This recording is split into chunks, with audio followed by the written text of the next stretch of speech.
Good morning, everybody, and welcome to Dakar for day 2 here of the GWA Wingfoil World Tour event down in Morocco. The second stop of this season. Out on the water, we've already seen the wind is starting to increase. It's coming a little bit later today, just over 2 o'clock local time, and we can see that both of the riders are already out there. Little bit of a change in the format today as the wind is a little bit less than we saw yesterday. We are going to be going and moving over to the waves, so meaning that it is 10 wave attempts and the top 2 waves surfs. That is going to be the scores. They have 18 minutes to do so, and right in the water at the moment we have heat number 5 in between Jerome Clotens and Fabian Mumentale. Let's go to the water with the action.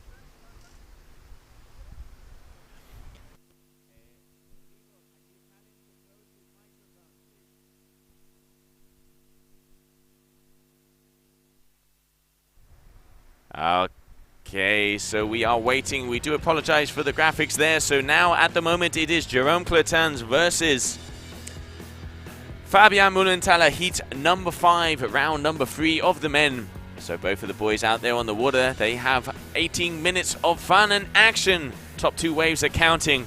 As I just said, beautiful afternoon here down in Dakar, this southern west point of Morocco. Predominantly the winds are northeasterly, and when the northeasterly swell starts to hit, it is one of the longest right-hand point breaks we've had. Really nice to finally have a stream at one of these events. We have just over 20 athletes from all different types of nations. We've got New Zealand, US of A, Italy, Spain, France, New Caledonia, Germany, Switzerland, every little corner of the globe, Cape Verde. Everybody is down here to just come out and see the action. And at the moment I can see both on the water, that is Jerome and Fabi, getting ready to start their heat.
Oh, so there we can see one of the guys just going head over heels there, unfortunately catching the front edge of that wing and just not being able to complete that wave. That was a very nice first surf there. You could see getting quite a few nice turns, moving it up right all the way up on top of the right hand side of the point break that we have here in front of the beautiful West Point Hotel.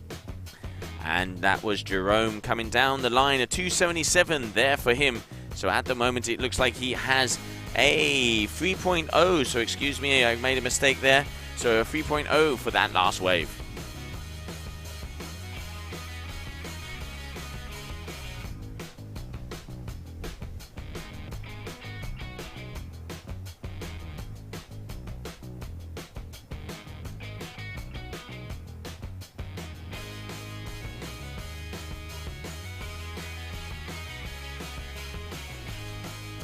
So what a way to start off the afternoon, as we've been mentioning. Welcome, good evening, good morning, and good afternoon, depending where you are tuning in here on the live. Thank you for joining us.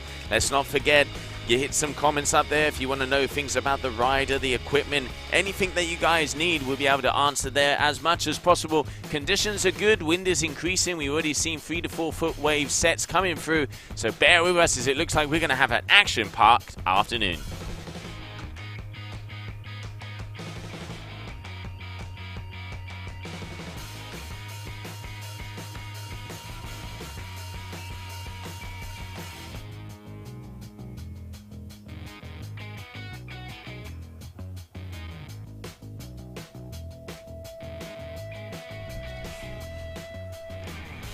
Okay, there I can see Fabi making his way out.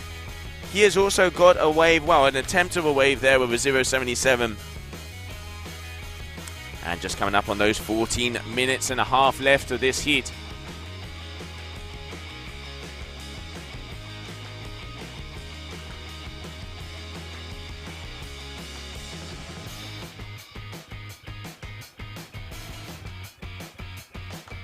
There we have the two riders, the two gladiators of the Colosseum of the GWA Wingfoil World Cup here in Morocco 2021. Second stop of the tour. We were back in France all the way back in April. And now looking forward to the action out here on the water. So far it is Jerome with a slight advantage. As you can see, wind is quite fluky out there. Both of the guys have to really make the most of the conditions to be able to get those points. Both duotone riders out there at the moment on the water. And let's not forget, this is the third round of competition. So this is an elimination round. As the Highlander would say, there can only be one. And this is the time where whoever loses will be going home. And we will be getting the winner will be getting a place in the quarterfinals here of this event. Just over 13 minutes of action at the moment. 18-minute heats, top 2 waves count, 10 wave attempts each. What are the judges looking for? They are looking for 100% surfing. They're looking for the flair. They're looking for the flow, linking up the sections, linking up maneuvers. Wave selection, especially we've seen throughout the week that the wave selection at this spot is really important, because how this West Point wave works, there you can see on your screen, that is the bottom side of the competition area, and it has a little sandbank. The wave starts all the way up the point, then midway up the point you have, let's say, that second section. So that's kind of what you're kind of seeing on your screen there, where you can see another little bank kind of come up, and then all the way up the top right next to the hotel there, that is the first section of the wave. So if the riders can pick off the good ones, wait for the set, be patient, a virtue as they say, you will be able to link those 3 sections together and get a nice couple of hits. But I can say it looks like at the moment I can just hear the buzzer going 3 times, meaning that this heat is now on standby due to lack of conditions. Unfortunately, it does look like the wind came in, but the wind has disappeared again. So we are going to be going on to standby here at the moment. Let me get some information in at the moment. Jerome is in the lead with that 2.83, and it is Fabi at the moment with a 0.66. So we're going to have to wait to see if that wind comes back in. There's the cancellation flag. So bear with us, everybody, as I'm going to jump out the booth, try and get some more info of what was happening. And while we do so, let's have a couple of commercial breaks.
And welcome back, everybody, and welcome back, everybody. Welcome back, everybody, to the second event of the GWA Wingfoiling World Tour, and it is great to have everybody here on the stream. As you can see, that is the cancellation flag is in the air, and we are on standby at the moment.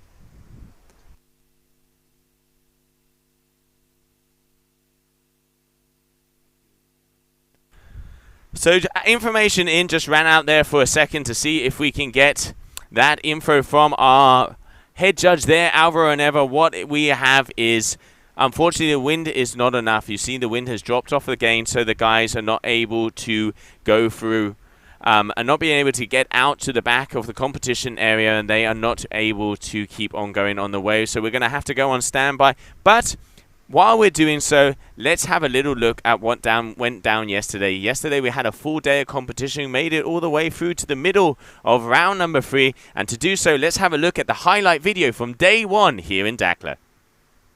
And the best freestyle move out of 5 freestyle tricks, that is combined score, and that is how we're going to see the guys getting the points. Highlights have definitely got to be number 1 seed at the moment, Tituan Galea from New Caledonia, mixing the surf, turning it around and getting some very nice freestyle.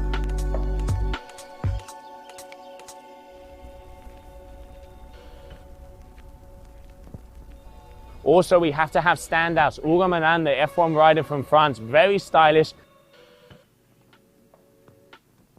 Yes, please. And we have Malo Grenole has been cruising along the waves. Beautiful bottom turn, and he was getting some very big airs.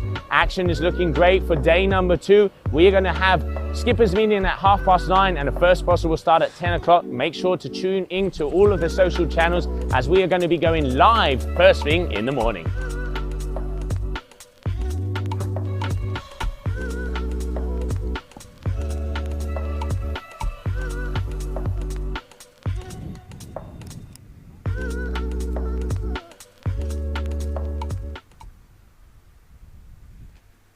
Welcome back, everybody, and there you can see the action that went down here yesterday, day 1 of the GWA Wingfoiling World Cup here in Dakar. Very nice conditions out there. As we said, highlights: Malo Grenole, Tituan Galea, Hugo, Marin, and some of the other riders. We've seen some very nice surfing. Everybody kind of mixing it up and moving it around.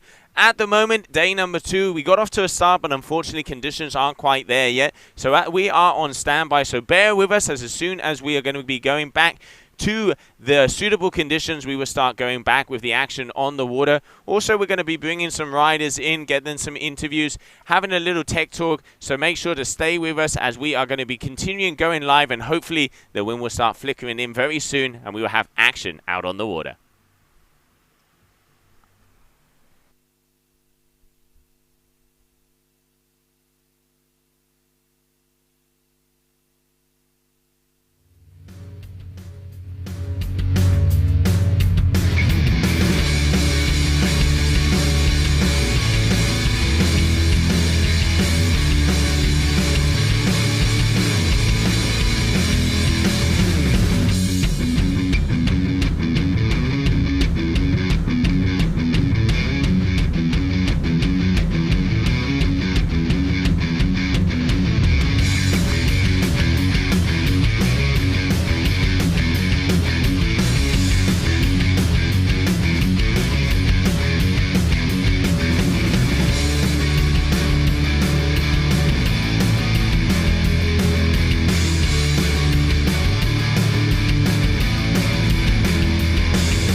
be starting.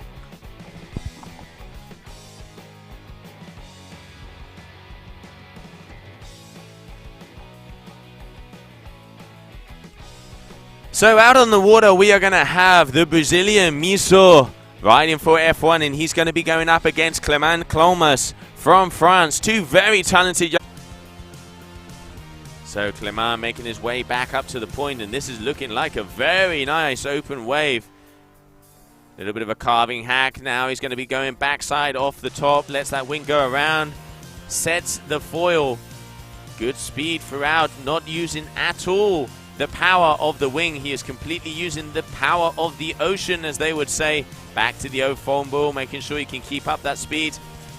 And will this wave open up? It does look like now this is when it's going to start to hit that second sandbank, and there it is. Here you can see face is getting a little bit more hollow, and if he can make this one all the way down in front of the judges, he's just coming past my stream proof here.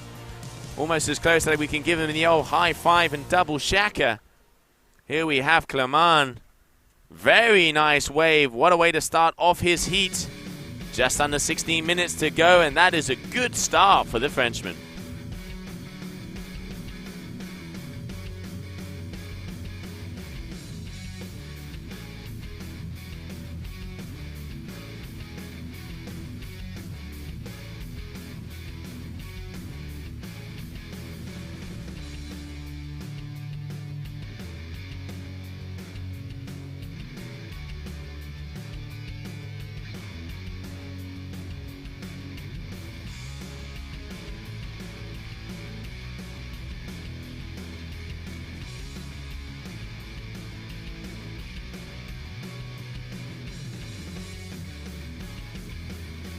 Miso, calm, cool, and collected, just chilled out the back here in the competition area.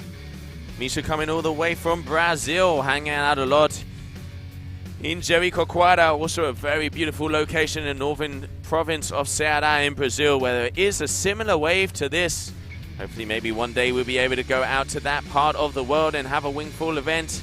Let's not forget that we're going to be jumping across the ponds as we have the Superfoil there in Fortaleza. Just at the end, in the middle here of November, we're going to be down there in the city. Had the same event there last year and was very nice to get down in the sun this time of the year. It's going to be a shock when we come back to Europe because it is starting to get chilly in this hemisphere. And scores already been dropped there. 6.83 for that last wave from Clement. Good way to start off the heat. And Miso and him already all the way back up the point, waiting for the next waves to come their way.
Very nice wave there from Clement all the way down to the bottom section here of the competition area, and Miso going all the way out.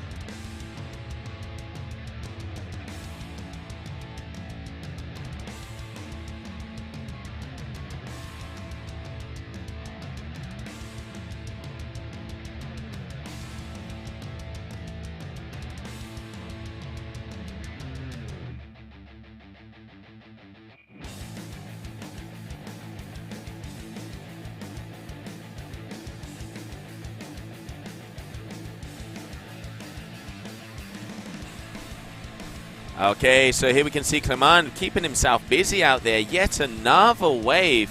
Really like the surf style of this guy, and he has been picking out quite a couple of nice ones. He's got let's have a look. He's got a 6.83 where he did link those 3 sections together. And now he looks like he's got a 3.5, wanting to increase that backup score. Let's not forget, top 2 waves count, 10 waves attempts here, 18 minutes of action out on the water. And currently this is heat number 6 of round number 3 here of the GWA Wingfoil World Tour event in Dakar. Starting to see quite a few of the riders make their way down to the beach to start to check out the action. And Miso switching hands there as well. Very stylish surfing here from this guy. Making sure he keeps the flow and the vibes all the way and down to the bottom. Super laid back, this guy. Very chilled on and off the water. He's been in the water pretty much all morning surfing. And now he's going to start to enjoy it with the buzzer there as well. Big hack there from Miso. Getting to the steep section here of the competition area, coming right in front of us. And he is starting to gain some speed all the way down the line. Starting off opening and making some very nice open carving hacks at the beginning section here of the wave. And now as he came down, straightening it out a little bit. Not as open arcs there, but still joining it together, linking the section. Going to be interesting to see the scores of that last one compared to the 683 there from Clement. Okay, so a 773 there from Miso. So a very big score there for him, and marking the difference in between the 683 there from Clement. So early days in the heat, very close in between them. At the moment, Miso with an 11.23 and Clement has an 11.03. So this one is going to be going down to the wire. And while we're waiting for them to make their way back to the point, let's just enjoy this nice replay here of that last wave from Fernando Narvaez.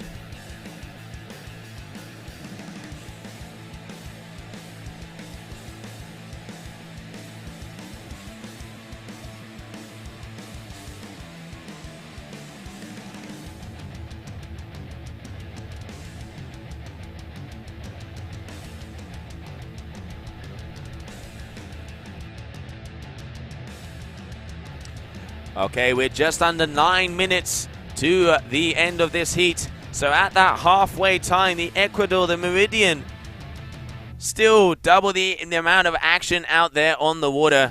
And here we have at the moment 11.23 versus 11.03 there for Clement. Very close in between these riders. Who will be taking this one home? Because let's not forget, as the Highlander says, there can only be one. And this is an elimination round. So whoever loses this heat will be out of the competition. And whoever wins this heat will be making his way through to the quarterfinals here in Dakar.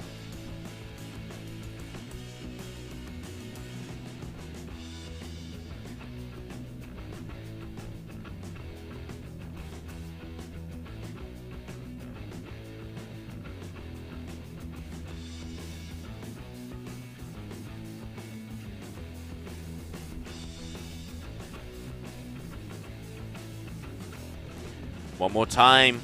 Clement keeping himself busy. 100% waves, guys.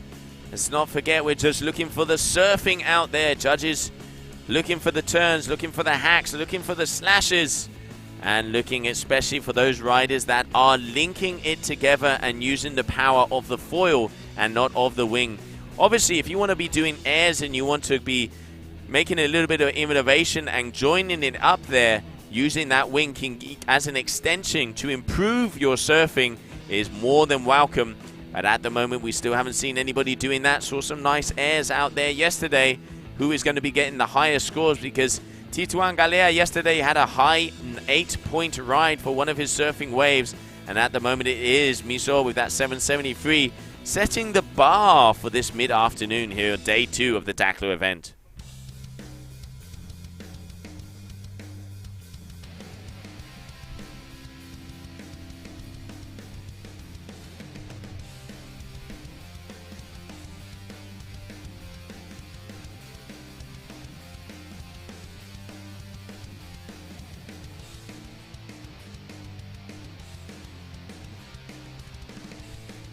Miso looks like he is being calm, cool, and collected and waiting for the bigger sets. He knows he needs to make a big score if he wants to start to come up. At the moment, he is very slightly in the lead, but he does have a very small backup score. And here we can see Clement, nice little open face hack there, back to the old foam ball to see if he can get a little bit more power. He is going to want to improve on that 4.20 backup score, has a 683. Early days in the heat, under 6 minutes to go, and still pushing hard.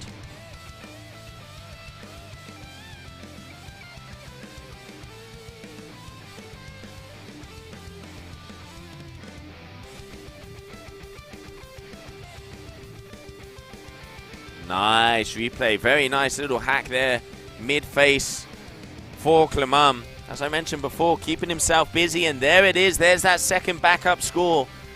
Waiting for a number to be dropped, and it is a big one, turning into his main wave, 7.03 for that last wave surf there from Clement, meaning that he is going to be taking the lead with a 13.86, leaving the best till last, it seems. And Miso is just out there being very chilled, as Bruce Lee would say, be water, my friend. And he is just going to be waiting out there to see if the ocean is going to throw him a bone and send him a very nice set, because this man here from France is non-stop action in this heat number 4.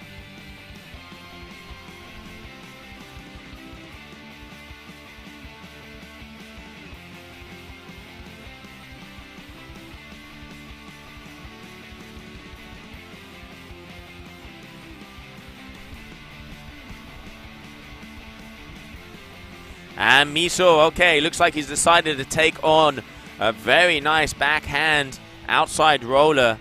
Super open. You can just see how he opens up his shoulders and really throws those hips around. This one started off nice. It's gone down a little bit, and this is where the wave comes into that second sandbank right in front of here, the stream. Dancing out here for us, the Brazilian coming down the line. And this wave didn't kind of connect with that third section, but nice and stylish, chilled, smooth and relaxed is probably the definition of both his riding and his personality out there with Miso, the Brazilian rider for F1. And I reckon that's going to be another good score, as he is going to need a 6.13 if he wants to take the lead.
Okay, so let's have a look at that. So it is one more time. At the moment, still Clement is in the lead because Miso got a 5.10 for that last wave.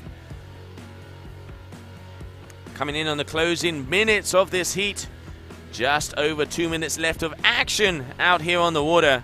And there we can see Miso, the F1 rider, all the way out the back, starting to look and see if he can have that sixth sense and start to feel the ocean and get a set coming his way.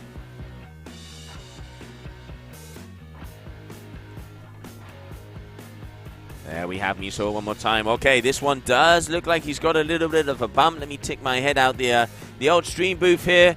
It does look like it's starting to open up. Will he be taking off on this wave? Yes, he is. Okay, so maybe for the final wave of the day here for Fernando, he needs a 6.13, and he's going to go against that 1.5 minutes on the ticker.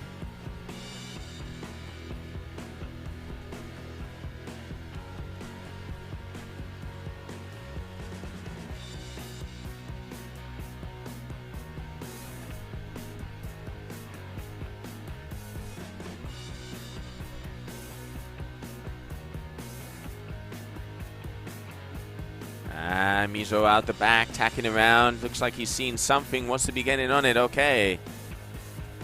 Looking like a little bit of a bump out there. Coming in on that last minute. Last minute athletes. Here we can see, okay, he has decided letting go. Big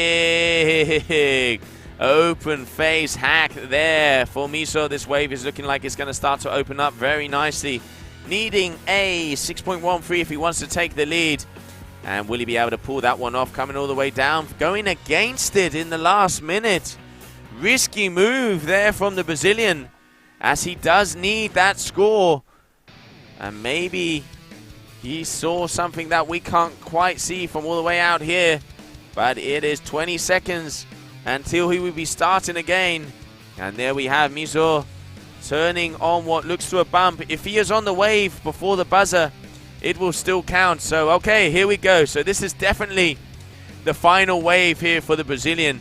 Was that decision the right one? We will soon find out. So there's the buzzer, meaning that red flag. He is going to have to be surfing this one all the way to the inside if he wants to be hacking up those points to be able to go through in first position and make his way to the quarterfinals. At the moment, Clement putting in a solid work. And here we have Miso. Is going to be using and just losing a little bit of control on his wing. That's going to cost him on the scores there. Coming down, surfing around, keeping it flowy, keeping it together. And getting a decent hack here. This one has opened up very nicely. Big open carve there, a little bit more in the power section of the wave. And are we going to be able to see something all the way down here at the bottom? No, we aren't. It looks like he's ejected on that one. So, going to be close. It is going to be close. 6:13 is the number he would have to have up there on that scorecard if he wanted to take the win. And we will soon find out.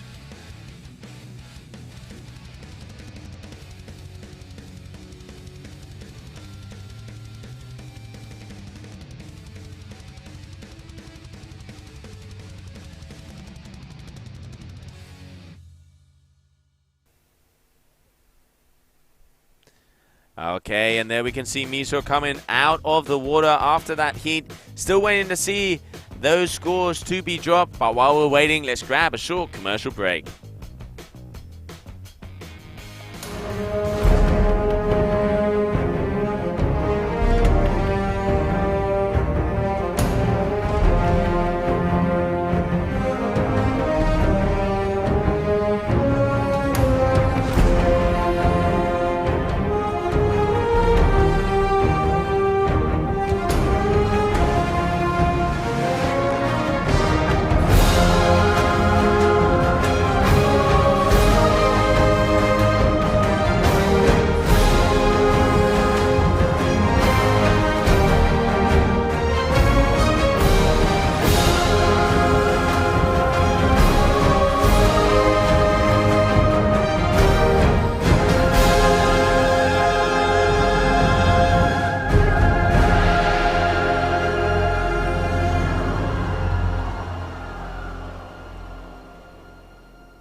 Welcome back, everybody, and it is official.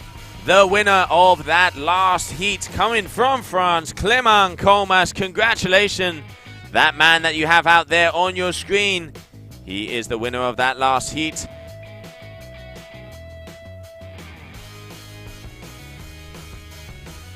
Okay, so continuing on.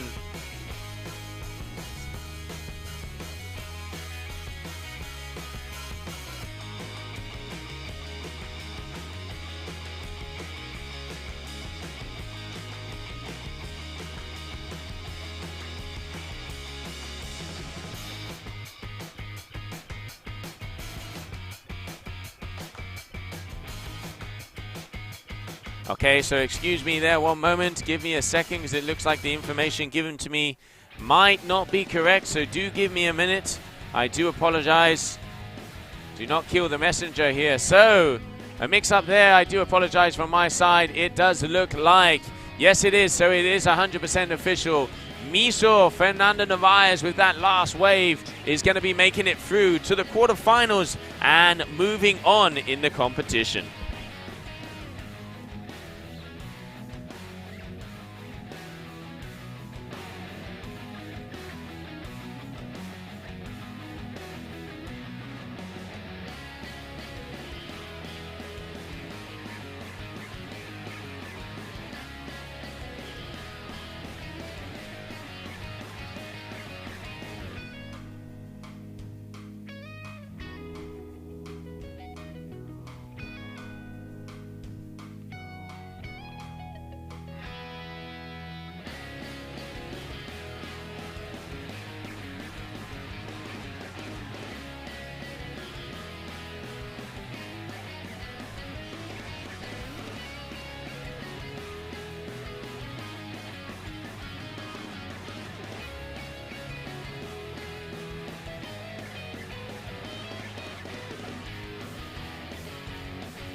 Okay, so now back out on the water was that heat that we cancelled before in between Jerome Clertin versus Fabian Mumentale.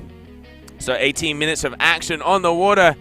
Con mis toritos, the Tarifeños out there on the water. Both of these boys living out of my hometown of Tarifa. So I have two sides of my heart right out there on the water now. So both of you boys just go at it. Good friends on and off the water. But it is game on.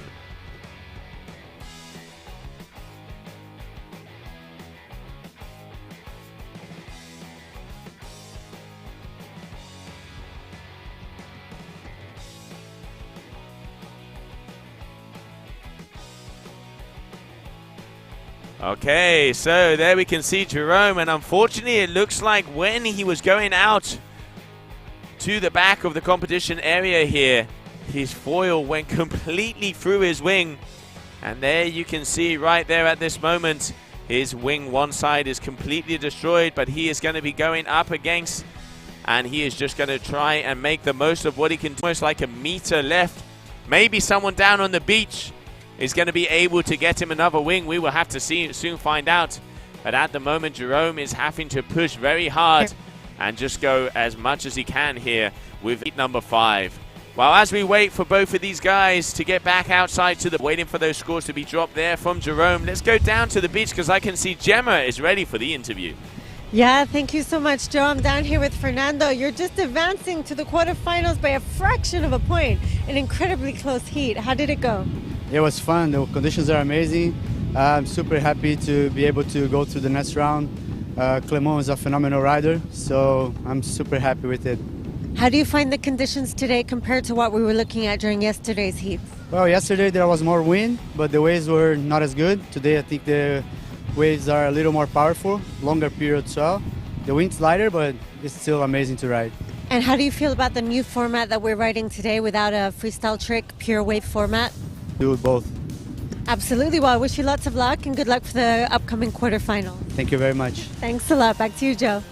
Thank you, Gemma. Congratulations, Mizor. Very close heat there. Talk about leaving it to the last wave, mate. But the quarterfinals is going to be the Brazilian. And now let's go back to the water. As we can see, Jerome Clertin is up against Fabian Mumentale out on the water. There we can see Jerome. Once again, we mentioned, unfortunately, his wing got caught up on his foil as he was going out through the waves, and you can see it has completely ripped through one side, but he is going to be making the most of it out there. It's 100% waves at the moment, and he is going to have that disadvantage, but making the most of the conditions, trying to ride the bump all the way down and surfing a nice little roller. This one's going to start to open up very nice on that second sandbank. This is going to be a good wave for Jerome. So here we come. Flying under the flag of Spain, out of my hometown in Tarifa, El Torito dándole fuerte. Come on, Jerome. This is a very nice wave here for him. All the way down the line. Keeping it flowy, keeping it easy. Good riding here from our duotone rider, Mr. Clertins. And now he's going to try and see if he can keep going further through this section. But I don't think he's going to be able to. And now, once again, foil just going tip over toe. And here we have Fabi. Fabi, originally from Switzerland, also out of Tarifa. So the two friends out there on the water. And just losing the speed there. So judges obviously going to be deducting a little bit of a point because he was not using the power of the foil. He was just using the power of the wing there to go forward. And that last wave from Jerome, I reckon, is going to be a very nice one. So let's see what it is. Okay, 5.57 there for Jerome. And waiting for the scores there from Fabi to be hit. At the moment it is Jerome in the lead with a 9.44. But Fabi needs a 4.92 to take the lead. Going to be close because both of those waves were quite similar. And Jerome, as we mentioned out there, completely ripped full his foil, unfortunately. And is having quite a hard time getting back out, but still throwing down and putting down the hammer at the moment, leading in this heat number 5 of round number 3 of the men.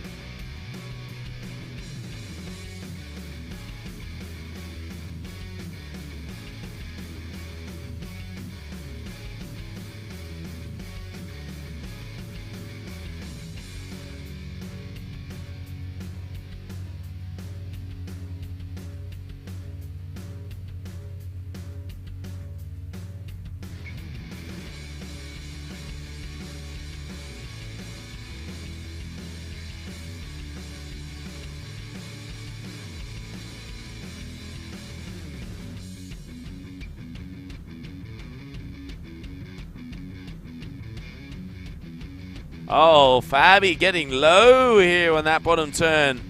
Let's see what the young man has for us coming up again. Waves are starting to get very nice out there. Fabi keeping his balance a little bit wobbly, but starting to get those nice open face hacks coming down now. The speed is starting to come up. Keep it together, keep it together. Little straight line, not quite getting the arcs that the judge is going to be giving him those extra points, but still producing the goods. He's going to get some numbers out there on the board. Just over 10 minutes left. Fabian Mumenthaler, let's see, he would need a 5:25 if he wants to take the lead. And that was a very nice wave. Good wave selection. Just he was a little bit too much down the line. Let's see what the judge is going to think about that last ride. You can see as he had to go a little straighter, wasn't able to kind of get the open face turns that are getting the extra large from our judge. The scorecards, as we would say, looking to try and improve over that 383 backup score. And I reckon he's probably going to do that with that last wave. Day 2 here of the GWA Wingfoil World Tour. What a location for the second event of the tour this season. Down here on the southwest coast of Morocco. One of the longest right-hand point breaks there is in the Atlantic. And when that predominant northeasterly wind comes in with a northwesterly swell, it starts to become magic here down in the desert. 2 to 3 foot little rollers, an occasional 4 foot swell coming through. And as that tide is starting to go out, it's starting to clean off nicely. And the wind looks like it's increased a little bit more. I reckon we've probably got a solid 15 knots out there at the moment. And on the water, we have Jerome Clétans and Fabian Mumenthaler. Heat number 5 of round number 3 of the men.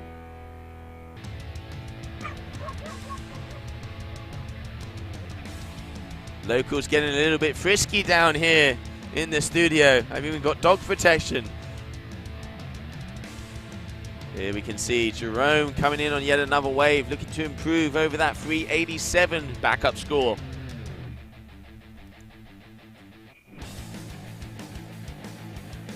Flying with speed, both of the guys from Fabi. Jerome is a little bit looser. You can see he does get a little bit more of an arc, not as straight down the line as Fabi, though that is what is making the difference. Oh, unfortunately there, Fabi just going down in the middle of that wave, and Jerome is starting to making it all the way down, and this is where that second section starts to come up. So trying to improve on that 387. With a broken wing at the moment. In desperate need of some old duct tape out there. Unfortunately clipping his foil on the way out. But still producing the goods and putting it down. Very experienced competitor. Been on the kiting world tour of the feet person when it comes to hearing the sound of a buzzer in the heat. And out there at the moment looking to increase over that 387 backup score.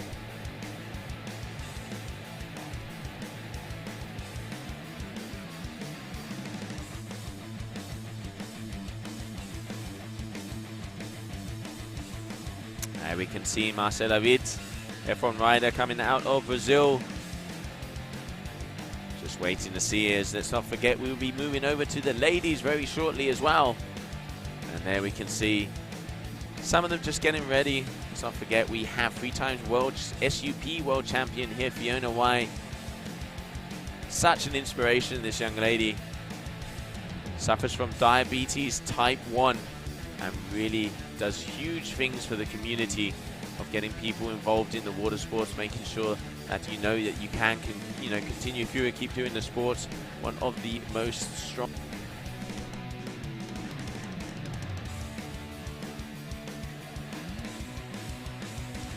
Hey, so Jerome did increase on that backup score a little bit with a 453, and his main score is a 463 at the moment.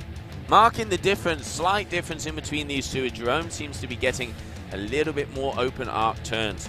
He can open the shoulders a little bit more, so those arcs are going slightly more vertical. Fabi's going a little bit more down the line. He wants to try and make those turns a little bit more closed so he can start to see some of the higher scores from the judges. But here we can see going in for yet another wave, we have Jerome Clotan's dropping in.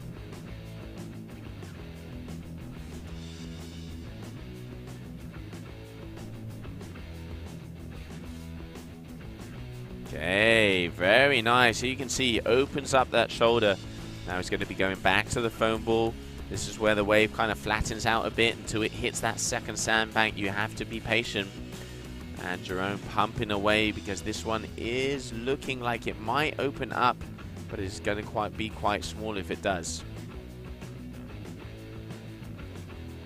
You can see now that is turned into pretty much just a little bump. But now when it hits that next sandbank here, you can see just starting to arc up, and Fabi in the background getting a better turn there on that one.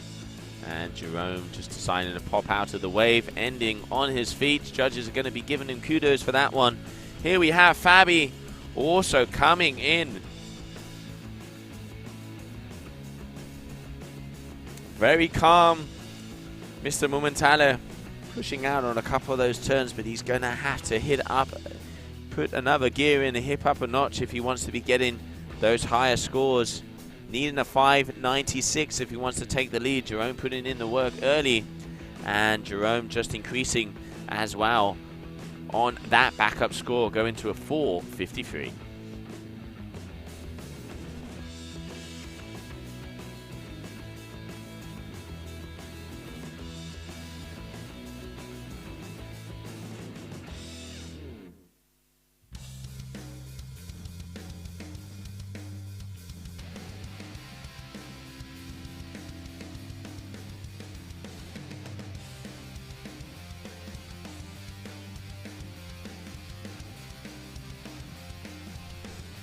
Nice little replay there of that last wave coming down as we come into just the last 3 minutes of this heat. There you can see a little run by of all the old flags we got down here at the competition area. And I can see some of the guys going back into the action out there. Let's not forget Jerome and Fabi both coming out of Tarifa. Los Toritos Tarifeños.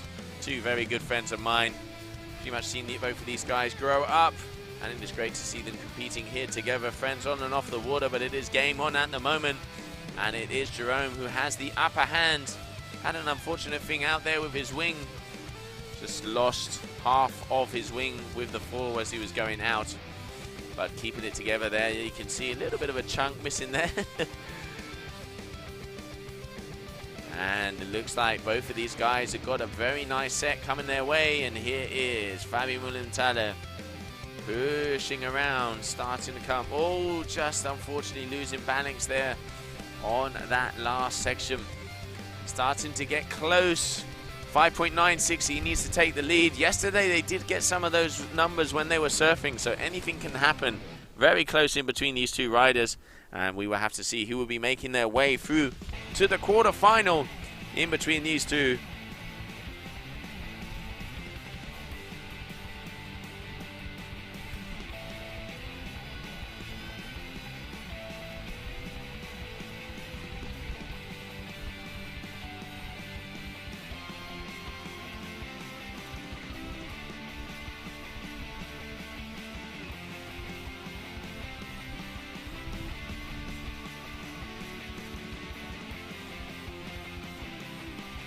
So Jerome keeping it together here, considering the difficulty he has out there with that broken wing.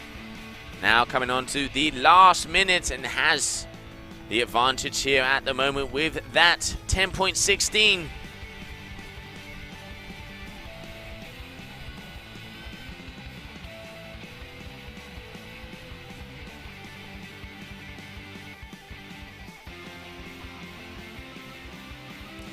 So coming up after this heat, we will be continuing on, and we will have Julien Bouyer versus Matthias Gio, that Ocean Rodeo rider.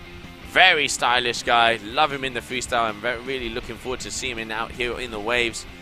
Was without the wing this morning, was pulling off even airs on his foil. So looking forward to seeing what he can produce if he's got the goods here to go through to the quarterfinals of the GWA Wingfoil World Tour in Dakar. And dropping in what looks like is going to be the final wave attempt here for the Swissman, Fabian Mumenthaler. But unfortunately, it looks like he's going over. And will Jerome get on the wave? I think he was probably on this wave just before the buzzer, meaning that this one is going to count, even though that red flag is up. And here we can see him dropping in for the final time, seeing if he can make his way through to the quarterfinals. That is Jerome Clertons. Just going up there in front of Fabi. Very nice little open hack here all the way down. Making it back to the old foam board to keep himself calm, cool and collected all the way down the competition area. And this is looking like a very nice wave. As the tide's going out, you can start to see these sections joining together.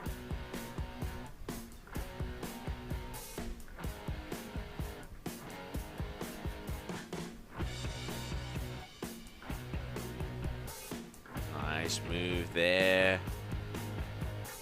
Good way to finish the old competition heat from Jerome. And unfortunately that wing does look destroyed. But he has teammates here that will be able to sort him out so he can continue going through in the competition. Because still waiting for scores to be confirmed. Fabi for that last wave would need a 5.96 if he would like to take the win. Just waiting to see if he's been able to achieve that. I don't think he has been able to, but we will wait until confirmation of those scores.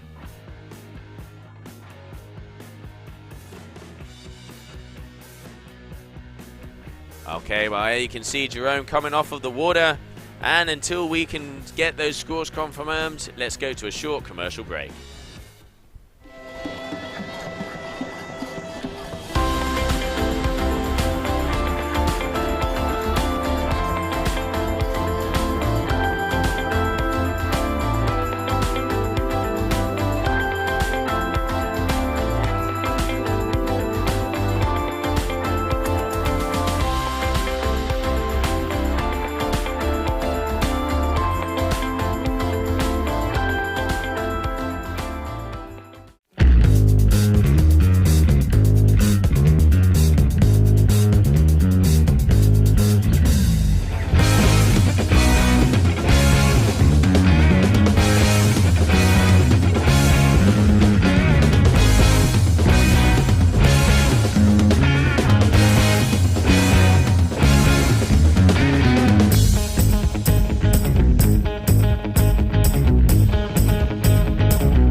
Welcome back, everybody, to day number 2 here of the GWA Wingfoil World Tour event in Dakar. If you are just joining us, welcome, good morning, good evening, good afternoon, depending on where you're coming from. First time we've been here on the live stream, and everybody joining from all different parts of the world. Thank you for coming in.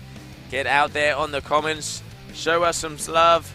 Let us know if you want to have information from some of the riders. If you want information on some of the equipment, we will try to respond as much as possible. And just there, coming out of the water, that is Fabian Mumenthaler and Jerome Clertons after that last heat.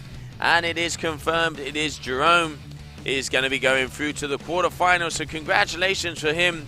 And now going out on the water, we have Julien Bouyer is going up against Matthias Gio, who we just saw in that nice commercial there from Ocean Rodeo, and Julien is out there on the RRD wing.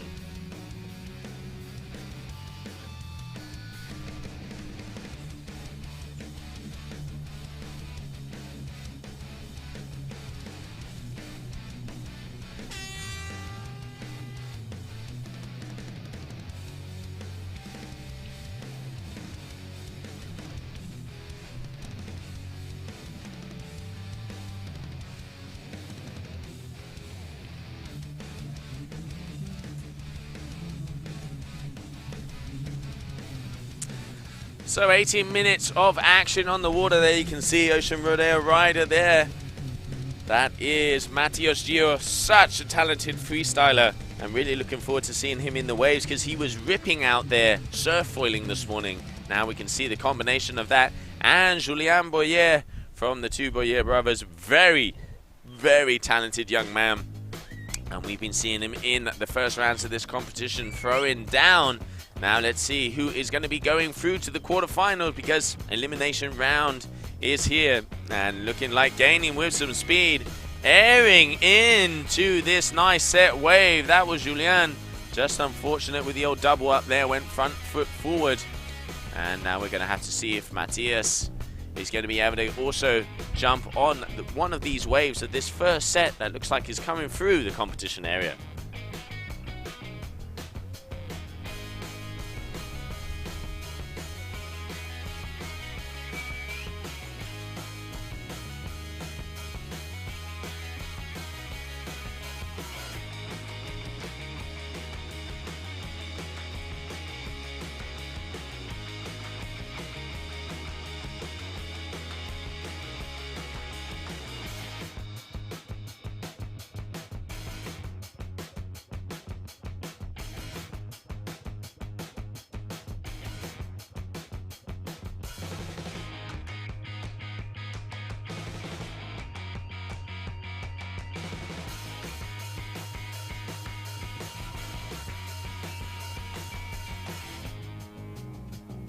And there we can see Matthias Gio all the way out the back.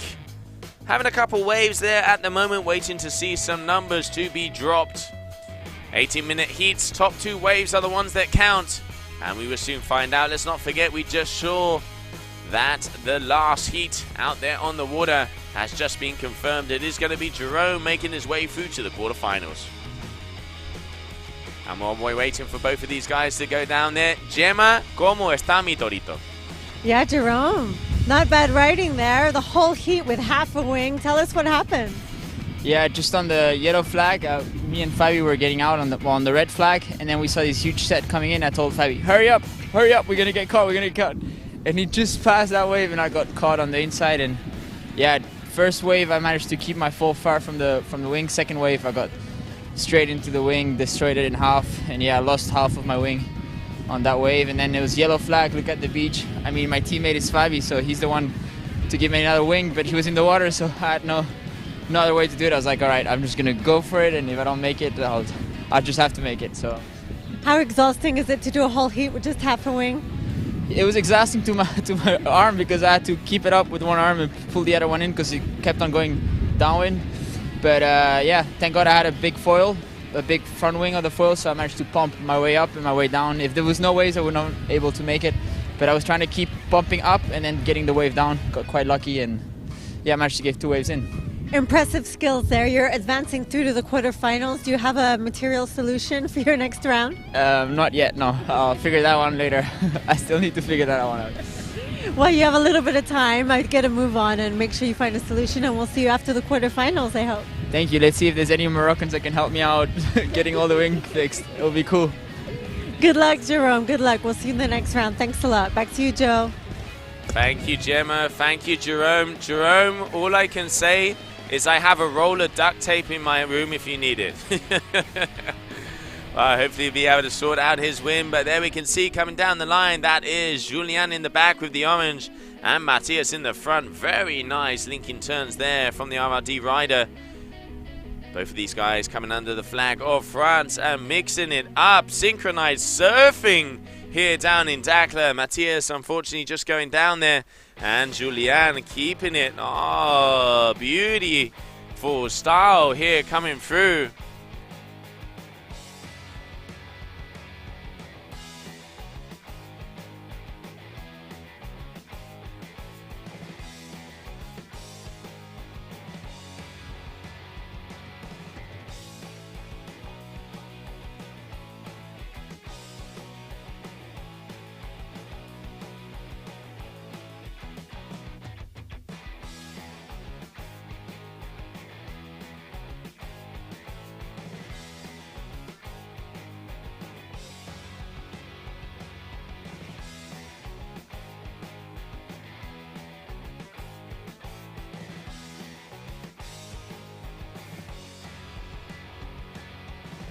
And there we can see both of those guys, that nice little replay coming down the line there for Julien.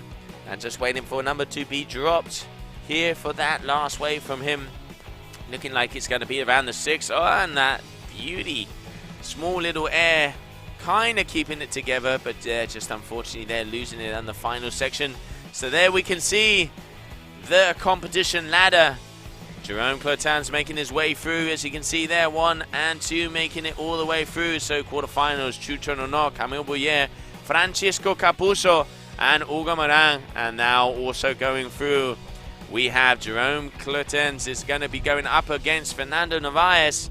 And the winner of those two, the next 2 heats of round number 3 will be moving their way through the quarterfinals. Heat number 29, heat number 30s, that is the semis, to go through to the winners. And here we can see the ladies who are going to be getting ready as well. Marcela versus Paula, Fiona Wild, Orane Cerise and Bowien Vander Linden from the Netherlands are going to be getting ready because they are going to be going out on the water very soon. There we can see Matthias Gio already out there in the lead, close in between these two at the moment. Matthias has a 4.80 and a 377. Julien, on the other hand, has a very nice wave with a 6.23, but looking to increase that backup score.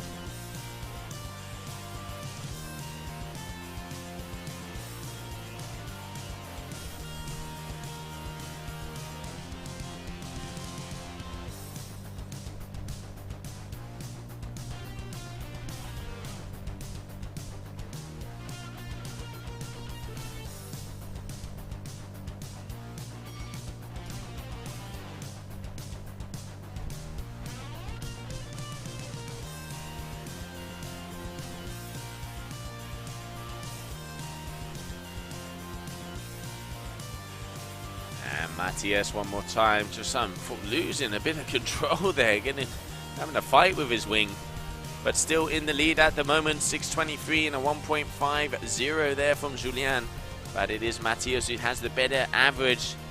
Early days still, 10 minutes left of this heat, so I reckon these positions are going to go back and forward because 2 very talented young men out there on the water at the moment.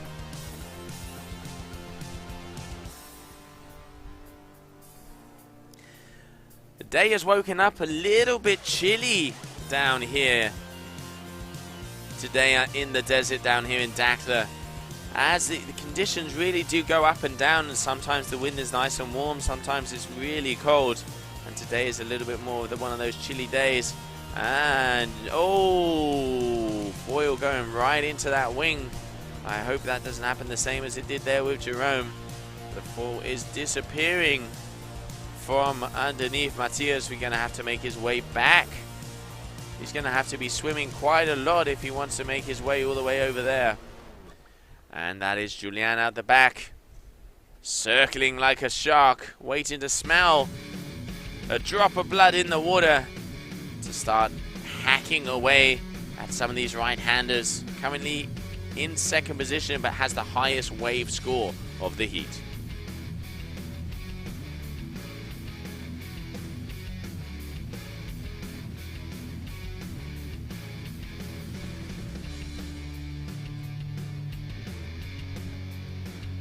So Matthias's board is quite a long way away from where he is, having a tough time of getting back to it there.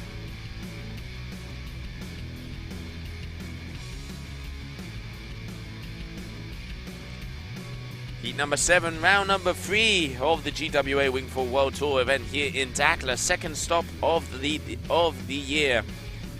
And there we can see Julien Bouyer at the moment making his way back out to the competition area.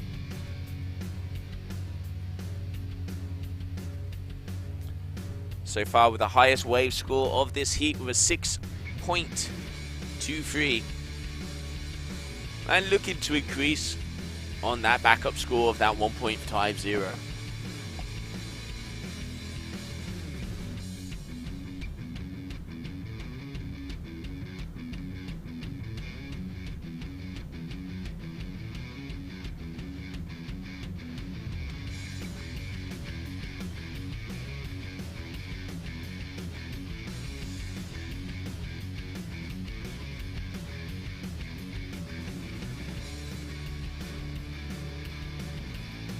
So a little bit of a low in this heat at the moment. Both of these guys taking it easy.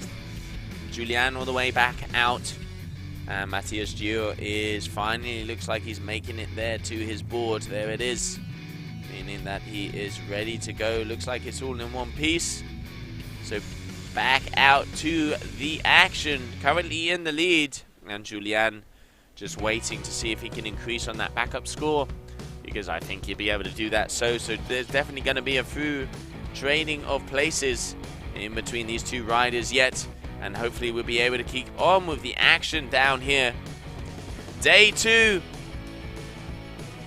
here of the GWA Wingfoiling World Cup here in Dakar. Action out on the water. We can see that is Julien Bouyer versus Matthias Gio.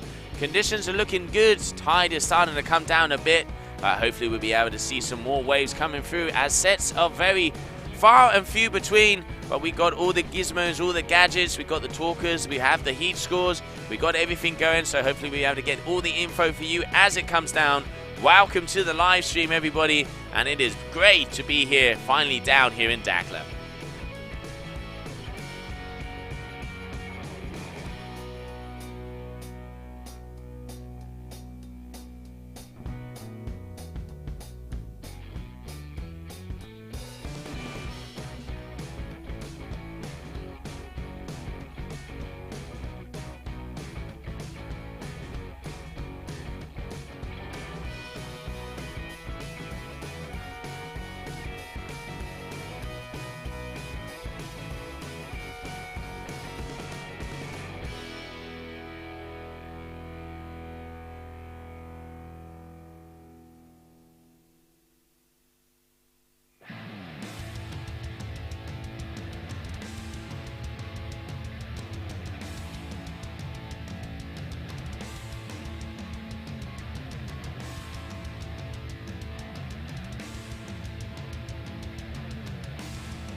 Nice little replay there of that last wave from Julien, waiting for some numbers, and it was a big one.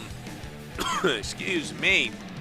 8.20, and grabbing a nice little air there at the end just to mix it up for the judges. So really showing him the love here at the moment. 14.43 average out of 20.00, so very high score here for the Frenchman. And at the moment, Matthias Gio just making his way all the way back out to the bottom of the competition area. So he was going to be going back into position and see if he can start to get in the game of this heat, because he did lose his forward all the way to the shore and had to lose quite a bit of time. But still, 3.5 minutes on the clock. Matthias has a 4.80. He's going to need a 9, so he's going to want to increase, either get a perfect wave, or he's going to want to increase on both of his scores. So it's going to be to depend the strategy here, cutting it close, because 3 minutes left. Maybe he's going to have to take off on a medium-sized wave and then hope for the set to come in the final seconds. We will soon find out. 3 minutes left on the old buzzer.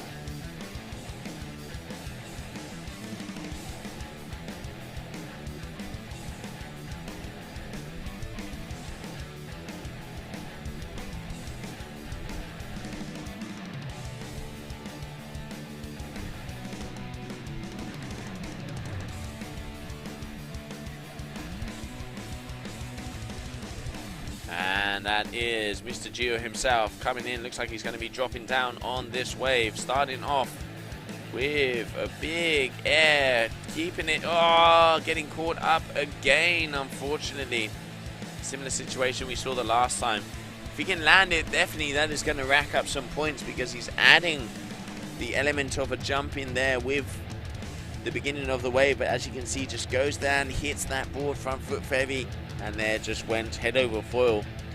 So that's going to be a no-go for him. Coming up on 2 minutes left of this heat, he's going to have to start to do something if he wants to be getting past Julien, who's put on a solid performance with that last 8.20. That is the highest wave score of the day. And now let's see if there is going to be more action out there as we come into the closing minute of this heat.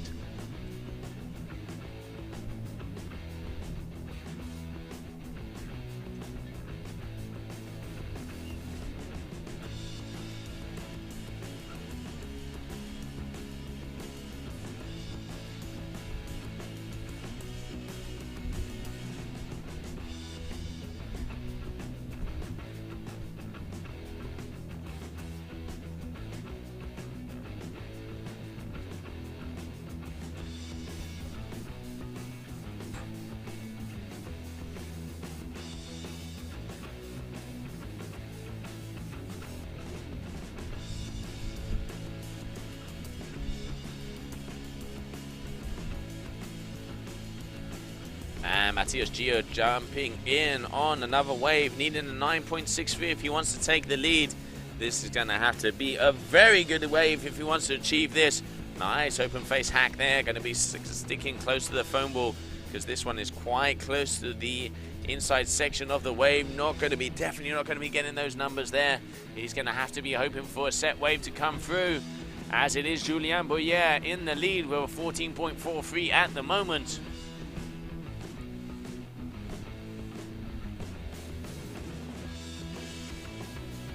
Turning in on what looks like a better wave here. Both of the riders in the orange, that is Julien, and in the blue, that is Matthias. Let's see if they can put it together. Big hack there from Matthias all the way back to the white water. Julien as well answering. This is going to be a fight to the end, but Matthias is going to need a 9.63, which is definitely going to be hard to get. And Julien keeps on pushing. Nice little round the house there, all the way from the top. And Matthias managing to make it all the way down to this bottom section. Let's see if he can pull something out of the bag. He's definitely going to have to if he needs that 9.63. Going for a frontside 3 on the way, but unfortunately not having enough power. So I reckon that definitely isn't going to be enough to take the lead from this guy. Big air from Julien. Si, senor. Very good ride in there from the Frenchman, RRD rider. And you can just see there, unfortunately going over his foil. Hopefully that hasn't gone into his wing. Doesn't look so. So waiting for some numbers to be dropped there from those last two scores.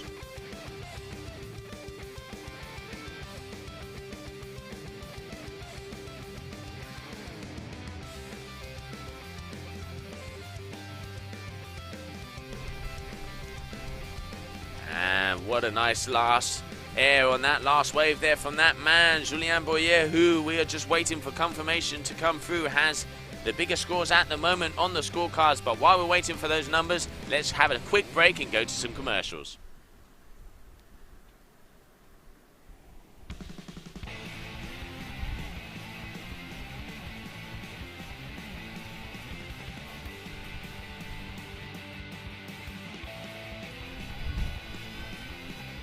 اخبارك عند سياش بونك تقدر تحل حسابك اونلاين فين ما كنتي غير سيني وحلكم عندك تليفون سيني وحلكم ولا خارج كطور سيني وحلكم في البيت كتريني سيني وحلكم ولا كاس كتسيني سيني وحلكم مرتاح عند الطبيب سيني وحلكم مع صحابك نهار العيد سيني وحلكم على هالدورة كاملة دابا نيت تيليشارجي لابليكاسيون سي اش موبيل سكاني لاكارت صور راسك سيني وانت حليتي الكود فابور ومدى الحياة هاني وكمل له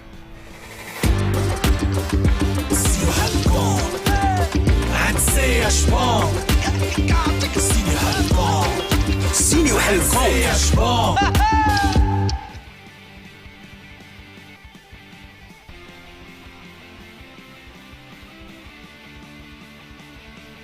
Welcome back, everybody. And it does look like, yes, it is official. And it was Julien Bouyer making it through that last heat. So taking the win and gaining a spot in the quarterfinals here of the GWA Wingfoil World Cup in Morocco 2021. Now going out on the water, two of my favorite riders out there. We have Titouan Galea riding for F1. That is the blue F1 foil wing, on the right hand side, and he is up against the youngster Malo Grinole. Very talented young man, putting in some big bottom turns yesterday and adding in some style and some flair. Going to be a good heat in between these two. Let's not forget that the format has changed, so it is 100% waves. 10 wave attempts. Top 2 waves are the ones that count. You have got to throw down. It's all about the carving, the style, the flow, linking maneuvers, linking section, wave selection, and just cruising and grooving down the line here of the West Point Hotel. What a beautiful wave. We have one of the longest right-handers in the Atlantic, and it is great to be here for yet another event. We've had the Kite World Tour here last week, and now moving it over to the GWA.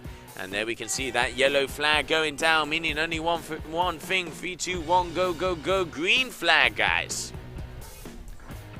So that is Titouan all the way out the back of the competition area. Going front side here. Okay, and that is Malo on the inside. Also linking it up. A nice way to start off the heat for both of them. Each rider making their way all the way back. Now Titouan deciding to go backside, so mixing it up. Malo back to the foam ball. Super stylish, this young man. And Titouan is one of the most impressive wingfoilers we have currently in that pole position, ranked number 1. And there we can see Malo finishing that wave, and it looks like Titouan is also going to go off the back. So wave for both of these guys. And now let's see what kind of numbers are going to be coming up on the scorecards.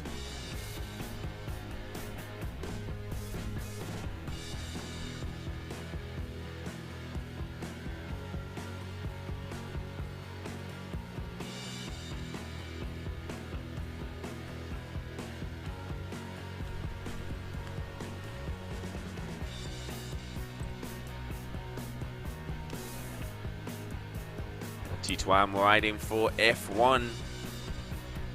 And there we can see Malo there with the gong wing and the gong foils. So making their way all the way out the back, trying to make it back to the top right hand side here of the competition area where that point break starts.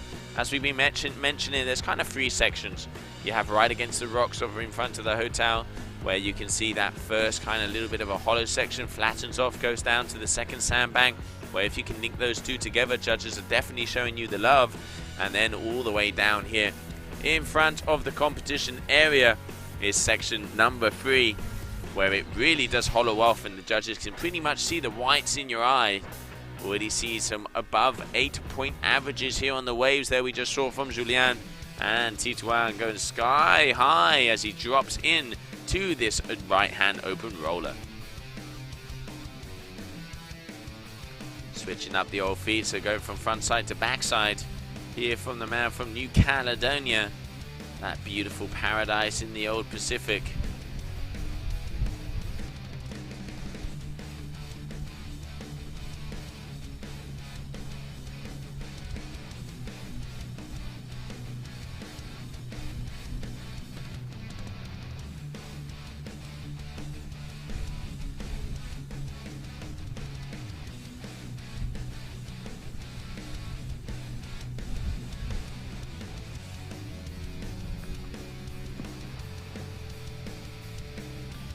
There's that big air there for Titouan.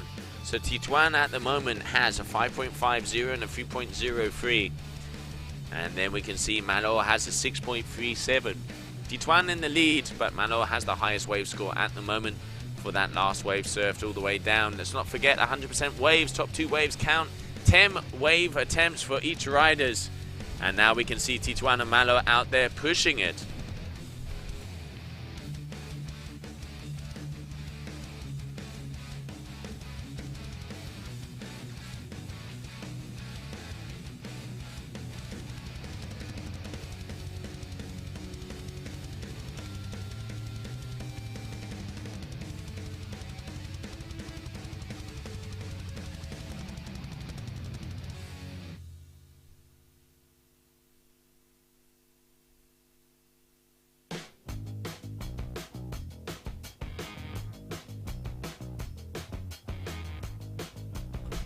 and Tituan coming all the way down on that nice right-hander, making his way all the way to the bottom of the competition area. And now let's see what the judges have thought of that last wave, because that was a very long one. Starting off once again with a big air, landing straight onto the face, and then starting off with the old surfer Rooney.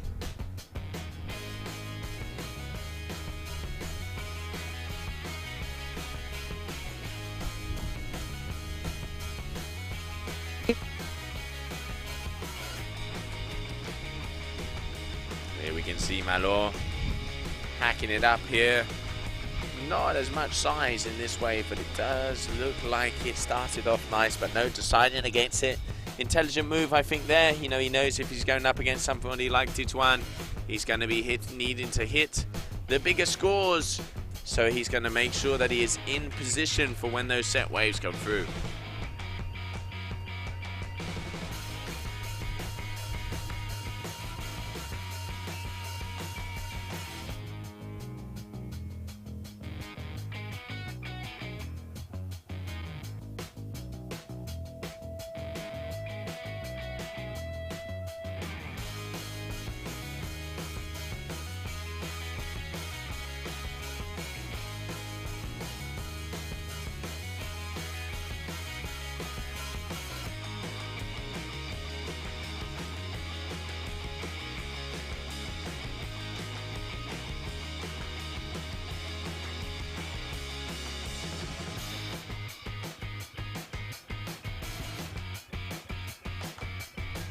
Here you can see both of the guys. Looks like Tituan is aiming up for some speed. Yeah, he is. Railing it out. Oh, answering back, Malo. Good. Riding both of these boys. Malo there saying, now you can go high, but I can jump too. Love it when there's an old little battle out there on the water. So Malo at the moment with the highest wave score of a 6.37 and looking to try and improve. Needs to get a backup score, which I am seeing some numbers being dropped. And here we can see Tituan and Malo. Look at that image. That is about wingfoiling right there. They're surfing, they're cruising, they're perusing, they're having just some fun out there. And you can just see linking the two turns. Backside versus front side. Malo getting past that first section. It does look like this wave has opened up very nicely. Crouching down on the bottom turn. Big open face hack. This is going to be a very good score, ladies and gentlemen. Making his way back to the foam ball. Again, all the way down for the youngster. The young Frenchman is putting up the bar. That, I'm going to say, is probably one of the best surf waves we have seen so far. He has definitely got to be happy with that one. And after that great wave, we are going to go down to the beach because I can see that Gemma is there for an interview. Yeah, thanks a lot, Joe. Down here with Julien, who's advancing through that heat. How did you find the conditions and did you enjoy it? Yeah, I enjoyed. I had a lot of fun. That's the most important. And I'm really looking forward for the next heat because waves are really cool. And I feel really comfortable in the wave. And I just want to push more now. And what equipment were you using? What sizes? I was with a 5.5 Evo-Wing ARD. And the foil I had the 900. Well, fantastic. We'll let you get some rest and hopefully we'll see you back here after the quarterfinals. Yeah, I want to go until the final. All the way. All the way. Perfect. Well, thank you so much. Let you get some rest and we'll see you after the next round. Thanks, Julien. Back to you, Joe. Thank you. Congratulations, Julien. Great riding out there. Thank you, Gemma. And as he says, this guy wants to go all the way and take the old crown jewels home. And he is going to have to be pushing hard because at the moment, that last wave, we're still waiting for some numbers to be dropped from Malo, was a huge one. And Tituan, I'm going to be calling him the Eagle from now on. Go into the sky.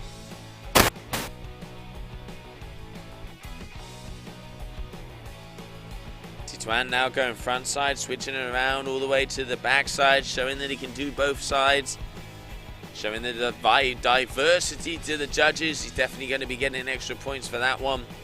Very close in between these two at the moment. A 12.70 there for Malo, and it is a 12.17 for Tituan.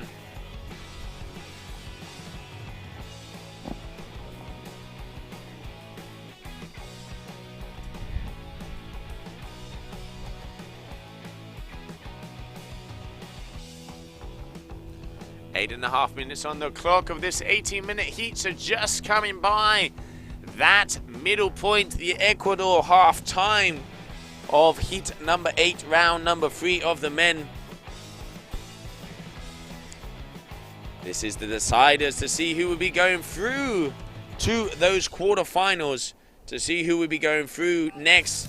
And at the moment we can see out there, that is Malogrenole and Tituan Galea, 14.17, looking like a 7.8 for that last wave from Malo. So a big score out on the board there for him.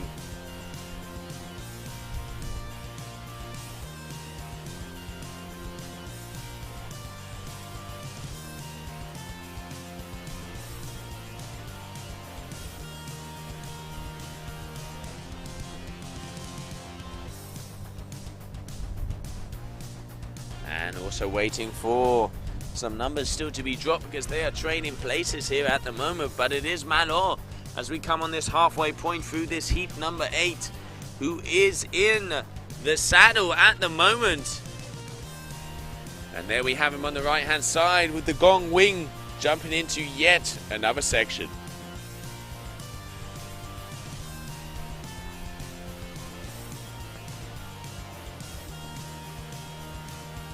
Okay, Malogren, yeah, airing around. Looks like this guy just wants to fly. So, starting off, we already had 2 little jumps in. Not the most stylish of ones we've seen from him yet, but still adding the points in. Looks like he went a little bit too far back, and the judges, okay, flat frontside free there for him as well, but not being able to land it on that one. 14.17 and 6.5 minutes left on the clock.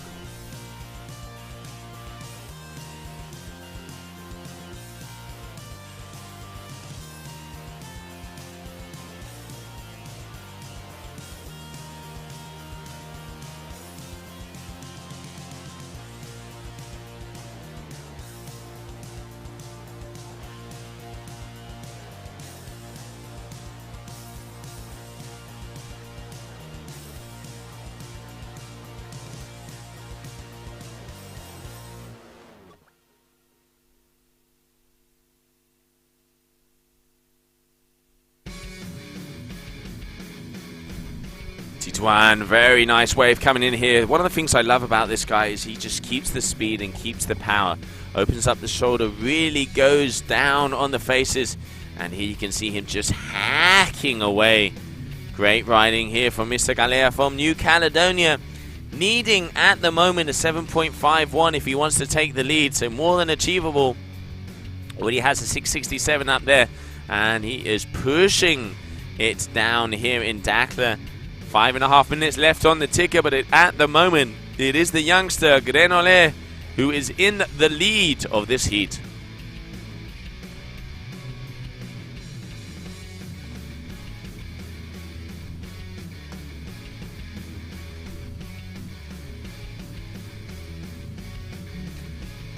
So after this heat, it looks like we're going to be moving on to the ladies, heat number 1 and number 2. And then going back to the men's quarterfinals. So here we can see we're going to be moving on. Women's heat number 1 and number 2. If I'm not mistaken, are be going to coming up next. Yes, that is correct. So after this heat number 24, we will be moving over to the ladies with heat number 1 and 2.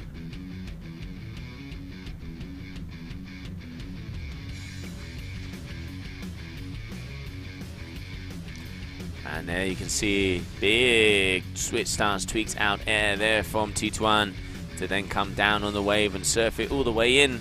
What kind of numbers has he got for that? He got a 7.23. So very close, and now Tituan needs a 695 if he wants to take the lead.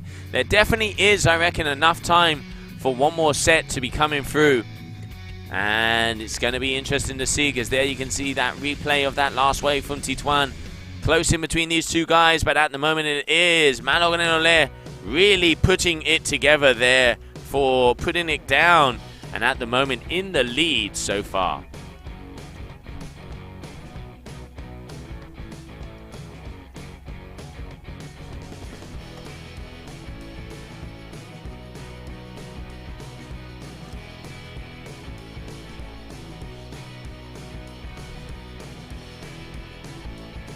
Okay, Malo also. Another wave, and Tituan. Watch out. Meaning business. Just unfortunately getting caught up on the old whitewater here. And here we have the youngster pushing hard. One of the things I really like with Malo, he sets that foil and drives. Look at the speed. Goes down low here. Boom. Coming back to the top. Oh, wing getting a little bit in his way.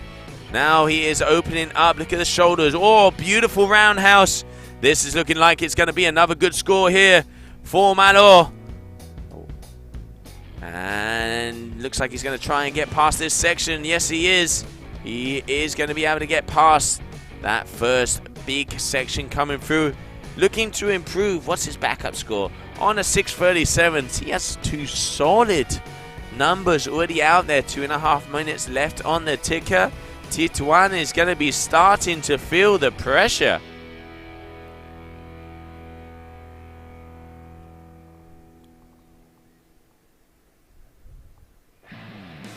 You can see Malo jumping in onto that one again.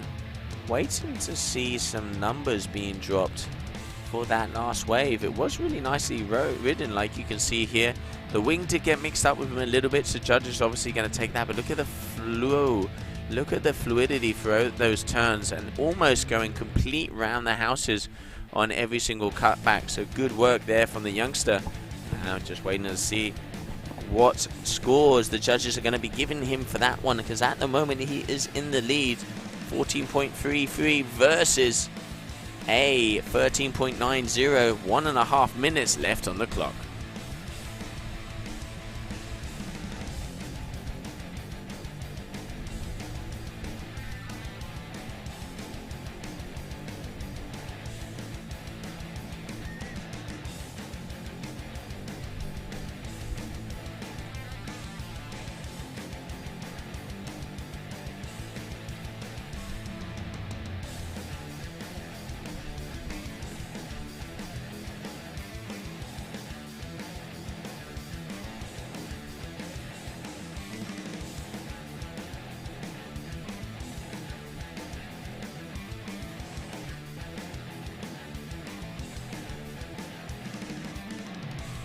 Last 45 seconds of this heat, and it is that man on your screen, Malo there, who is in the lead, and boom!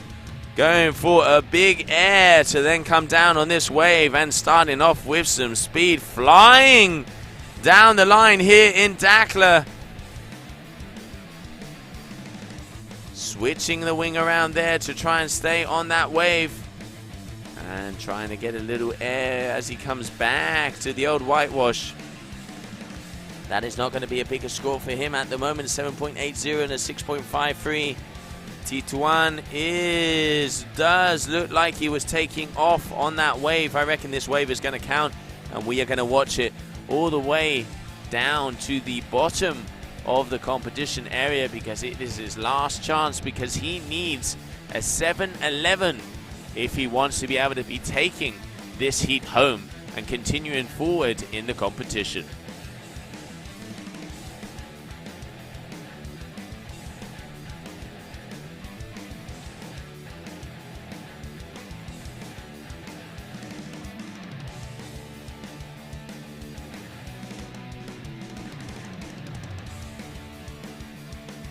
Tituan just cruising and cruising, making sure that this wave starts to jack up. Okay, here it was. Big, nice little cutback. Camille opens that shoulder, going as vertical as we can see. This is going to be a good score for him. Needing a 7.11 if he wants to take the lead. Will this wave make it all the way down to the bottom? It does look like it does. The New Caledonian rider putting it down on the final seconds, taking a little look back to see if Malo is also on a wave. He knows he is. And he is going to be going off of that one. Malo, I can see out of the corner of my eye. Also going down out the back there, unfortunately. This is going to be close. This is going to be close because it is the final wave of the final turns is what is going to be defining to see who is going to be going through to the next round.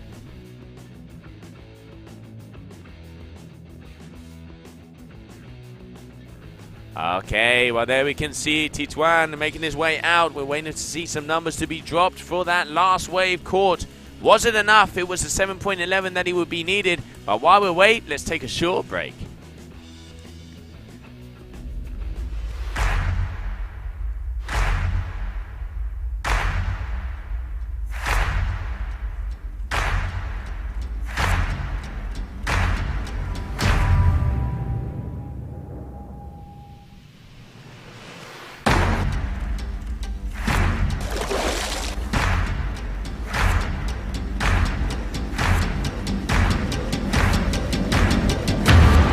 MDJS, faire gagner le sport.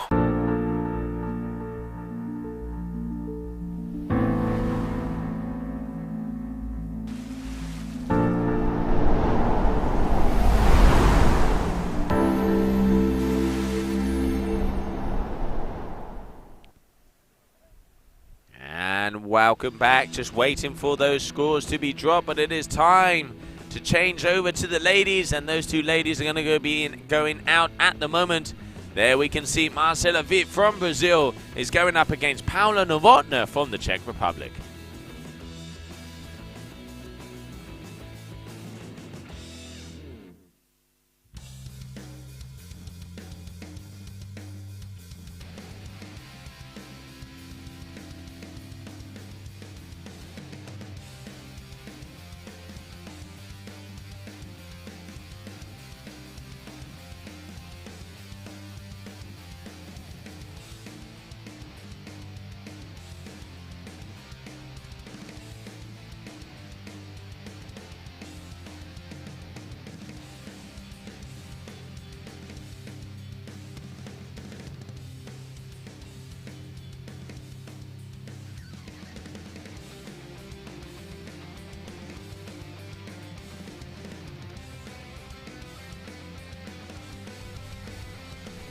Okay, and then we can see the green flag going up. It is time for the girls to go out on the water.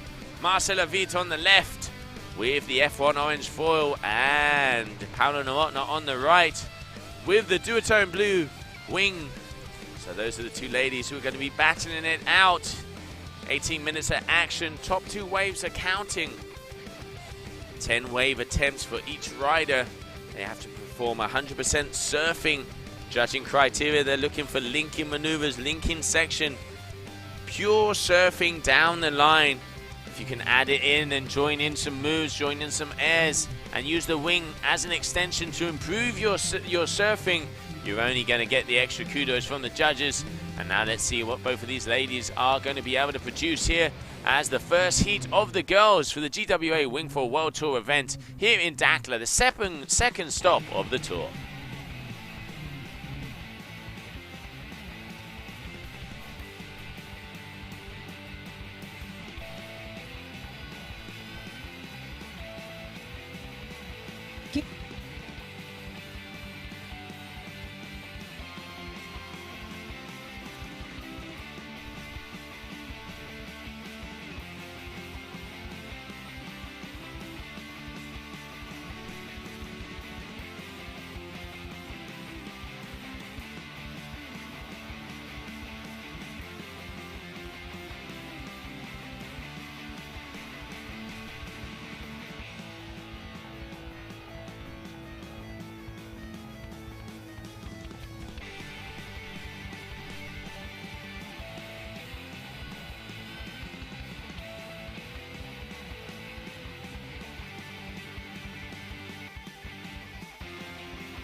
Okay, so here we are, action on the water, women's heat number 1. Paula Novotna going up against Marcela Witt.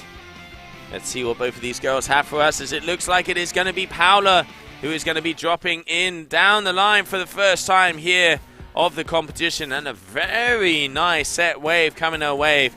Let's see what the young Czech Republican has for us here. One of the most experienced kiters we have on tour. Winner of events such as the Fuerteventura on the kiting side, and now looking to get involved in the wingfoiling, going full power for the last couple of seasons. And here we can see her, all that training paying off as she is coming down a very nice surfing wave. Let's see what Miss Novotna has for us here. Wow, that was a nice first wave there from Paula. And we are going to go down to the beach, because one of the big upsets with some insane riding, winning over Tituan, we have Malo Grenole. Thanks a lot, Joe. That was insane, Malo. You just kicked out our tour leader, and you've won that heat. You've established your place in the quarterfinals, and the action was insane. How are you feeling?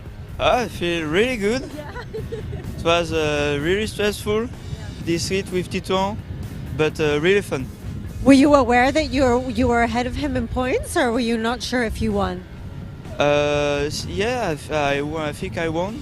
I mean, while you were riding the heat, did you realize that you were actually in the lead? I know that I have some good waves, but I was not sure. Fantastic. And you're feeling excited for the quarterfinals? Yeah, of course. I'm really excited. Do you like the spot here in Dakhla and the condition? The spot is perfect.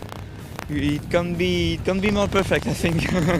Well, congratulations, because that was an amazing heat, and we're going to really look forward to seeing you in the next round. Thanks a lot. Thank you so much, Malo. Good luck. Back to you, Joe. Thank you, Gemma. Congratulations, Malo. Great riding out there. Really good riding there from the youngster, going through to the next round of this competition.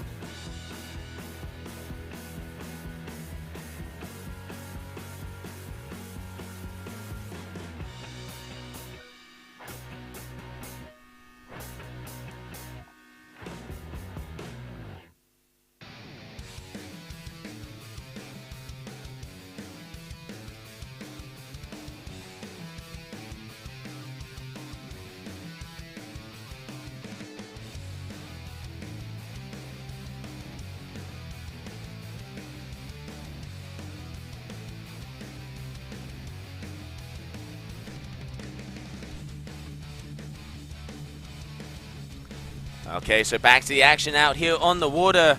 Paula Novotna at the moment definitely in the lead. She has a 3.83. 12 minutes to go on the clock, and yet on another wave, so she's definitely got the surfing dialed in at the moment, Miss Novotna. 2 set waves, and it looks like out the corner of my booth, Marcela is having a little bit of an issue getting out past the whitewater here on this inside section. She's going to have to wait for the set to get away so she can start to go back out there. And also I can see out the corner of my eye, it looks like Fiona Wyde, 3 times SUP world champ, joining us here on the Wingfoil World Tour, is going to be going out on the water very soon as well. Really looking forward to seeing her out there riding for starboards and there with the air rush wings. So now let's see how this is going to be going down, because a very, very experienced competition rider. And let's see how she does here on the wingfoiling side of the discipline.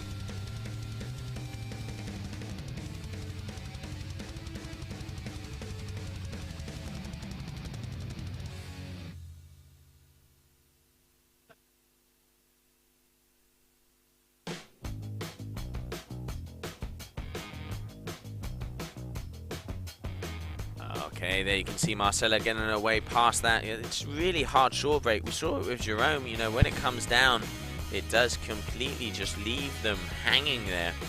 So we're glad to see that she's been able to make her way out, and we can start to have action on here in the water. Heat number 1 of the ladies. Paula Novotna, Marcela Witt out there on the water.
Okay, so there we can see Marcella finally coming down the line and getting some waves. At the moment has a 3.10, so very close. And that last wave from Paula, a 5.83. Just had to jump out there for a moment to get a little bit of information coming in. And now we can see both of the ladies. Marcella, oh, just losing it there, going underneath the wave, unfortunately. So that's not going to be the best score that she's going to be looking for. But now let's see what she can produce coming a little bit further our way.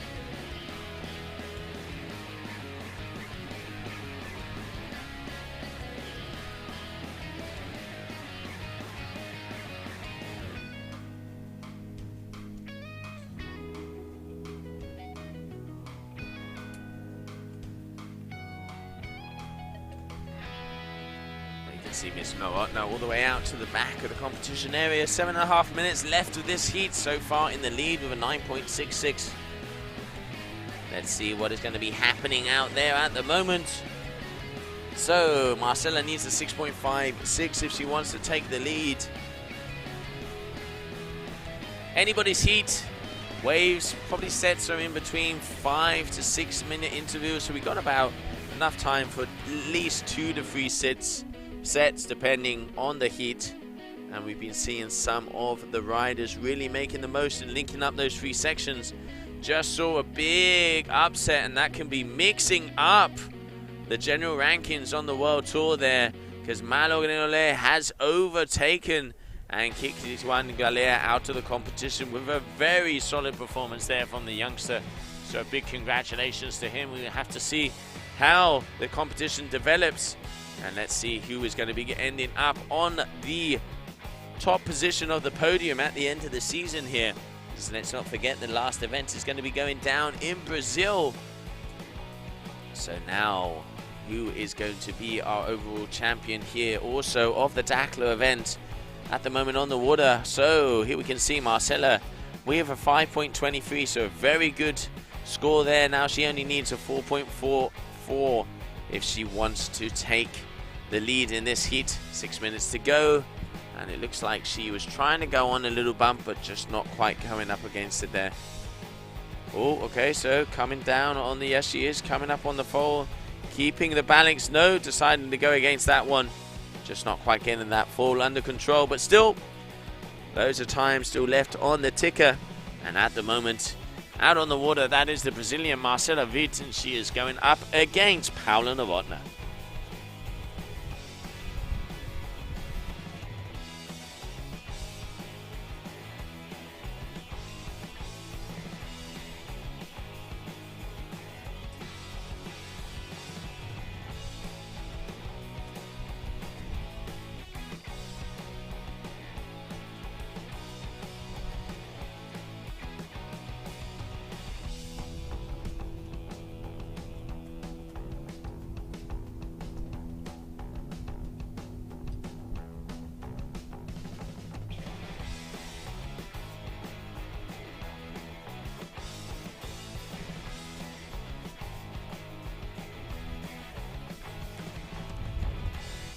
Coming up on 4:30 in the afternoon here over in Dakar.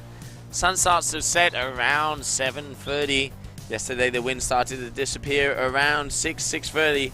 And here we can see at the moment we have moved over to the ladies. Heat number 1 and heat number 2 are out there on the water here in the beautiful location right next to the West Point Hotel.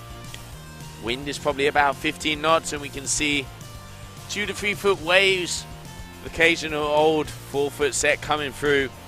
What a wave for the second day here of competition. Action packed out there yesterday, and now really looking forward to see how day 2 is going to be going forward, because we have round number 2 and now round number 1 and 2 of the ladies, and then we're going to be going back over to the men for those quarterfinals.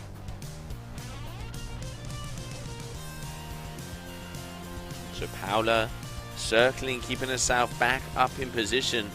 And it looks like Marcella is also doing the same. Both of these ladies making their way back to the top of the point break to see if they can come down. Anybody's heat. Paula has the advantage at the moment, but Marcella only needs a 4.44 and she's already produced a 5.23 in this heat. Paula is looking to improve over that 3.83. And it looks like here Marcella trying to decide to take off on the wave. Let's see if she's going to be able to, because she's going to have to start to move as we're coming up on 3 minutes left in this heat.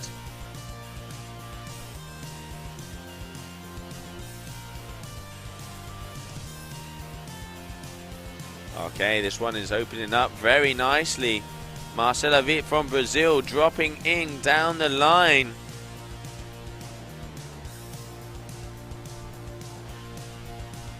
Starting to gather some speed here. Going a little bit straight down the line here. Marcela Witt, first turn coming all the way back. And this is where it's going to start to jack up on that bottom second section. Another good turn here from the Brazilian. This is ending up to be a very nice wave. And she's going to try and get past that inside section.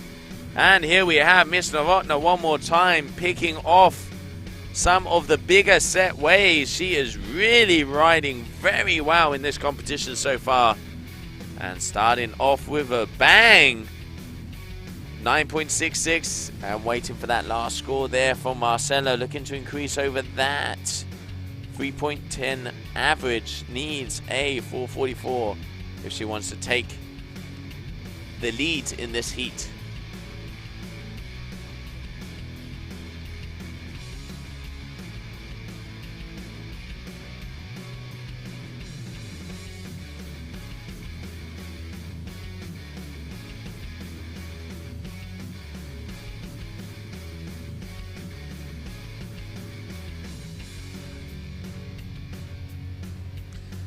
One and a half minutes left on the clock, and it is at the moment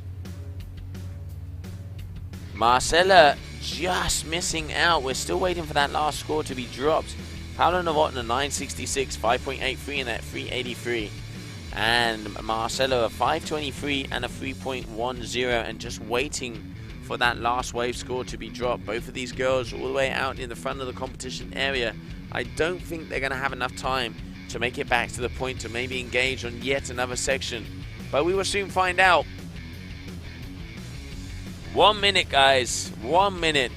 3.33. So no, that is not enough for Marcela. She's going to have to jump on a wave if she wants very soon to be able to be making her way through the competition so far. If not, it is going to be Miss Novotna from the Czech Republic who's going to be taking the win.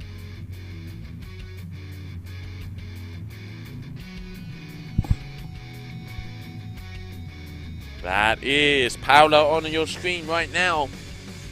25 seconds. Doesn't look like she is going to be turning around. I think she's just going to be going back out as we have the final seconds of this heat. And it doesn't look like Marcela has anything around on the horizon.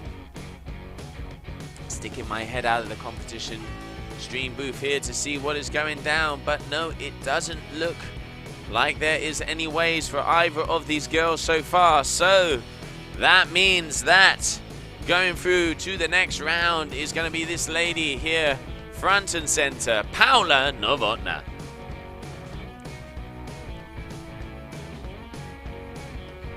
Okay, so now we're going to be moving on to heat number 2 of the ladies. But before we do so, let's grab a short commercial break.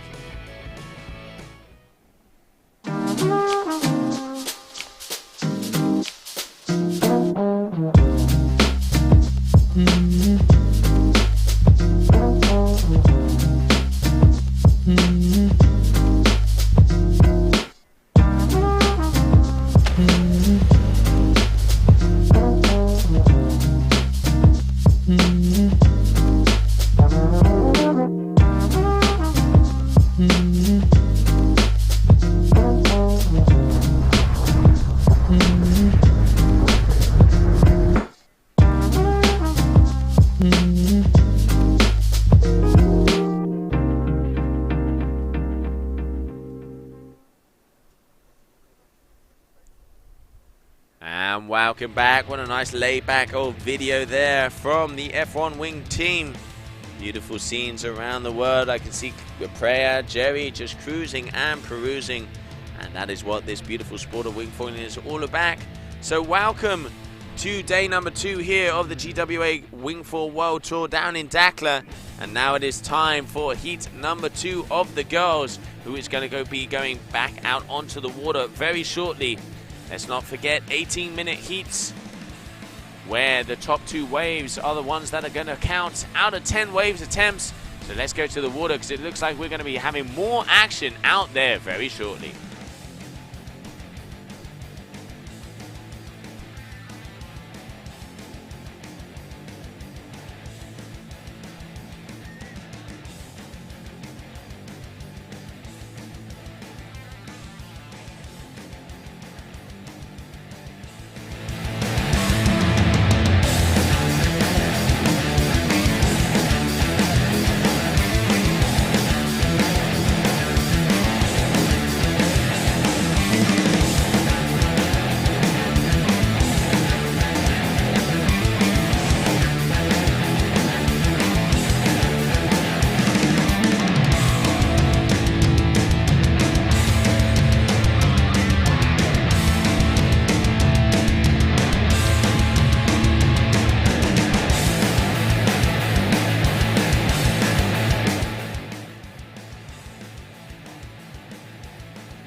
Okay, so welcome back.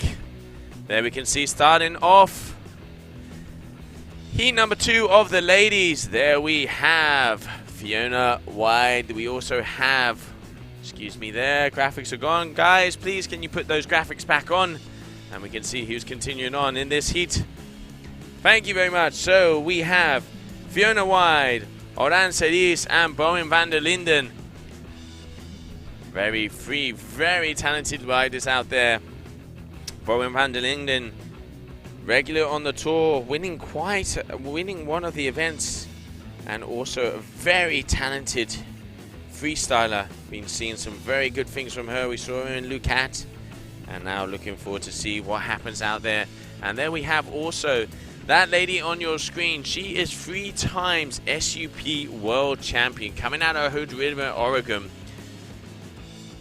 Such an inspiration for athletes. She suffers from diabetes type 1 and pushes other athletes to go for it and really be able to, you know, she's kind of a spokesman person for that situation.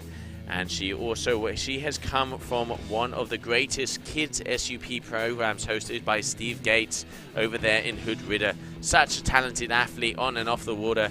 I'm really happy to have her here on the GWA Wingfoiling World Tour. Riding for Star Wars, there we can see her with the free wing from Star Wars in Air Rush.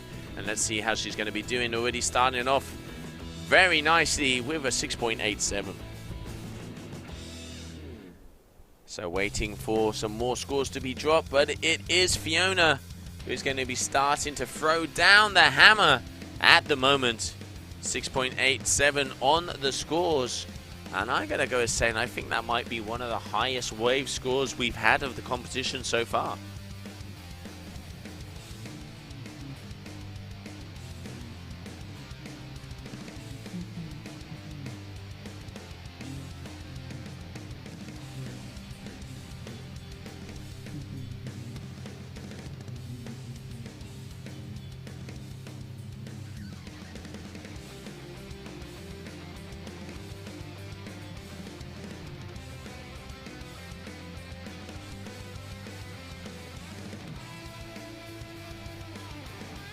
And here we can see, so let me have a look here. That, if I'm not yet, that is Bowien van der Linden. So that is the Netherlands rider. Very talented freestyler, and this girl is looking like she is ripping in the waves, coming down the line, opening up as this point ride starts to open up for her here on that second section. Very good wave selection there from her. And now let's have a look and see how she's going to make it all the way down here. This is going to be another good score for her.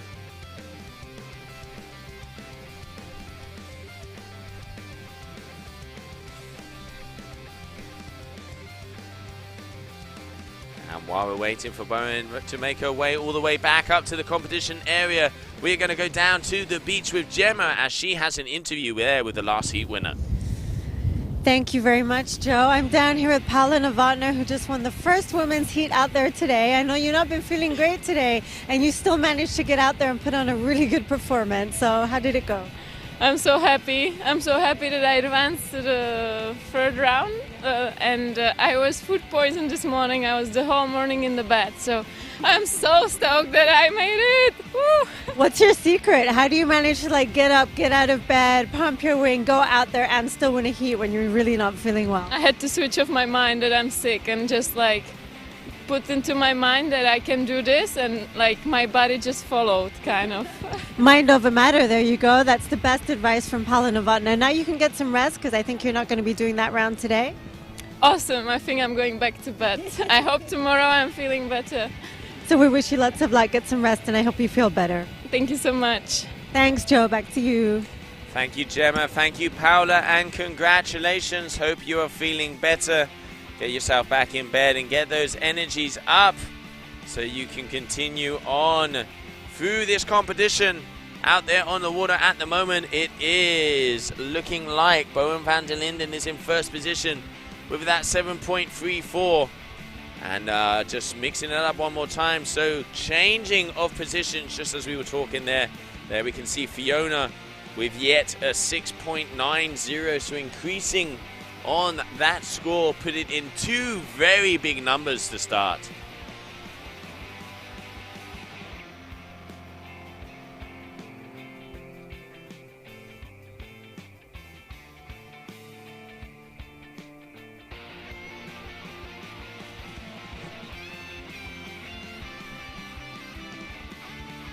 Just still waiting for Cerise to start on her first wave here.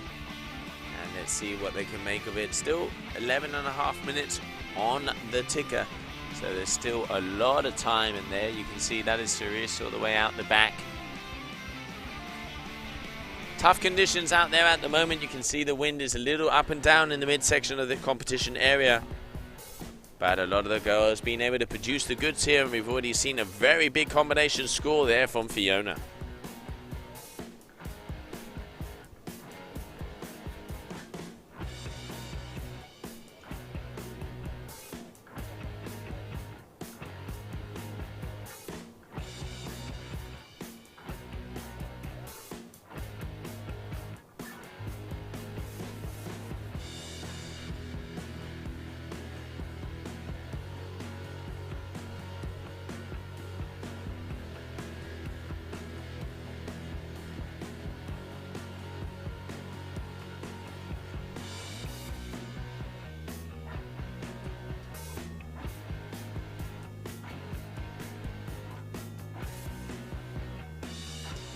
all of the lady riders making their way back up to the top edge of the competition area so they can start to come down the point.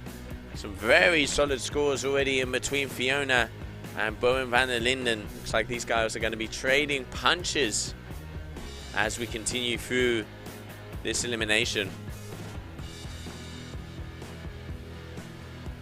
Just coming up on that 10-minute mark. And we will see what is going to be happening out there in this heat number 2. Let's not forget this is an elimination round, so they will still be able to go through. But obviously wanting to start to set the tone. And here we have Bowien van der Linden dropping in on yet another wave.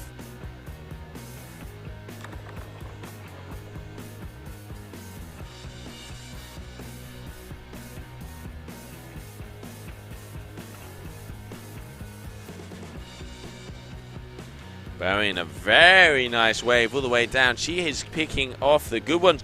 Oh! Adding in a little air at the end of that one. Not continuing on the wave, but I wonder if judges are going to be liking what they saw there. She has a 2.174 backup score, so I reckon that is definitely going to improve over that. And now let's see if she can get a little bit closer, because she needs a 8.60 if she wants to be overtaking Fiona. Let's have a look at that replay there.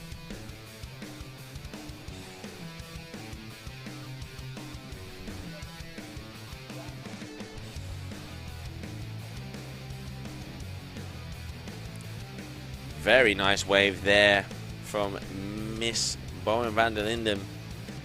Playing it all the way down.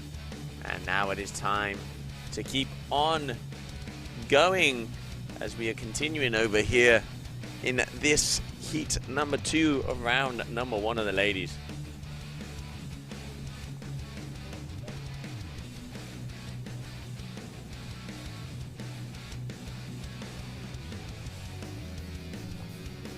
Here we can see Fiona dropping down the line now. Let's have a look. Let's not forget, 3 times world SUP world champ knows what it is to throw it down on a wave and making it all the way across the bay at the moment. Very nice riding there for her.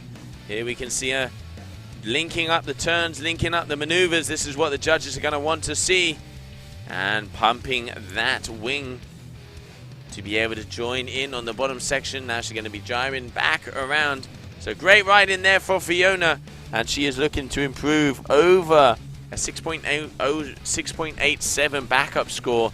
Is that going to be enough?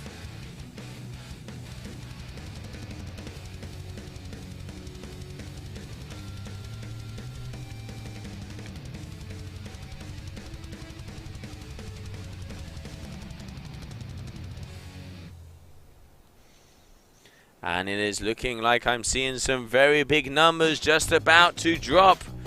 Will it be enough for Fiona to continue through to the next round? Because at the moment, 687 and a 6.90. And here we can see a 5.17 and a 5.83 for Bowien van der Linden. Still awaiting to see if Cerise will get on a wave here. Having a little bit of a tough time out there at the moment, but 6.5 minutes still on the ticker. Loads of time left.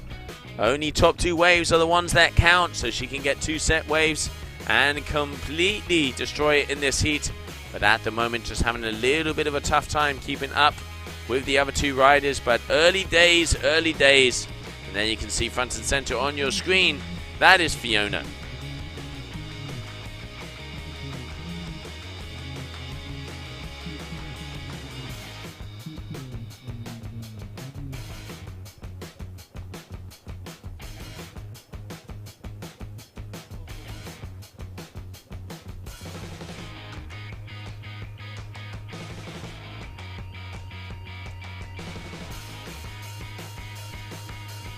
And getting yet another wave, so still waiting. 7.33 for that last one. Fiona, she is really setting herself and setting another bar for the girls at the moment. Bowien van der Linden also very consistent, 5.17 and a 5.83, so very good riding there for the lady from the Netherlands. And now let's see what is going to be happening, because it is getting very close. Just coming up on that 5-minute mark here on day number 2 of the GWA Wingfoil World Tour here in Dakar.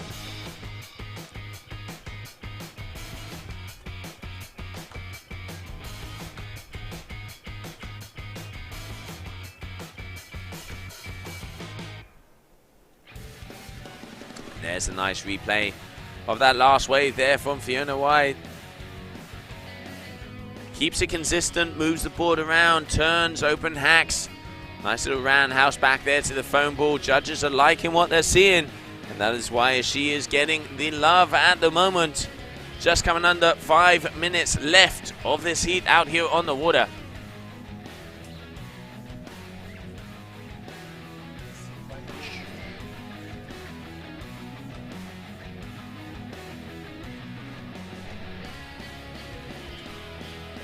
So 11.00 for the combination score there from Bowien. And Fiona with a 14.23. Just coming up on 4 minutes left of this heat number 2 of the ladies. Then it is back to the men, as we're going to be moving over to the quarterfinals. Conditions are good here at the moment. Tide is starting to push out. Waves are starting to be a little bit more open in the middle of the bay. And if you can, and if you read them right, you can pick up for the set waves and make it safe all the way down, connecting those 3 sections. As we said, there's a section at the top of the point, a little bit of a mid-flat, then comes into a little second sandbank as you come down. And if you can make it all the way down into front of the judges, there's a nice little hollow section to end off the wave. Wind's probably about in between 12 to 15 knots at the moment. I saw the guys were out on 5s before, and it looks like there might be a little bit more of a white cap. But as the afternoon goes on, wind does start to die here in Dakar. We've been seeing around 6 o'clock is when it starts to get fluky. So I reckon it is going to be start to die off a little bit, far and few in between the hits. But still, conditions are good at the moment. The best of the best out there on the water. And currently we have heat number 2 of the ladies. Fiona Wyde, Bowien, Vander, Linden, and Cerise is out there right now.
Okay, so here we have Bowien one more time coming down the line. She needs an 8.40 if she wants to lead or to increase on both of her scores. 1 minute 30 seconds left on the clock.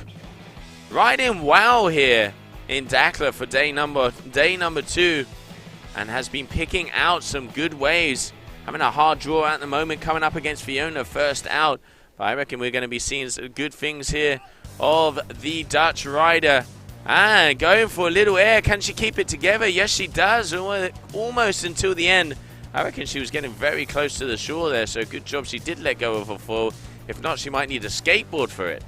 So here we can see her now making her way back out. 1 minute on the clock. Will she improve over that 5:17? We will soon find out. But I reckon it's going to be close, because even though she didn't completely ride away from that air, it was a good position. And I think judges would take into the account she was going to need wheels if she wanted to ride out of that one. Last minute, 45 seconds on the buzzer. So who is it going to be? It looks like Fiona at the moment. She has a 7.33 and a 6.90. Then we have Bowien, who has a 6.73 for that last one, so a very good score there for her, and a 5.83. So watch out, everybody. At the moment, it looks like the highest scores are being made by this lady on your screen, Fernando Wyde, 3 times world SUP champion, who obviously can throw down on the old foil, and also Bowien van der Linden, the RRT rider from Holland, with a 12.56 combined score.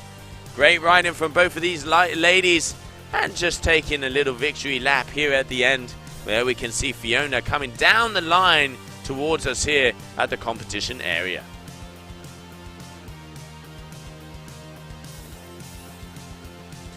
Nice smooth style, cruising and perusing, nice and easy, not too big hacks, but just making sure she keeps the flow, keeps the ride, has a nice drive all the way down the wave. And one of the things we have noticed with Fiona, she has very good wave selection and getting the ones that can make it all the way down to the bottom. So there we can see it. So it does look like it is official. It's going to be first position is going to be for Fiona. Second position is going to be for Bowien. And third position is going to be for Orane. So congratulations to Fiona for going through to that first position and the next round. And while we wait for the rest of the results to come in, let's not forget we're going to be changing over to the guys. But before we do so, let's take a short break.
Okay, so there we can see the gladiators of the old Colosseum here of the Dakar Wingfoil event. Chucho Nonot is going up against Camille Bouyer. Two very talented riders. Chucho is one of the guys that actually lets the foil release when he hits that top turn. And Camille, we've been seeing some very nice surfing style throughout. Very talented freestyle wingfoiler as well. So combination at the moment. But hey, name of the game today is 100% waves. Top 2 waves count out of 10 wave attempts. And judges, they are looking for linking the maneuvers, linking the section, wave selection. Really just flowing, cruising down the line and making those big open face hacks and as vertical as possible.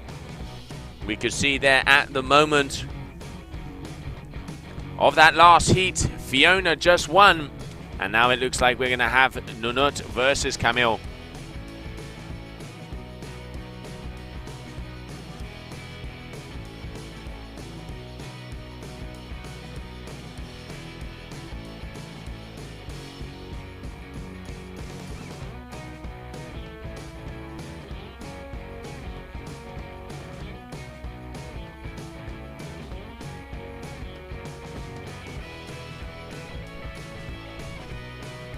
There you can see the winner of that last heat from Hood River. That is Fiona Wyde making her way up.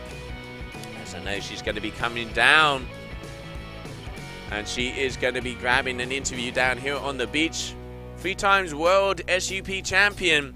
And man, can this lady throw down on a foil.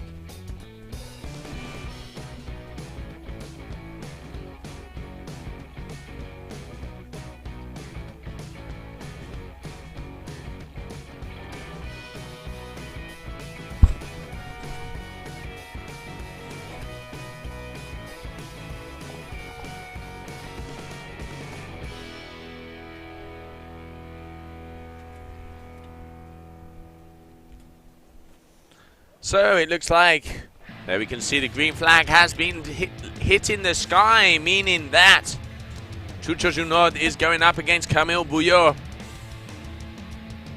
And there on your screen, that is Chucho flying in with a lot of speed. This is one of the things I've been saying about this young man. He hacks the wave when he gets it and makes sure that he is flying through the ocean.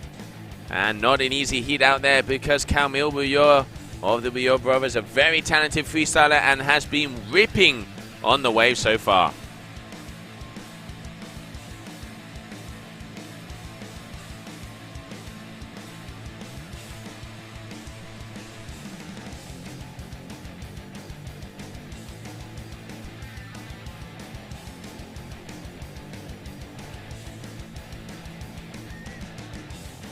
Well, there you can see Chucho making it all the way down the line, and that is Camille on the orange RRD out the back. Wave for wave, turn for turn down here in the desert. And we are seeing some very nice little open-handers. You can see this right-hander making it and starting to jack up here for Camille. This is going to definitely be a very nice wave. Pushing forward. 16 minutes on the clock, and look at this beauty all the way down to the bottom of the competition area. Super stylish and flowy here for the Frenchman. This is going to be a very big score for him. A bit of a roundhouse just across the white water. Oh! Head over foil for the end of that one, but a solid start to his heat. And after that great performance there from Camille, we are going to be going down to the beach because Gemma, I can see you are there with the heat winner, Fiona. Thank you so much, Joe. Fiona, it is great to see you here. This is your first Wingfoil event with us. You've come here all the way to Dakhla, Morocco, and you just killed it out there. Your first heat on the water, some really high scores for you. Tell me how the whole experience is going. Thanks. Yeah, it's incredible to be here, first off. You know, the conditions look absolutely stunning. They're a little bit trickier on the water than it looks from shore, but the waves when they come through are so nice and clean, and I had a blast. I haven't actually done much stuff in Wingfoil in the surf, but you know, just putting it all together from previous experience in different sports and just learning how to manage a heat and stay up on the foil and do all that, and then once I get on the wave, then I can read the wave and know how to surf it a bit. But that was a blast. You know, it was really tricky at times, but at the same time, it was really fun, and I am super happy to be here. And yeah, this is a great way to start my event with you guys. Definitely the best kind of start. Can we expect to see you at more events with us this year and next year? I definitely hope so. The end of this season is a little bit tricky for me. I've been competing in stand-up paddling this whole year. That's what my background is.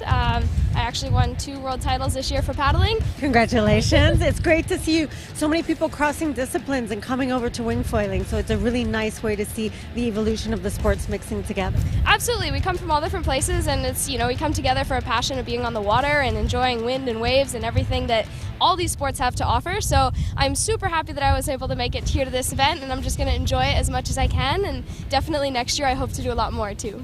Well, congratulations. We're really so happy to have you here, and I wish you lots of luck for the next round. Thank you very much. Thanks a lot. Back to you, Joe. Thanks, Gemma. Thanks, Fiona, and congratulations. Great riding out there. Let's not forget, 3 times world champion of SUP discipline, and she was ripping out there on the water. And now, also not making it easy for her was Bowien Vander Linden. But now it's time we're going to change it up and swap it over to the men, because at the moment we have a very good battle out there. It is Chucho Nunot versus Camille Bouyer, but Camille Bouyer with that last beauty of a wave with a 7.50.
There we go, beautiful replay there once again of Camille.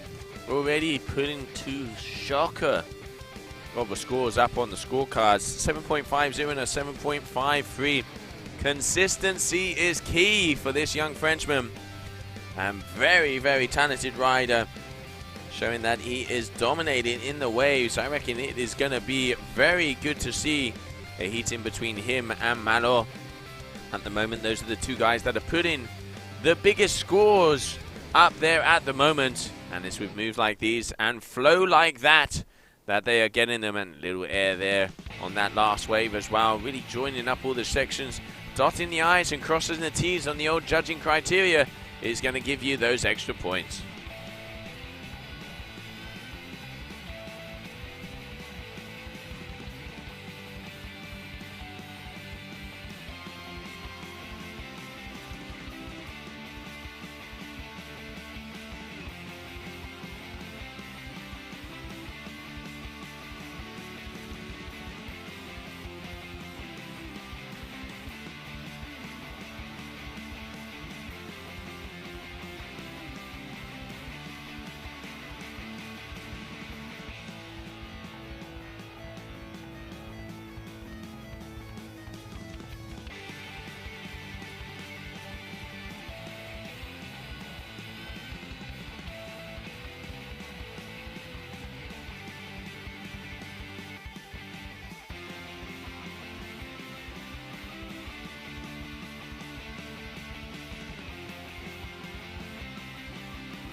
So both of these riders keeping themselves very busy.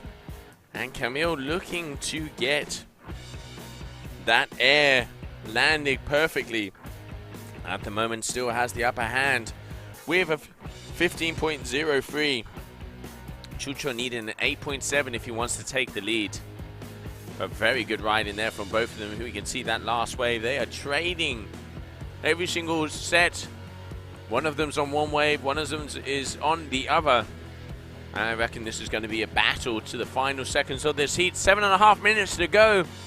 Early days out there at the moment, early days. But both of the boys throwing down with some big numbers. And now each time they're looking to increase to see who will be making their way through to the semi-finals of this competition. And there you can see Camille Bouyer putting in every ounce worth of energy to be able to get through to that next position here in this competition.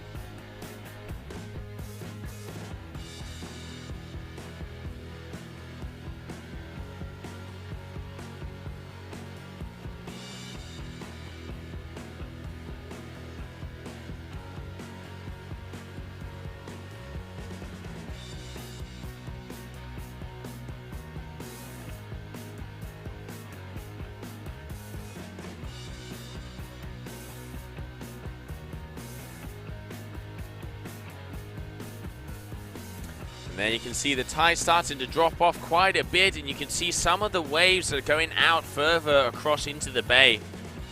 Interesting to see wave selection from a lot of these athletes. Some of them are deciding to go closer up onto the point, and then some come all the way down.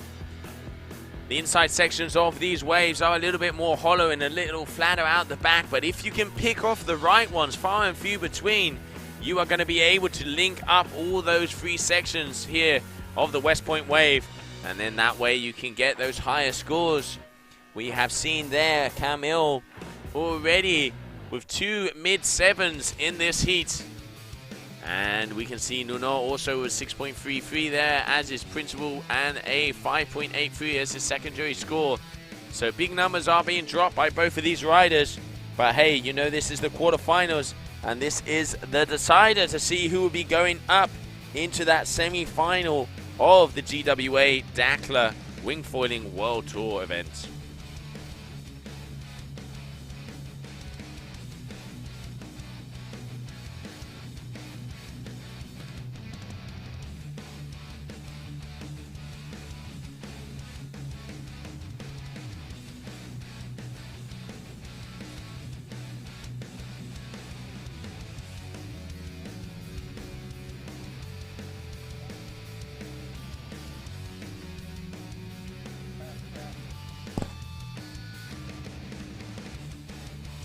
And there we can see Camille Bouyer pushing out to the back.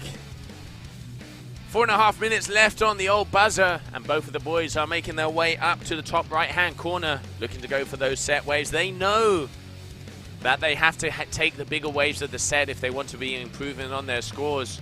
Each of them know they've had good waves out there. Let's not forget live scoring at this event, so every rider can actually know exactly what is going down and the numbers that are out there on the scorecards. And currently there you have Camille Bouyer and Chucho Nunot. Nunot on the right with the F1 wing, and on the left, that was with the orange wing. That was Camille Bouyer from the Bouyer brothers. Julien also, very talented rider, his brother. And here you can see both of the boys pushing forward. That is the image of searching for the set, scavenging out there, as Ayrton would say, playing the Brazilian game to see who can grab the wave, to see who can pressure into someone going first. But it looks like at the moment it is going to have to be Nunot to up the pressure, because he needs a big score. He needs a 8.70 if he wants to be taking the win.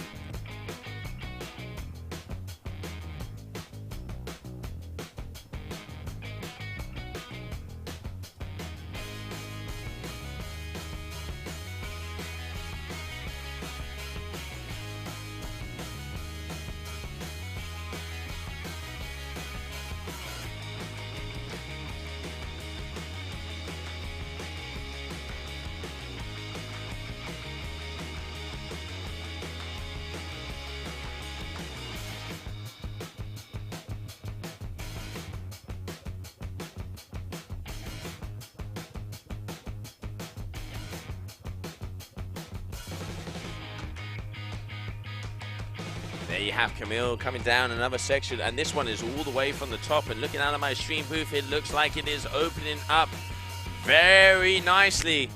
So Camille Bouyer, and then I can see Nuno all the way out the back. So it looks like these boys are going to be trading final blows, or maybe even going to be able to get another chance out. But two very nice wave sections for both of these guys.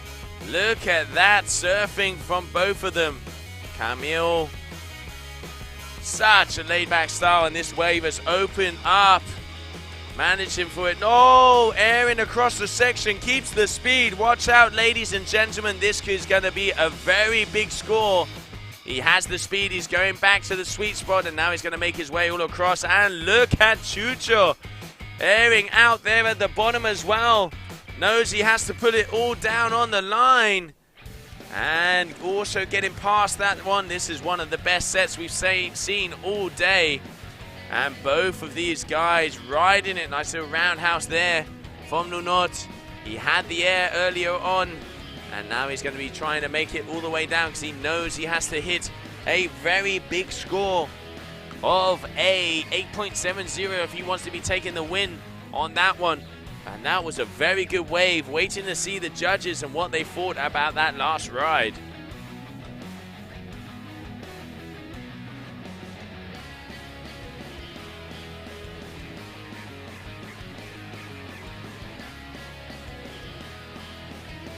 Very big numbers coming out for both of these riders, making it all the way down from the point. Camille Bouyer putting on a solid performance at the moment. Got 2 big 7.5 waves, and that last one has just improved that even more, as he has an 8.27 for that last move. So Camille Bouyer putting on the pressure, because Novotna is going to need a 9.47 if he wants to take the lead. Just waiting to see that last wave, the numbers to be dropped, but I don't think that is going to be enough. Closing 30 seconds of this heat.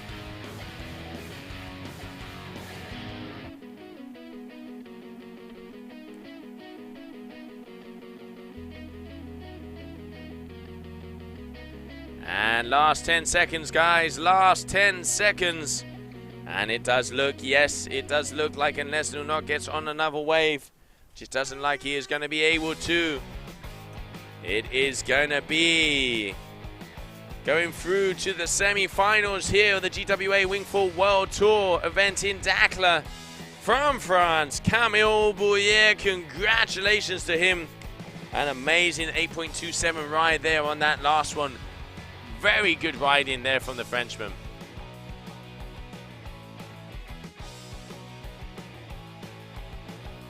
Okay, while we wait for these two guys to come back in, and coming up next, we're going to have heat number 2, Francesco Capuzzo versus Hugo Marin. Bear with us as we're going to take a short break.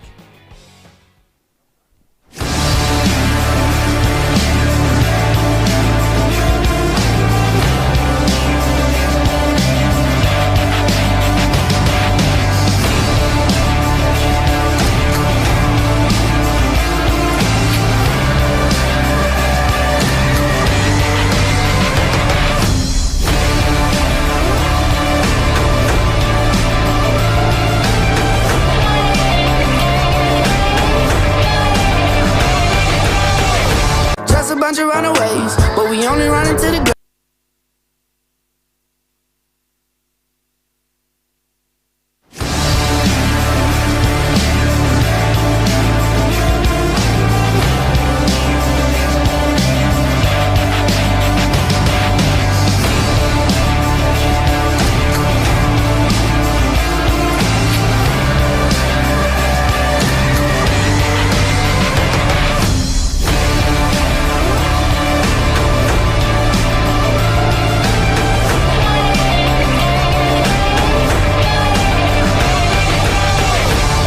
Bunch of runaways, but we only run into the grave. Nothing you can really say. I was smoking cigarettes on patios. I was drinking beer with my friends. I was trying to boogie down the night. Vodka with the Sprite. Here we go again. I was smoking cigarettes on patios. I was throwing money in the air. Maybe I should bring that shit back up.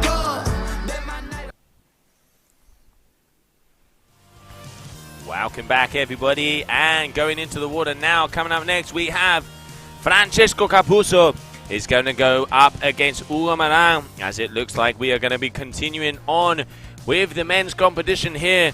Conditions are good, waves are pumping, wind is starting to pick up again in the final stages here. So, round number 4, heat number 2 on the water. Those are the two men out there, Francesco Capuzzo from Italy and Hugo Marin from France.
And there goes the buzzer, meaning it is the start of this quarterfinal of the men going out there. Here we can see with the F1 foil, that is Hugo Marin starting off his heat with a very nice wave.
Okay, so it looks like Hugo starting off with a very big wave there, 6.10 on the scorecards. 15 and a half minutes left, and it is going to be a very action-packed heat. There we can see both of the boys coming all the way down. Francesco Capuzzo, one of the most complete waterman I know on the planet. He is a professional windsurfer, a professional kiter, professional wingfoiler, and a professional in himself. And here you can see him just rolling all the way down, getting very close to the shore there for that last wave. And now let's see also Hugo coming in with some speed. He must be skimming the sand there. And both of these boys throwing down 2 waves each. Now let's see who's going to be on top as he makes their way all the way back up to the top of the competition area.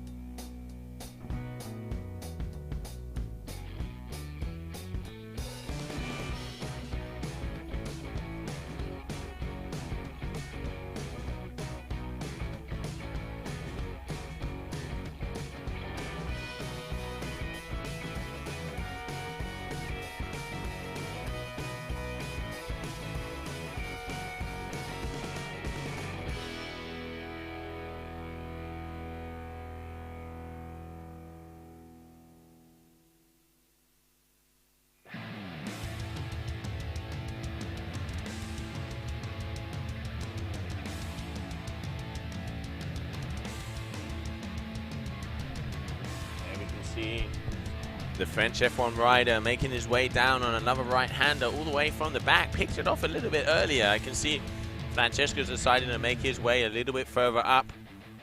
So at the moment there we have on the water Francesco Capuzzo and Hugo Marin in this quarterfinal. Hugo at the moment having the upper hand. And we will have to see who is going to be coming through this, because the winner of this heat will be making it through to the semi-finals.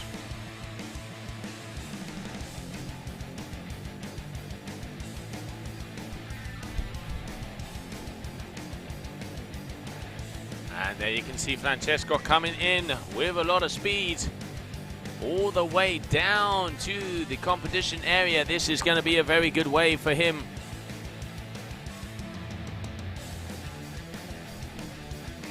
Looking to improve. Obviously, he's definitely going to improve on those 1.17, but already Hugo putting down 2 very big scores out there with a 6.10 and a 7.37.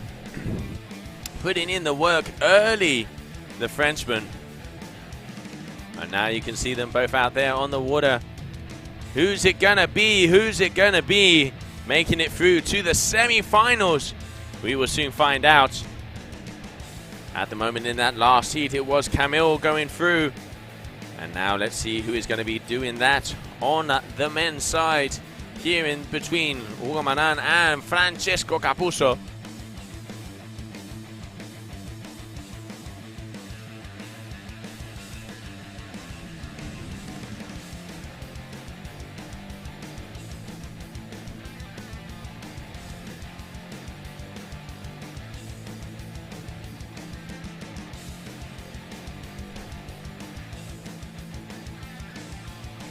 Francesco having a little bit of a tough time getting back up.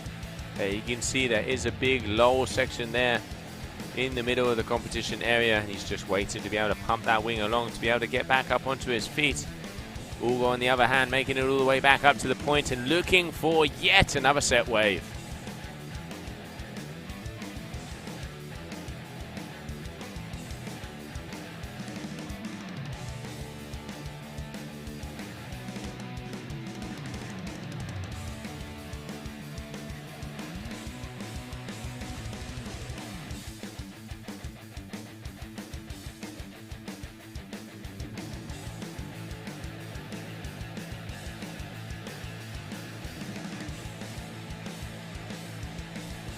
Hugo here dropping in with style like usual, with that signature tweaked out. Switch stance air, and now coming in down on the wave. He's obviously seen something he liked. One of the things I really like about this French rider is how he keeps the speed. I mean, he really does kind of ride the wave all the way down. Now he's looking like to open this up as this wave is going to start to hit that second sandbank, and you can just see it starting to form, getting loose. Loosey-goosey, as Mr. Angulo would say. And now he is right in front of the stream booth here, and this wave is opening and peeling up very nicely. Coming down the line from France, F1 rider Hugo Marin, making his way with some speed, looking to improve over a 6.10 backup score. Is he going to be able to do that with this one? A very good wave all the way down to the bottom. Going to be interesting to see how the judges are going to be giving him, rewarding him for those turns. As we just saw heat number 1 and 2 of the ladies, where it was Paula, Novotna and Fiona taking the win in each one of those heats. And now we just saw also Camille taking the win. Nico also. Malo Grenole. And now it's going to be in between these two guys, Francesco Capuzzo and Hugo Marin, who is going to be going through to the semi-finals here in Dakar. We will soon find out, as it does look like we might have some movement on the ocean all the way out the back. Needs the 7.84. He wants to take the lead at the moment. Francesco's backup score of 4 point something, so he can definitely improve on that one. Looking for a 13-point average.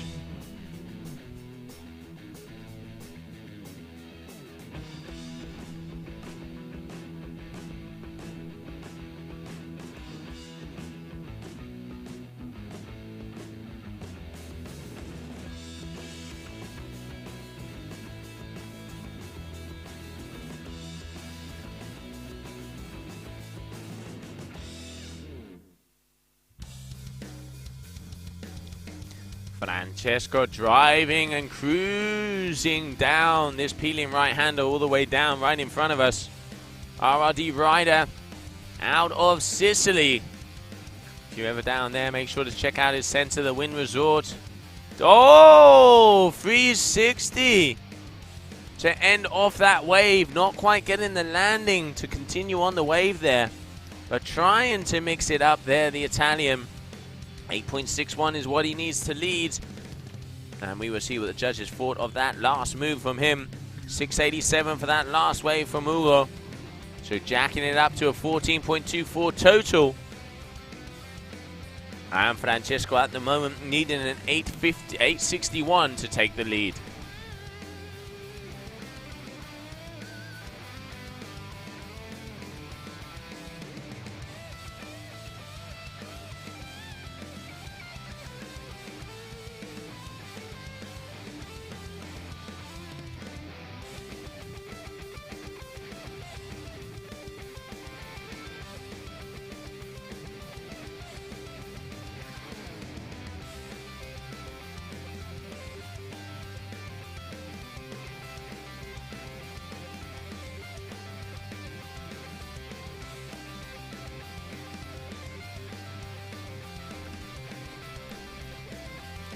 There you can see both of the riders making their way out to the top of the competition area. Heat number 2, round number 4, quarterfinals of the GWA Wingfoiling World Tour event here in Dakar. It's just under 7 minutes left on the clock, and there you can see in the front with the F1 wing, that is Hugo Marin. Big tweaked out switch stance air there, right to come and start onto the wave. Little bit of a signature move there for him. And I can see at the back there also, we can see that Francesco Capuzzo is trying to eye up a section. Here we can see Hugo loosey-goosey coming all the way down, this peeling right-hander. If you can join the sections, the judges are definitely going to be giving you the extra kudos and the extra love. Already been seeing some 8-point average wave scores. We just saw in that last heat, we saw Camille pulling off 7.5s all the way. So the bar is starting to set, and here we have Hugo dropping in on a very nice inside roller here, coming down, opening up the shoulders, wha-bang, off the top. That is a nicer wave, keeping the flow dancing in the ocean out there for the Frenchman. Really love how you can see he can just completely commits, opens the shoulder again, once back, little bit of a roundhouse here. Coming down the line, deciding against that one. That is definitely going to be a good score there for the F1 rider, Hugo Marin.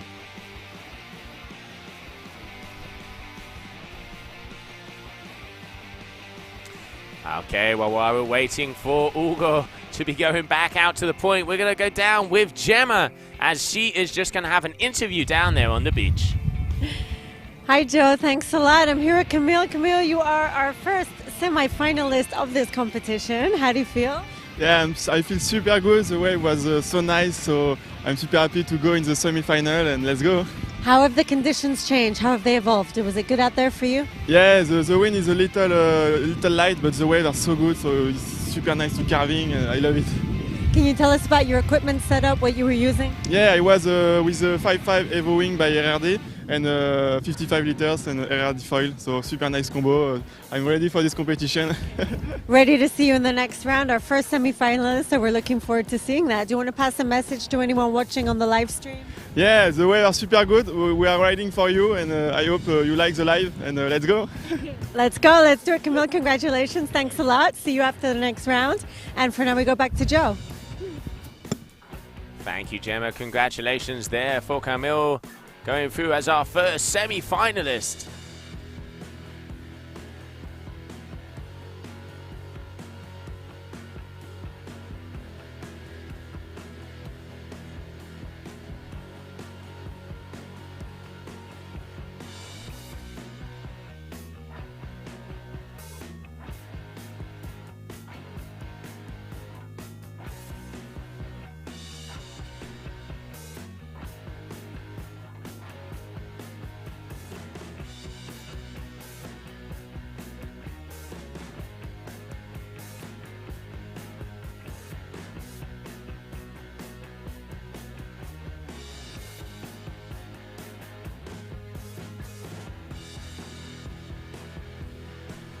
Tweaked out air there for Hugo, as I said before, signature move for him. This was that wave before that gave him 5.27, so it wasn't the best one we've seen from him yet at the moment. 6.87 on the cards and a 7.37. Then we can see Francesco, 5.63 and a 5.20. Very graceful and flowy surfer, this young Frenchman. Also a very talented strapless freestyler when it comes over to the old kite surfing. One of the things that we saw Fiona saying there, all different people coming from all different disciplines with the passion of the ocean. And that is what it's all about. Any more time you can get out there, all of us are very happy. And you can see the transference from one sport to another. So good to see everything mixing up. And Hugo here, like we said before, really has that flowy style from the bottom to the top. Nice roundhouse, opens his shoulder, really opens up the hips. Make sure that he gets that old head round, whips the tail back. And this is why the judges at the moment have him as your leader so far in this quarterfinal number 2 on the water. And here we can see Francesco Capuzzo dropping in for another wave. This one's looking nice as well. So here we can see Francesco coming down the line, hitting that second section of the wave here in Dakla. Flattens out a bit. Now he's probably going to be keeping to the white water while he gets to hit that second sandbank as this section starts to jack up. Vamos, Francesco. And there we can see him pumping along to see if he can hit the third section of this bump. But a little bit of a tough conditions out there. As you can see, wind very light on the inside here of the wave in Dakla. And he is going to be coming down on that, but I'm not sure if that will be the same score. But still, the Italian coming in strong, going fast down the line here. Nice little top turn, opening the shoulders. Hugo definitely getting a little bit more verticality on his turns. And we will see how the score's coming by, because at the moment, 14.24 for Hugo versus a 10.83 there for Francesco Capuzzo. Last minute, athletes, last minute. And we can see Hugo also jumping on another wave coming down. Really has a little bit more angle, a little bit more verticality on these turns. This is why he's getting the extra points. He comes back to the foam ball and does completely open up the shoulders and the hips, as you can see there. So coming around here one more time for the last wave, I reckon, of this heat, because Francesco's still trying to make his way out to the back, but it does look like he's going to be landing on something, so you never know. Francesco is needing an 8.51 if he wants to take the win, but it is that man there, Hugo, pushing forward with speed and with ease. Very stylish riding here. Oh, almost losing the fall underneath himself there. That was a shame, because he was lining that up to be a couple of nice turns. And here you can see as it goes by and as it keeps pushing forward, he is going to have a nice score for that one.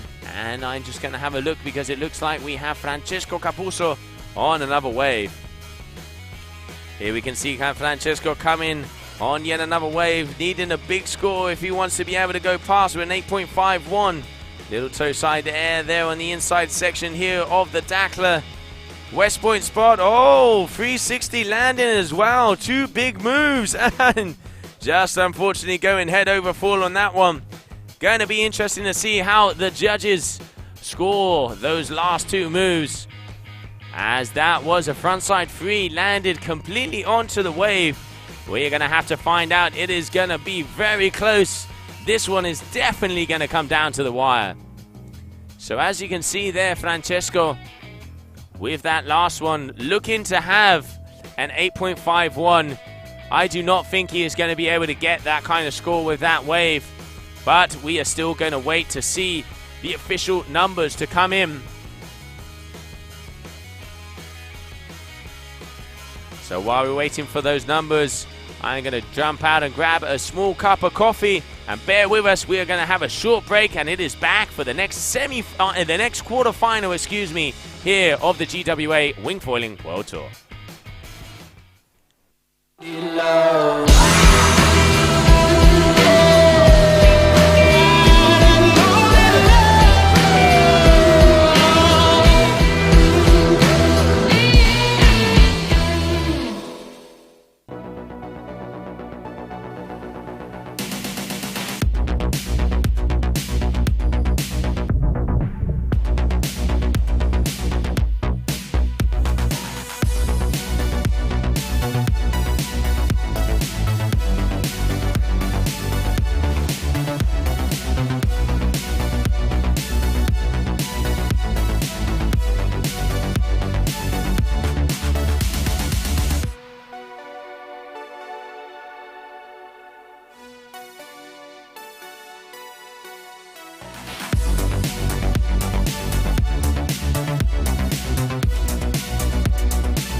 Wow, that was some very good riding there from Hugo.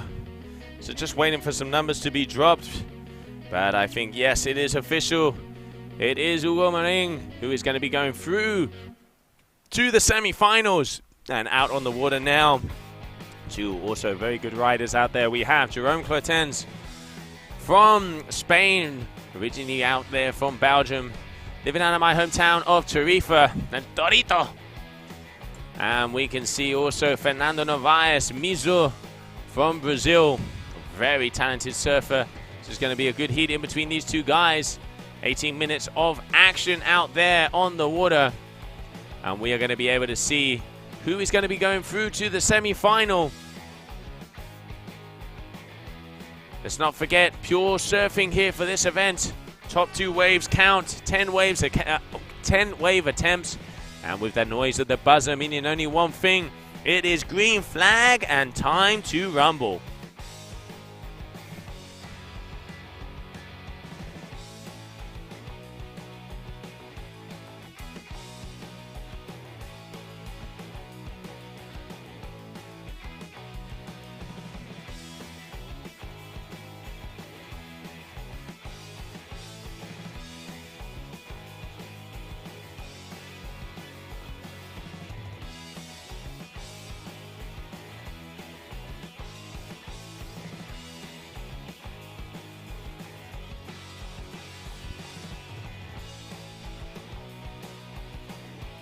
Mizo starting off with a very nice right-hander all the way up from the point. Getting a few turns in on this one already. Very loose style, this Brazilian. You can just see, has the flow, has the drive, just cool, calm and collected all the way down the line. Passes the wing behind his back on every single turn, so it does not get in his way. Interesting technique there, and it seems to be working for him, because look at this beauty. Very good wave selection here for the Brazilian. Riding it all the way down the bay. This is turning in to be a very nice wave. Oh, just getting caught up there at the end. But still, solid score there for the Brazilian is definitely going to come in. What a way to start off your quarterfinal.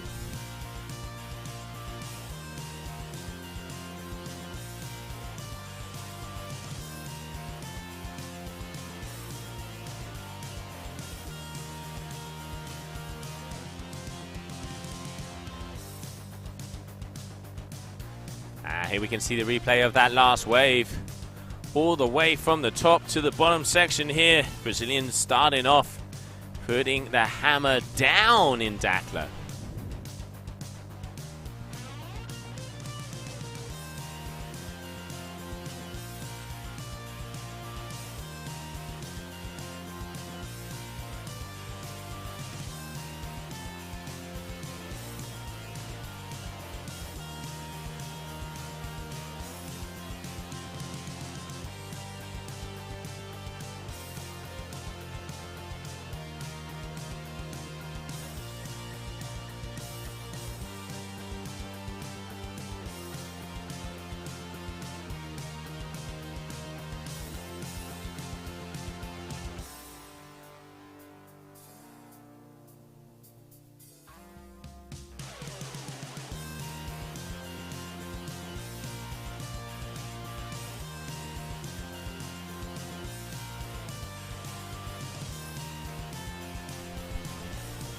Okay, here we have Miso and Mr. Clotens.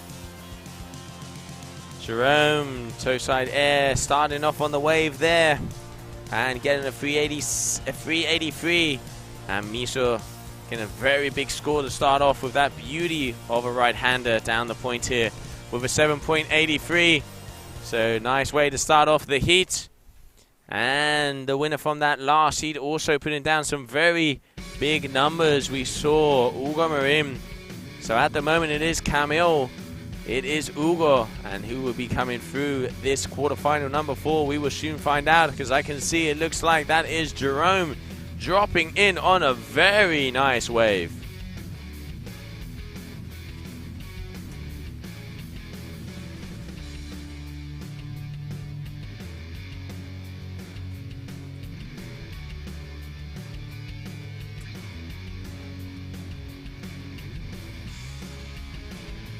Miso starting off at the very back as well. Jerome trying to ride this one in all the way down to the bottom section area because it does start to hollow out, but doesn't seem like that won't quite work for him. And Miso is just keeping himself busy out there. 7:27 at the moment on the scorecards, and now just waiting to see what Jerome can do.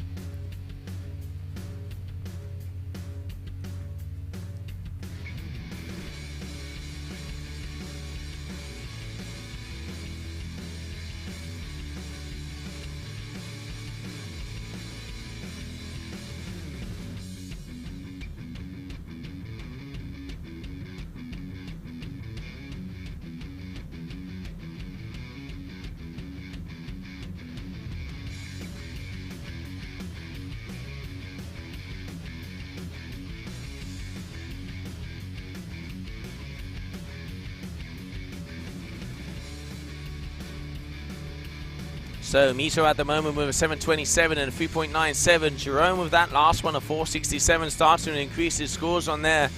A total of 8.14, needs a 6.57, and now turns into a 8.40 second to be able to go through to the next round.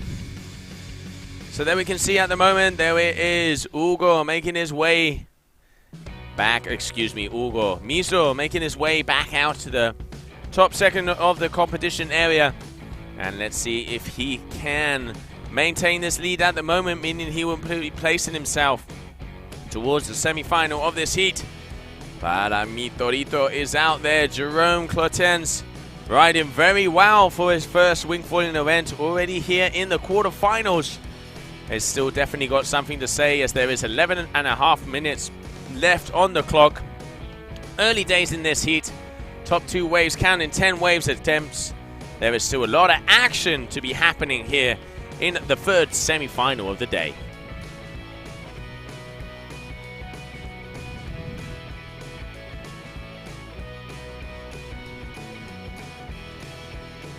And there we can see the local guys, a big double shaker out there.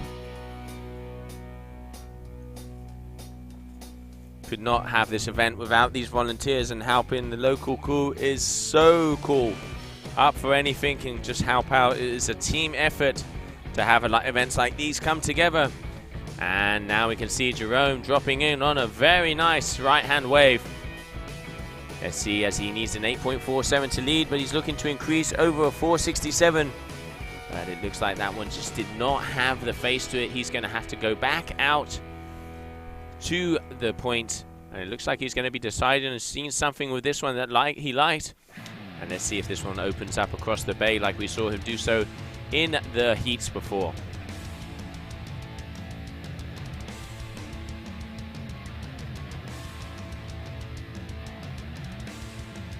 This one definitely is opening up nicely. Jerome keeping himself busy, swaying side to side. Nice little roundhouse cut back there. And this is where the wave starts to speed up. He needs to get past this section, which he does. Oh, just almost losing it there. Going down on the fall, one more time. Having to pump to make sure he stays on the section. And judges are going to take a few points away for that because he did not quite link it up. Oh! Wait a minute. Good morning and good afternoon, Mr. Clotens. Going for the 360 landing back in the wave. He has got to be happy with that one. Where did that come from? Si, senor. So here we can see the replay. Wave started off nice, got a few turns, a couple of open face roundhouses, back to the cutbacks. Then this is where it started to get steep. He got caught up a little bit on the top on one of these turns, which made him have to improvise. There you can see just the board almost touching there, and if I'm not mistaken, it was on this next turn.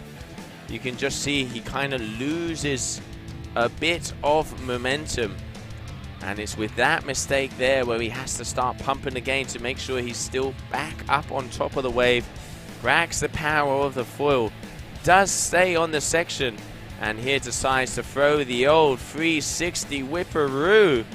Very nice wave there from Jerome, and achieving a 573 for that one, mixing it up. So at the moment, He needs a 7:44 if he wants to be going past Miso at the moment. Because it is that man, Mr. Fernando Novaes from Brazil, who is going to be going into the next part of the competition area to see if he can make that top section and grab the next set. There's another wave there for Miso. I think that is his first wave, if I'm not mistaken. Beautiful wave selection. Just open up. Look how easy opening the shoulders. All the way around, all the way down. And he's talking to him before when he came in here. He was just resting and came in here on the stream. He was saying, you know, I know the riders out there, it's better to take the big ones and make them count than to keep getting tired and going on all the small ones.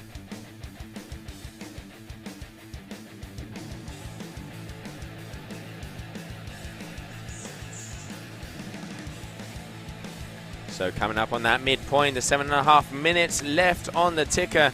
And on your screen, Jerome on one of the bigger set waves we've seen today. Let's see what he can make for it.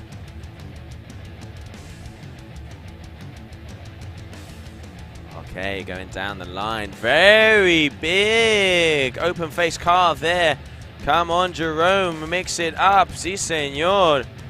That was a much better ride there for the young Spaniard, and looking to do the same thing there to finish that one off with that 360. Just unfortunately not quite getting the wing around and underneath him to be able to continue over. But still, the surfing on that wave, I'm going to say, was a lot better. And I reckon he is definitely going to be increasing on his backup score. And yep, there it is. 5.93, meaning that at the moment now, Jerome only needs a 7.25 if he wants to go into first position. And still there is time on the ticker for both of these riders to increase their scores and see who will be going through to the semi-finals of this event.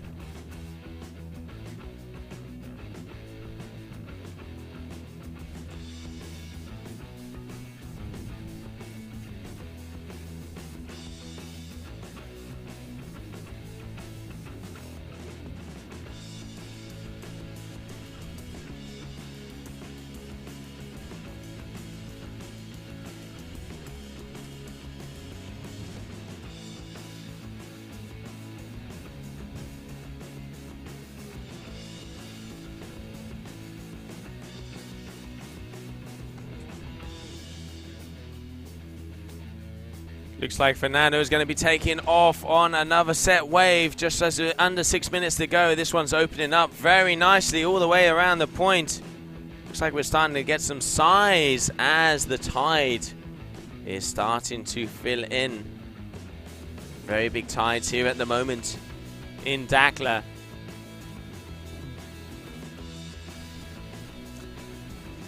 And sometimes these bigger ones, they do start off better up on the point, but then they don't continue all the way down into the bay. Really, once again, wave selection is key, because if you can get those ones that do link all the way across the bay, you are going to be achieving those better scores.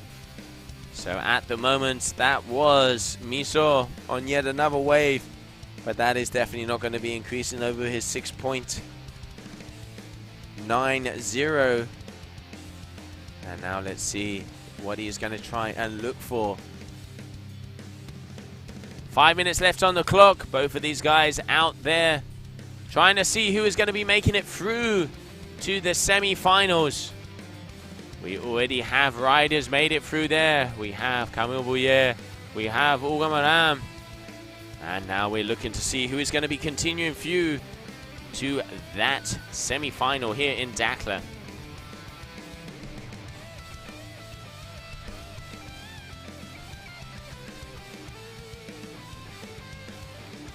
And Miso, this one's looking like a nicer wave, starting a little bit more across into the middle of the bay, and this one is opening up all the way long. Look at that flow.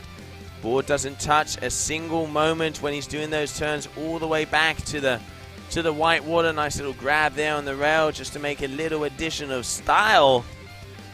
And here you can see him. Wingtip got a little bit caught there. And this is where the waves make the difference. If this one does connect with that bottom section, which it is, you can see it starting to steepen out here right in front of the live stream booth down in Dakhla, underneath and down in the desert, as I've been saying. I have front row seats to the action throughout the whole week. I have dates and raisins instead of popcorn, but loving the action out here. What a way to spend day number 2 of the GWA Wingfoiling World Tour. That was Fernando Narvaez, the F1 rider from Brazil, ripping all the way down. And I reckon we're probably going to see definitely an increase on his backup score of that 5.90. So there it is, a 6.13 for that last wave from Mizo, meaning that he is going to increase on his overall average and is currently winning by 1.87, but Jerome needs a 7.57 if he wants to take the lead with just over 2.5 minutes on the buzzer. Jerome is going to have to get busy, but hey, still I've seen Jerome riding throughout the whole morning. We've seen some very nice turns from him. There have been 7 scores being thrown around during the previous heats, so anything can be happening down here. This is the World Championship. The best and the best battling it out against themselves as Mother Nature, as Mr. Chris Tronolone would be saying. And now it is time for the last 2 minutes of this heat, as the Tarifeño Jerome is going to need a 7.57 if he wants to be making it through to the semi-final of his first event of the Wingfoil Tour.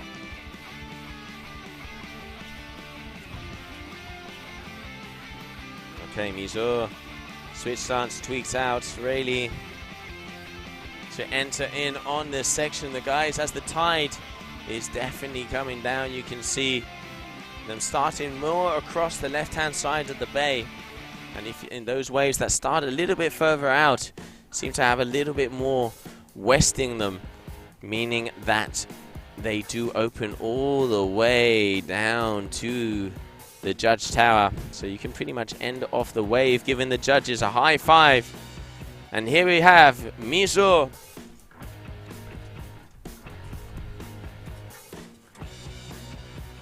cruising and perusing, as you can see this section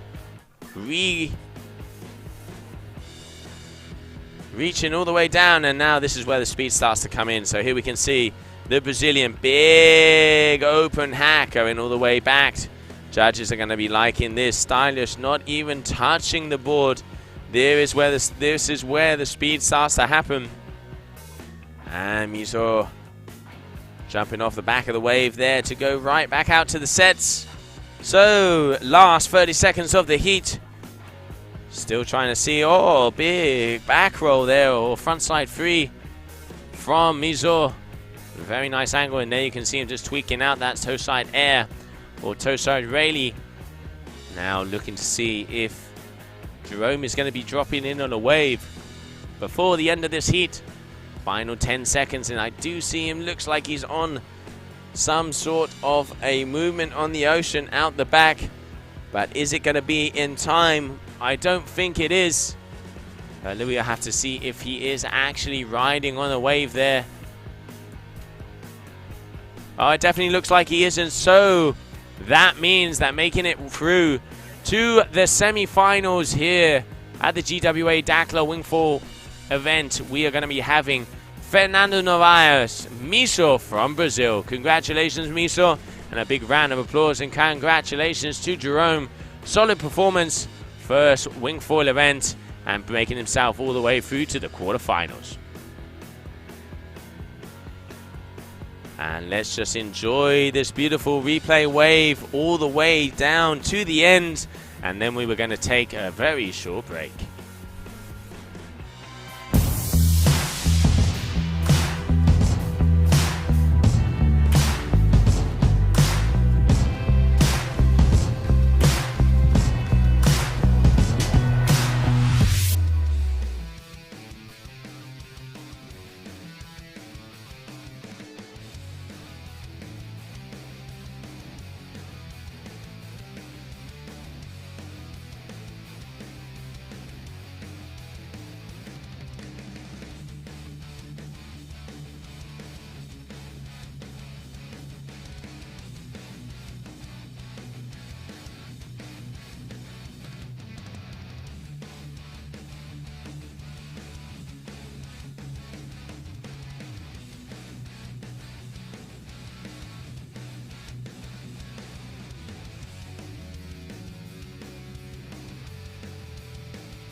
Okay, well, welcome back as we are going to be going on to the final quarterfinal heat here of the day. Julien Bouyer is going to be going up against Malo Grenoble. This kid has been killing it, and let's not forget he kicks out. The number 1 seed coming into this event, Tituan Galea, so very good rider. Watch out because both of these boys have been throwing down. Excuse me. And that means that the winner of this heat is going to be making his way through to the semi-finals. So who we have, that's the horn, meaning at the start of these 18 minutes. In the orange, that is Julien.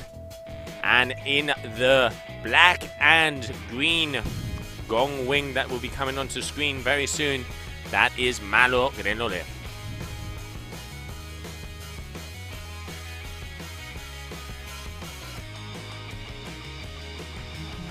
Okay, so here we can see that is Julien starting off, coming down the line. The RRD rider out of France, looking for a position in the first semi-final.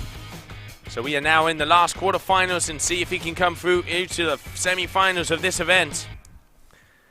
And Julien making his way down to the bottom section. A very nice first wave for him.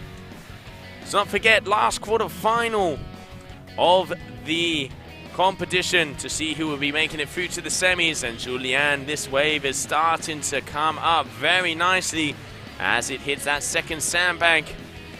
Going to be going all the way along. A little bit of a cutback there. Comes down, starts to gain the speed. Great riding here from the RRD rider.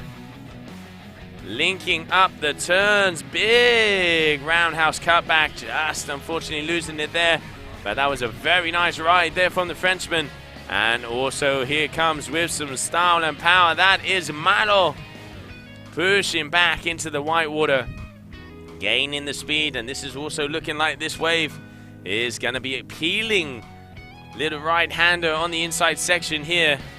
Malo cruising and perusing through the first part of that wave. 18-minute heat, 2-minute wave, 2 waves count. Top 2 waves out of the 10 attempts is what are going to give the guys the scores on the judges' scoring cast to see who's going to be going through to the next round. And at the moment, it is looking like it is going to be very, very tight heats because there are numbers being dropped. And we will soon find out who is going to be taking the lead. Having to do the old Swiss knife here at the moment, joining it up with the beach mic as well. Double or nothing, as we say down here at the GWA, and just waiting for some numbers to be dropped because Julien's wave, that was a very nice one, as you can see here on the replay. And then Malo had one all the way from the back, but I didn't quite see the first few turns, so missing to see what the numbers are going to be dropped for those last ones. And here it is, Malo Grenoble and Julien battling it out here for the last last quarter-final of the day. I do apologize. To see who will make it through to the semis. Okay, so it does look like 690 for that wave there from Julien. And just waiting to see how the wave from Malo was. Great riding from both of these boys. And here you can see Malo coming in on this beautiful replay out there. Really love how Malo, he does hack against the wave. He does really power through. He's got that floaty style, but then he can up the speed, kind of, you know, sit the old next gearing. And he does be able to get the kind of whip off of the top that we're looking for. Very talented young man, as I said. In the moment, he is in the hot seat. But it is Julien, the RRD rider, who is in the lead so far. And while we're waiting for both of these guys to get back into position, I can see out of the corner of my booth, it looks like we have a beach interview with the winner of that last heat. Indeed we do. Thank you so much, Joe. I'm down here with Fernando, locked down his spot in the semifinals. You're just storming through this competition, Fernando. How are the conditions now? Still pretty good. Plenty of waves, and the wind have improved a little bit, so it's enough for us. Really good. You said to me before you're not a sailor, you come from a surfing background, and we were saying we can see that really with your wave selection. How important is wave selection here in Dakhla? Oh, it's everything. Everything. If you don't pick a good wave, you're definitely not going to get the score you need. So, yeah, I was just focused on picking the right ones, the one that grows up and goes better on the inside, and I got lucky with that. And how do you feel about your possibilities of advancing through to the finals here at this event? Take a little look. Yeah, I don't really think, I don't get much, I try not to get anxious, you know, I just... Heat by heat. Yeah, I just let it go, let it flow. Seems to work so far. It has been, yeah. Okay, awesome. We'll let you get some rest, and we hope to see your good performance after the semi. All right, thank you very much. Thank you so much, Fernando. Back to you, Joe. Thank you. Congratulations, Miso. Thank you, Gemma. So let's have a little look at that table. We can see there, going through to the semi-finals at the moment, we have Camille, Hugo, and Miso, who we just had the interview. Then we are waiting for the spot in between these two guys, Malo Grenole and Julien Bouyer, who are out there on the water in the action. And it looks like they're the Gong Rider. Big airing into this first section of the wave. Looks like Malo is starting to loosen out, and let's see what he has, because this is a very nice set, opening up all the way across the Bray here in front of the West Point Hotel. Probably about 2 to 3 foot little sections, managing to come through, having a little bit of an issue with the wing there, getting it caught up on the wave. And now this is where it looks like he's starting to fly. I really like how he does really go back to the white water. He really does play it all the way back and make sure that he can continue and keep having the power there.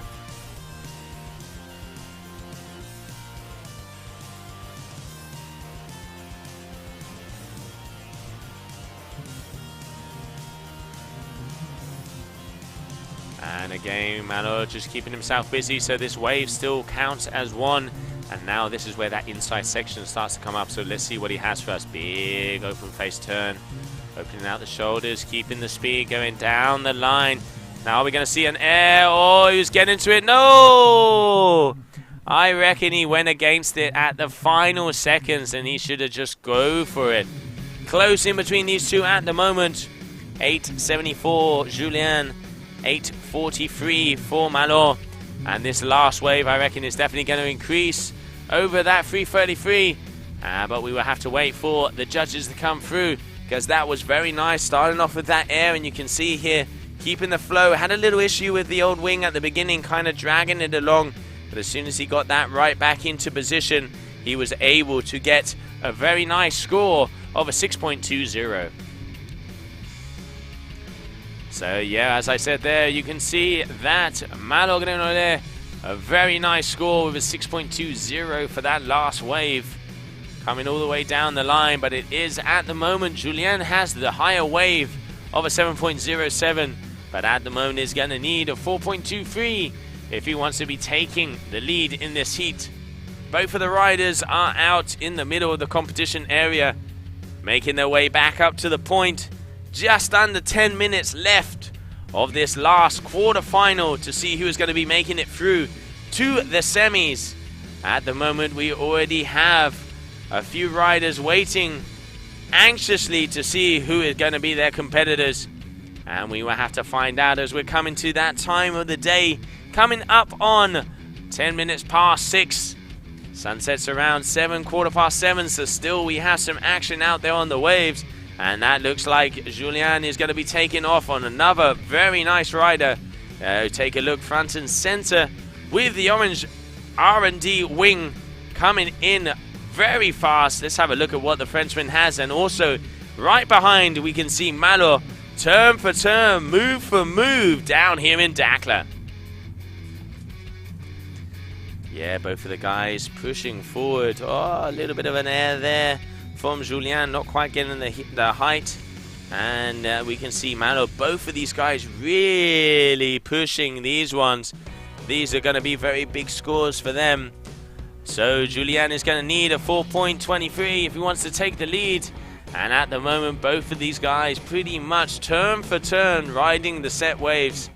And it looks like Julien's going to be going off the back, but Malo is continuing down the line and also deciding that that's it for that wave. Now it's time to get back upwind and go all the way back to the point. 8.5 minutes left on the clock. Let's have a look and see what the judges have thought about those waves. So yeah, there is definitely some good numbers going to be coming in here. I reckon we're going to see some of the best waves of the day from both of these riders. Definitely when it comes to Julien's side. Okay, just waiting for confirmation. But yes, that was a 7.47. So Julien at the moment 14.54, leading by 3.24. Very nice open face hacks all the way back to the whitewater using the power of the wave. Very good surfing there from him. And then also Malo Grenole right behind him with some solid moves as well. So with a 7.7 something coming up, just waiting for confirmation on the score. So Malo Grenole and Julien Bouyer very close in between them. Malo, okay, it is official at 7.57, so pretty much those waves were identical. 7.57 there for Malo and a 7.40 for Julien. Very close in between these two. And at the moment, Malo is going to need a 7.07 as Julien is winning by 0.53 with a 14.40 total. So very close in between these two riders, but it is Julien Bouyer who is in the lead so far, just under 7 minutes left of this heat.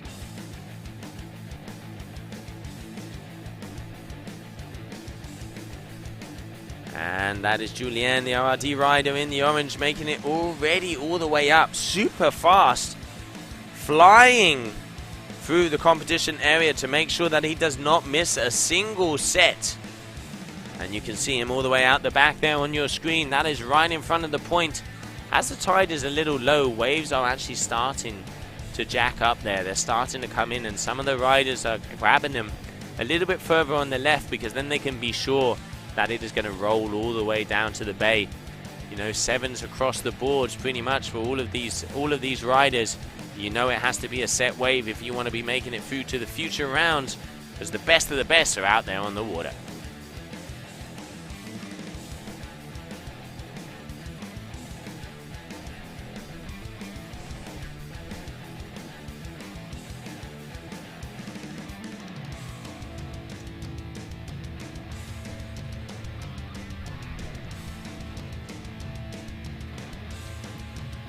Okay, so just coming up on that 6 minutes left of this heat, and you can see on the right hand side that that is Julien Bouyer on yet a very nice opening wave. The little set here starting off in the top section of the West Point Hotel, and let's see if he can make this one all the way to the bottom. Super flowy turn. Just unfortunately getting caught up there, and it looks like Malo is going to be taking off on something in the back. Fortunately there, Julien got caught up on the edge and just lost the opportunity of that wave, but still winging at the moment. It is very close in between these two riders.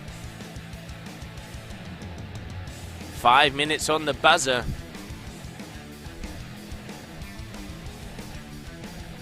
Five minutes, athletes, 5 minutes.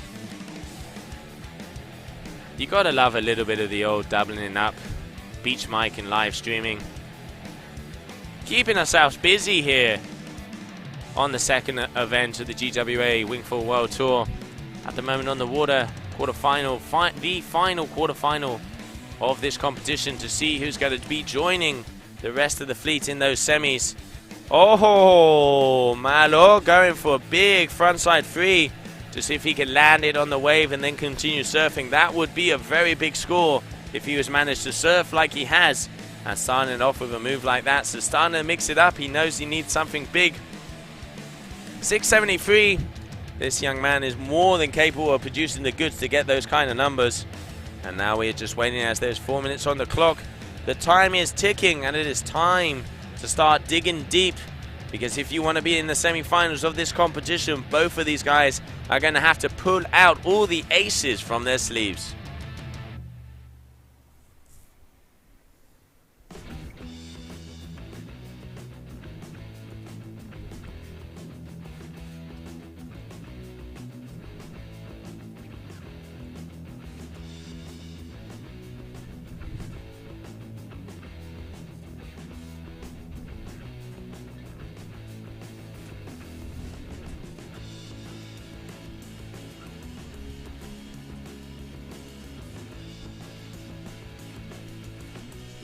being very patient at the top of the competition area. Both of these riders, they know it is very close in between them. And they know with 3 minutes remaining, there is only time for one more set. So neither of them want to take off on a wave that isn't going to be a good scorer. And Malo going sky high with that air. And can he keep it together? Yes, he can. 2 airs straight off the bat with this wave. And if he can keep surfing this one, watch out. This could be the wave that gives him the lead at the moment. There's more sets coming on the horizon. I can see Julien out there. So I know he's going to be looking at Malo and seeing what just went down. And going to be wanting to push as hard as possible. But it looks like that wave has not opened up for Malo. And he is going to be looking for another bump to be able to see if he can try and get some more scores. Whipping that foil around on that turn, and then we can see Julien out the back. Okay, Julien dropping in for maybe one of the final times of the day, because there is 2 minutes left of this final quarter-final here of the Dakar event. Currently in the lead with a 14.40, and Malo needing a 6.73 to be going into that lead. We will see a change up on the cards. It's going to be close for that last wave there for Malo Grenouille. We're just waiting for scores to come in. And at the moment there we can see Julien making his way across the bay with his RRD wing. And this wave is starting to open up very nicely. Roundhouse all the way to the white water. A beauty here for the Frenchman. And it is going to be very close. I'm seeing some numbers coming towards me. Boys keep pushing, and a big air to finish it off there for Julien. Just unfortunately not quite continuing along on that, but it was very close to the shore. And Malo airing into yet another set wave. What has he got for us here? This is definitely going to be his final wave of this heat. Big carve in return. Oh, going down on that bottom turn, but it does look like so far Malo has just taken the lead in the final closing moments of the heat, as he has a 7.03. But there is a big score coming in for Julien, so this could change up. Anything can happen. 40 seconds on the buzzer.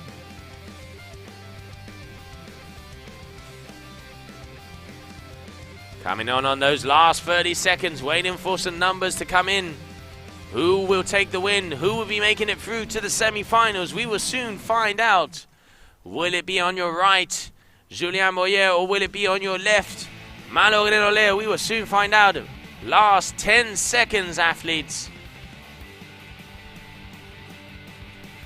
And it doesn't look like either of these riders are going to be going down on another wave. I can see Malo pumping hard out the bat, but that is it. That's all, folks. That is the red flag, meaning that is the last quarterfinal of the day. And we are going to be getting results to you very soon, because that was about as close as it can get. So yeah, we can see very, very close in between these two riders, and hoping to see who is going to be going through to the semi-final.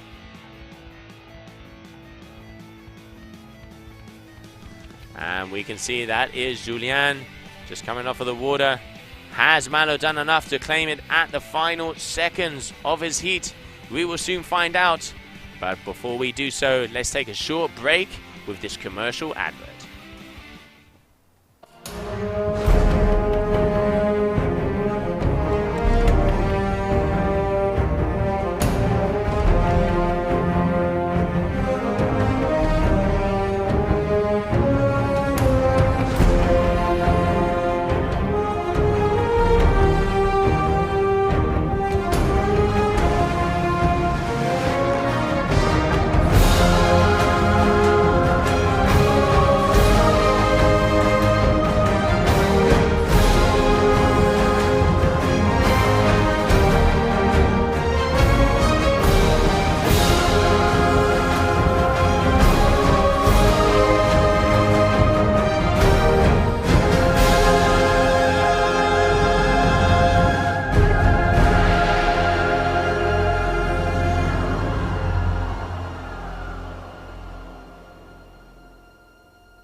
Okay, and we are back, and now it is time to go back to the ladies for heat number 4. We are going to have out on the water Marcela Wyde and Orane Cerise.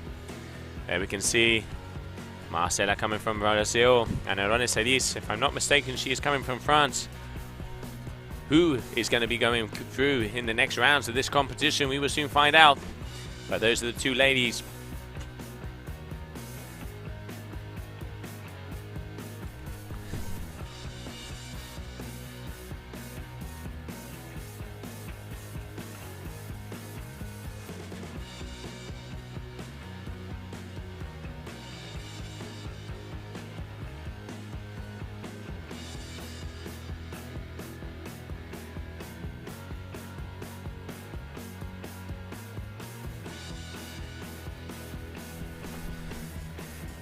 Okay, it looks like that yellow flag is hit in the sky, meaning there is less than a minute to the start of this heat.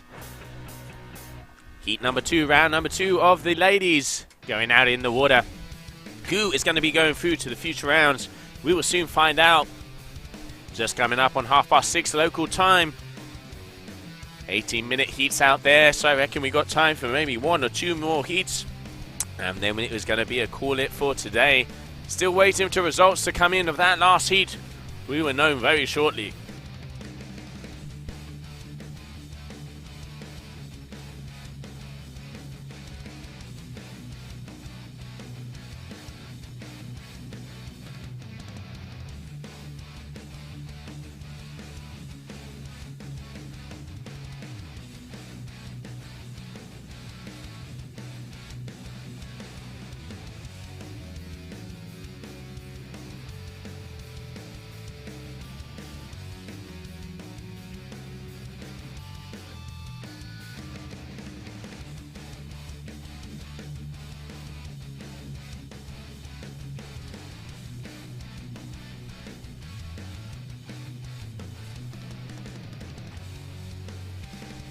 Okay, so there we have it. Green flag for Marcela Wyde and Orane Cerise out on the water.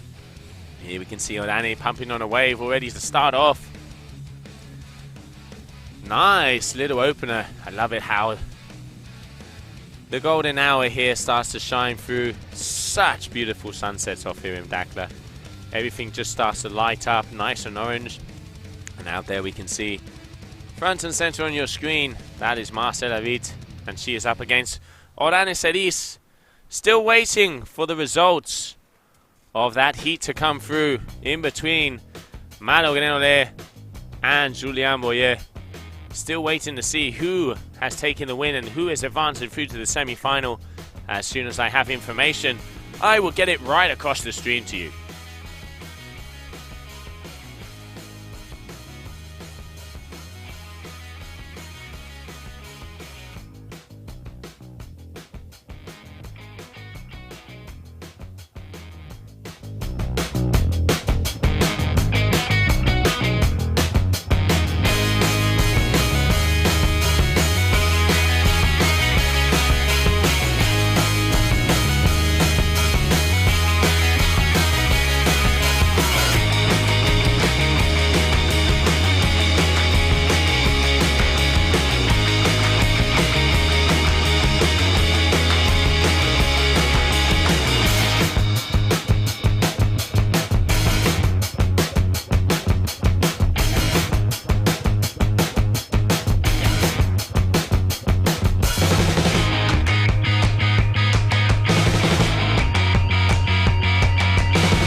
Okay, welcome back, everybody. Sorry, I just had to jump out the stream there, trying to get some information, and a date went pretty much sideways down my throat. So, back in action. Day number 2 here, GWA Wingfoil World Tour. And out on the water, we have Marcela Witt is up against Orane Cerise. So, this is the quarterfinals of the women's competition. Whoever wins this will be making their way through to the semi-finals.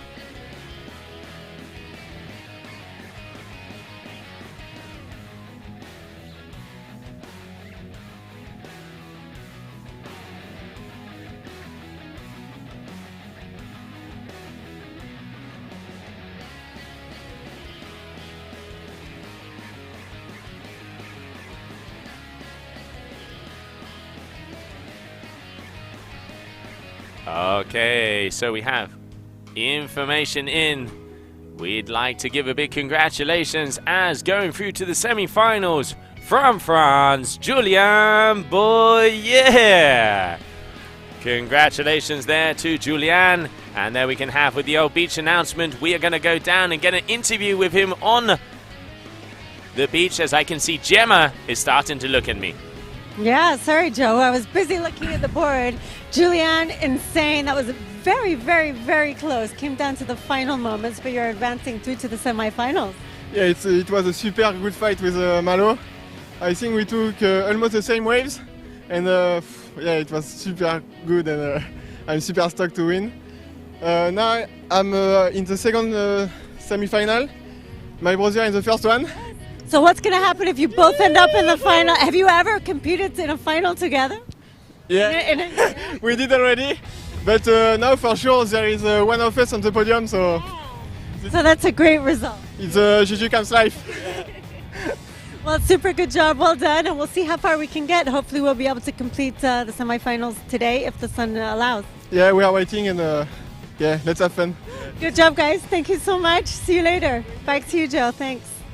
Thank you, Gemma. Congratulations, boys. It is going to be a standoff down here in Dakar. So out on the water now, we have the quarterfinal of the ladies. Then we're going to be continuing on with the 2 semi-final of the ladies. And if the light is still there, we will be going through to the semi-final of the men's. So, 11 minutes left on the clock. Marcela Witt at the moment looks like she is in the lead of this heat, but it is about to change. Orane has a second wave on her score, so we will have to see. It looks like, yeah, there you go, a 3:23, meaning that Orane now is in the lead of this heat. 11 minutes to go for the quarter-final of the GWA Wingfoiling World Tour event in Dakar Women's Division.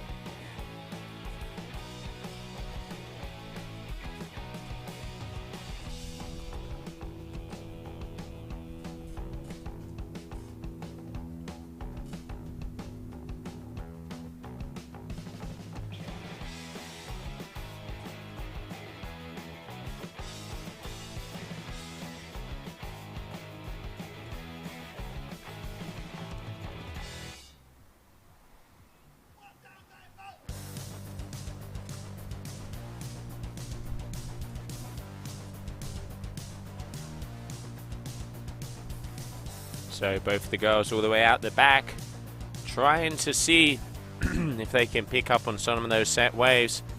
It looks like Orane is picking up. I can see just out on the side of my booth here. Yep, there it is. She's picking up on a nice little inside roller and deciding against it. At the moment, Marcela is trailing behind Orane, but early days here.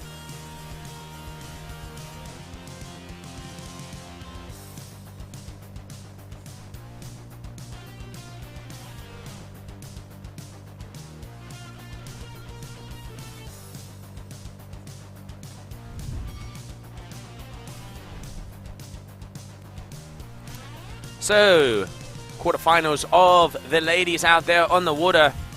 9 minutes of action to go, waiting to see if the sets start to come through. just coming up on 6:30 local time over here in Dakla.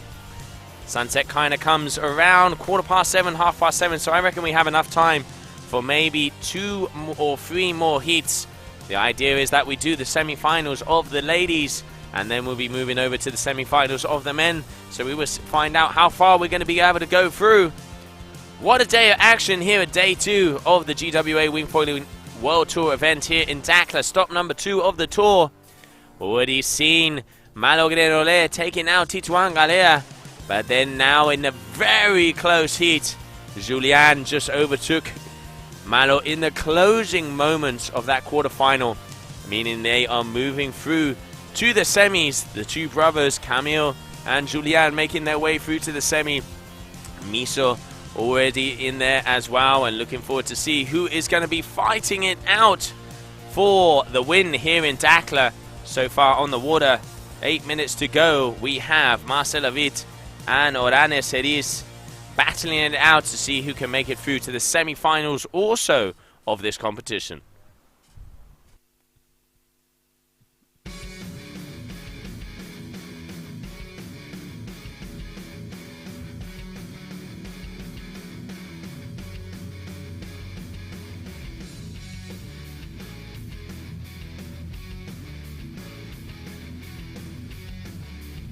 Okay, here we have Orane keeping herself busy, coming down on yet another wave. Marcela still yet to get that second score. This is looking like a nice one for Orane. Now she's going to be turning back, going back to the white waters to see if she can connect and keep going down. But unfortunately, deciding against it, getting way too far back out onto the bay and not being able to continue along on the bump. Same thing happening there for Marcela. You need to be getting the bigger ones and keeping close to the power section of the wave if you want to be able to just use the foil to get down all the way here to in front of the judges' tower so you can get those extra points. Quarterfinals of the ladies here of the Wingfoiling event here in Dakla 2021. Looking forward also, in a couple of weeks we're going across the pond for the Superfoil in Fortaleza, Brazil for the big final. A lot up for grabs. There's been some changes in the overall standings coming out of this event, and we will see who is going to be crowned World Wingfoiling Champion by the end of the season. Currently, we are here in Dakla at the second spot. 6 minutes to go. Quarterfinals of the ladies, and I can see it looks like both of them having a little trouble. Looks like the wind is dying off there in the middle of the competition area. And let's see what happens as there is 6 minutes left of this heat.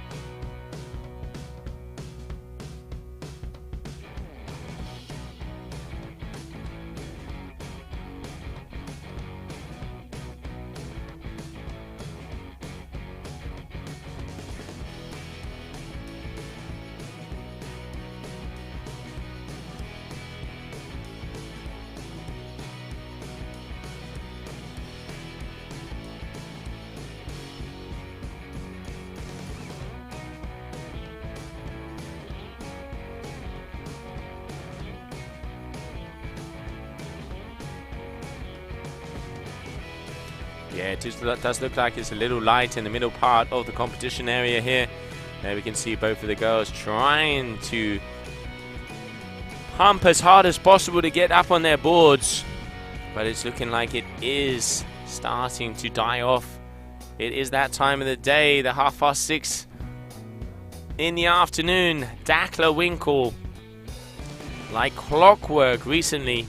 But hopefully it won't be happening this time, and we'll be able to continue on with the competition. Idea is to do the semi-finals of the ladies. And now let's see if we'll be able to get through, because it is starting to drop the wind very, very slowly.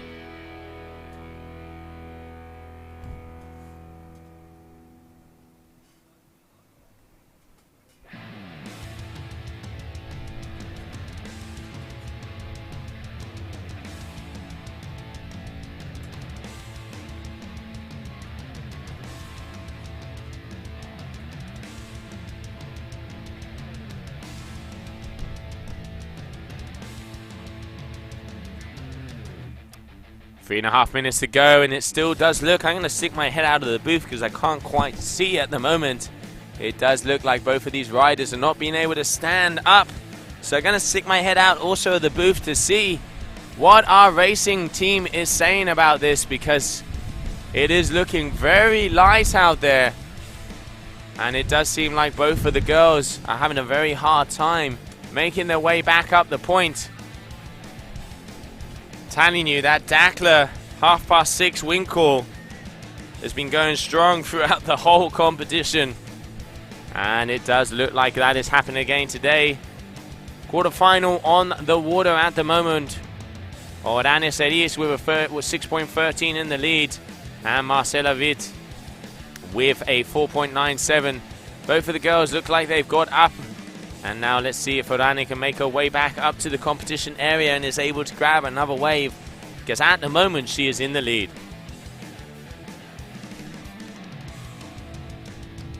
Okay, so Orane keeping herself busy.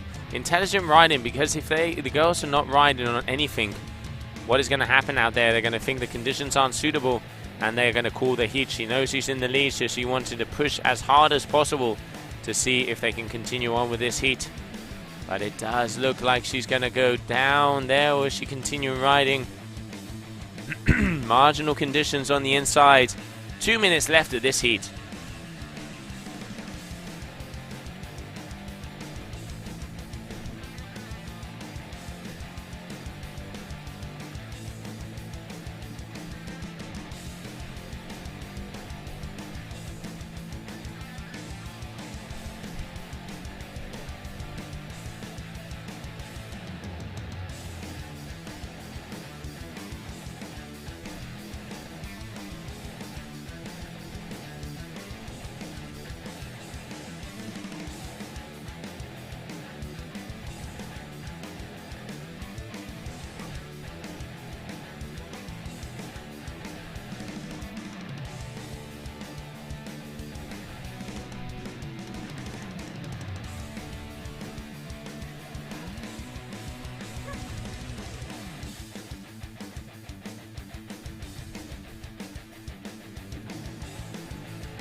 There I can see our tour manager checking out the conditions. Less than a minute to go, getting a bit chilly down here on the beach.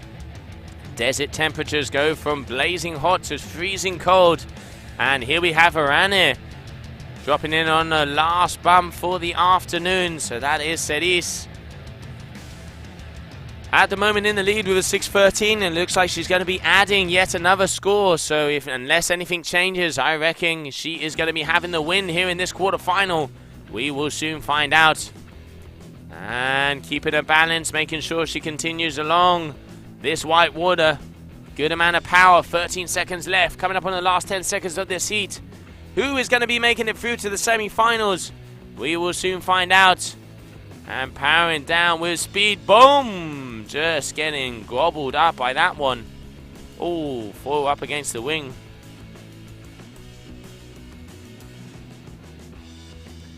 And there we can see Orane Cerise with the final seconds of that heat. Meaning that is it. As I can see, the red flag is going to go up in the sky. And while we wait for results to come in from that quarterfinal, we're going to take a short break.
Okay, so results in. Advancing through the quarterfinals, we have Orane. Congratulations. Making it into the semi-finals of this event. And coming up next on the water, we have Paula Novotna is going up against Bowien Vander Linden. So stay tuned and keep your eyes on the water because that heat is coming up very shortly. So there we can see nice golden vibe that is starting to come down here on the beach. Dogs are woofing. There you can see one of our judges, Fatty, there hanging out on the point, making sure everybody can see the old flags.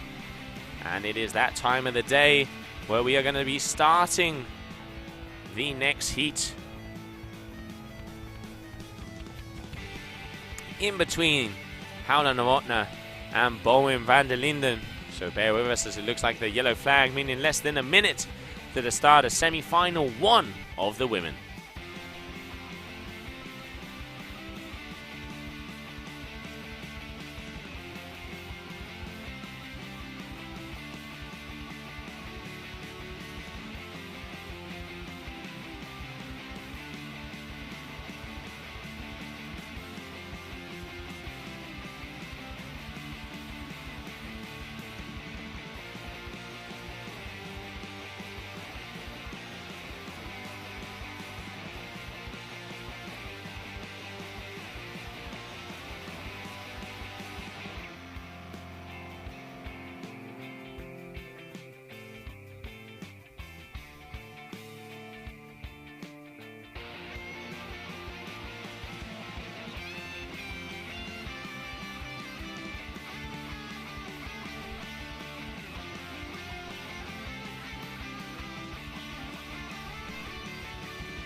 Okay, well, it looks like there we go. Green flag, meaning we are going out on the water there with Paula Novotna and Bowien Vander Linden.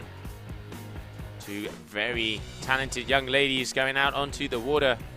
Paula Novotna, a veteran on the kite tour, won kite events, and already both of these ladies starting off with a bang. As we can see, Bowien has a 5.33 and Paula Novotna a 4.20. Starting off strong and going through. Semi-final number 1 out there on the water. And here we can see the replay of that last wave there from Paula.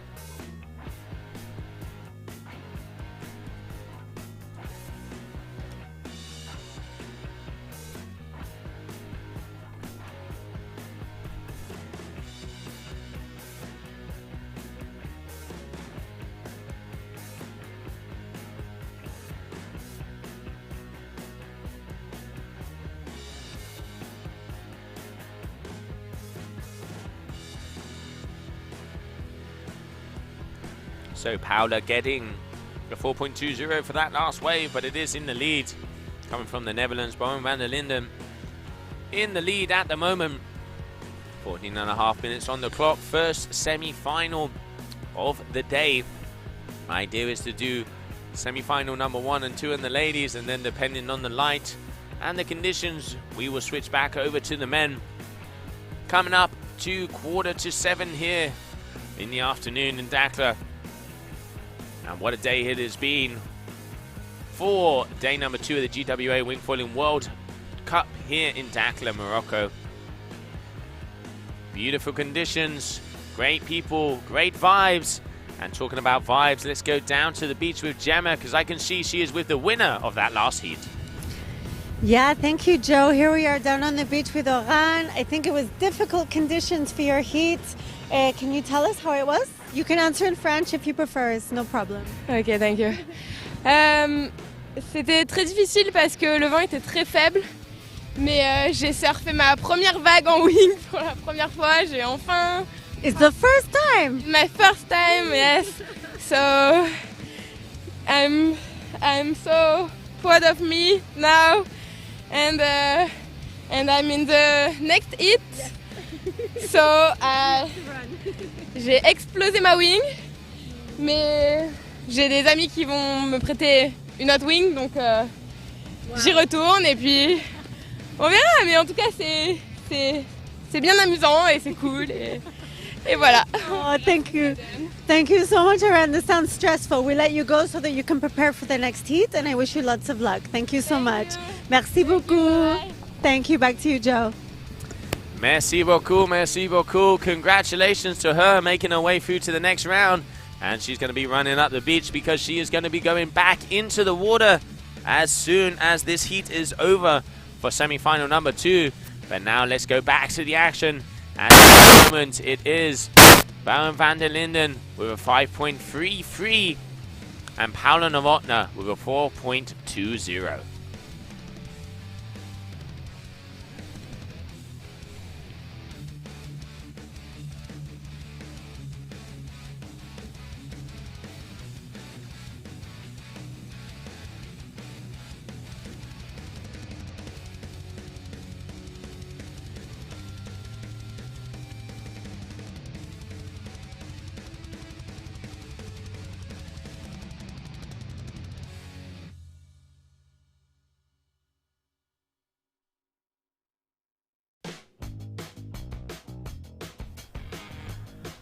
So Paula coming down on another wave.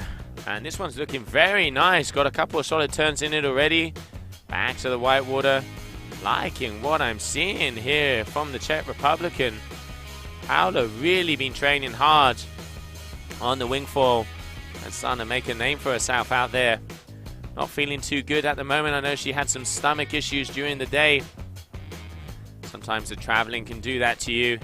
And not feeling 100%, but not noticing it on the water at the moment. Putting on a solid performance here so far.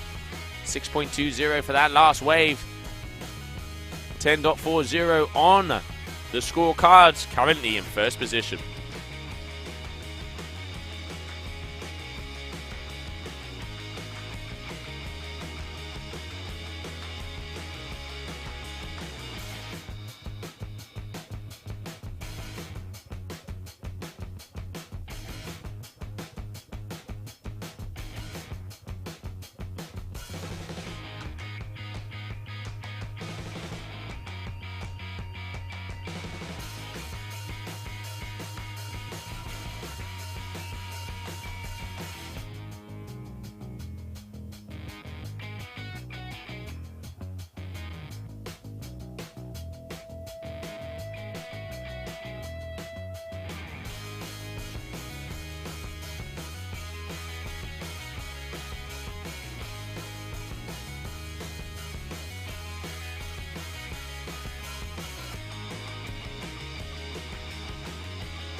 Okay, there we can see Bowien with a very nice wave on the inside there as well. Very impressed with the surfing of this young lady.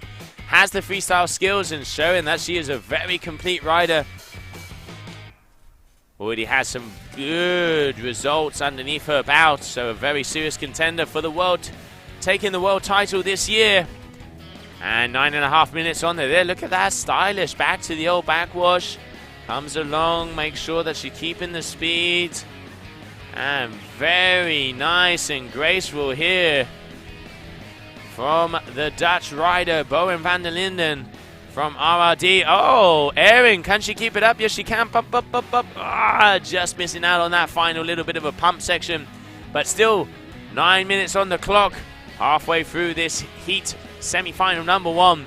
And let's see who is going to be making their way through to the grand finale of the women's discipline.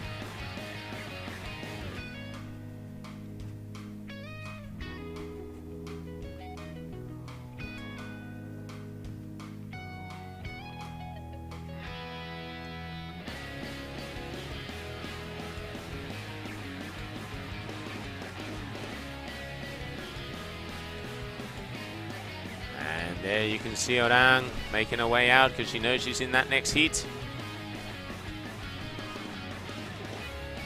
Putting on a solid performance there in the quarterfinals, overtaking Marcela Witt. And now she's going to be going up against Fiona Wyde from the US of A. And here we can see Paula Novotna coming down the line one more time. Bowien with a 7.0 in that last wave, overtaking Miss Novotna. So very good ride in there from the RRD. Rider coming out of Holland. And now here we can see Paula Novotna starting to pump it up and move it around as this wave is opening up very nicely all the way down to the judge tower. Let's see what the Czech Republican rider is going to make of it. Now she's pushing back towards the foam ball. Now we can see looking for that turn, coming down, keeping it together.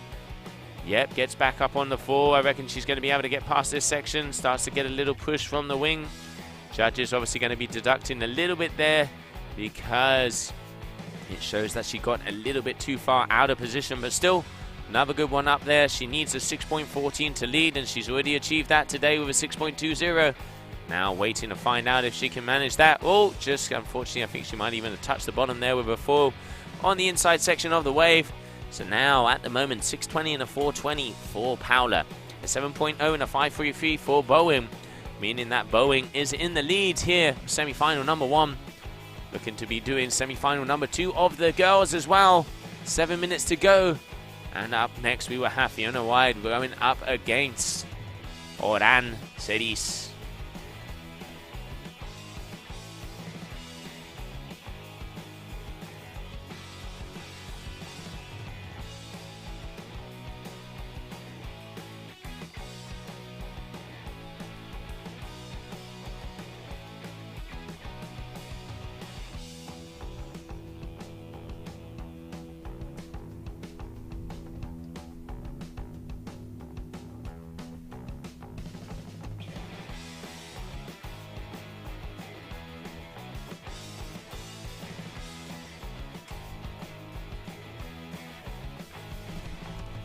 So both of the girls once again making their way all the way out to the back to come back up to the top section of the competition area and jump on yet another set. 6 minutes to go, just under. I reckon there's enough time for another nice set to roll through here in this beautiful orange sunset that we have in front of the stream booth down here in Dakla. What a place, what a location. Dakla is a water sports heaven. You have the West Point where you can see here with the waves in the ocean. Then you can also have at the same hotel group, we have Dakla Attitude and Pecca Vincent, which is over there on the lagoon, flat water lagoon, right in front of both of those hotels. Freestyle heaven and just nice and flat. Also the perfect location for the twin tip freestyle and learning to get into this beautiful sport. I know they're also starting to put a big emphasis on the wingfoil, so very soon if you're getting into wingfoiling, they will have their centers and stuff ready to rumble. Go out with the boats in the middle of the ocean so they can teach you, or the middle of the lagoon, and then you can start to come up here at one of the best right-hand point breaks there is in the Atlantic, and dropping in on one of those right-handers that we're talking about. Coming all the way from Netherlands, that is Bowien van der Linden, currently in the lead, looking to improve on that 5.33 backup score.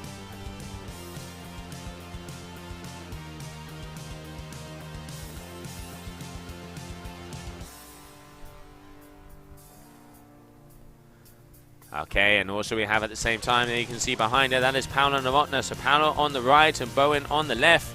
Synchronized surfing. Oh, Paula unfortunately catching that front edge and Bowien coming in. This is looking out to be a beauty. Going back, coming down the line. This is that section she needs to speed up to get past. Good reading of the wave. Careful, everybody. This is looking like to be one of the best waves of the event so far on the female side.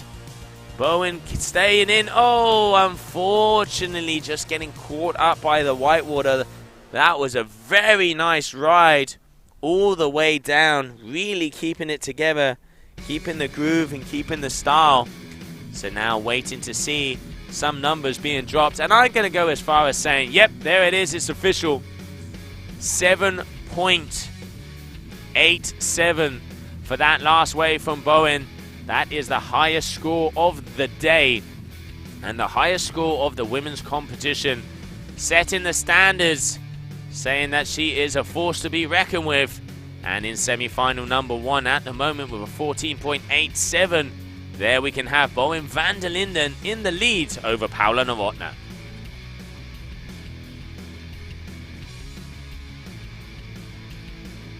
And there we can see a very nice wave there from Bowien, 7.87 for that last ride.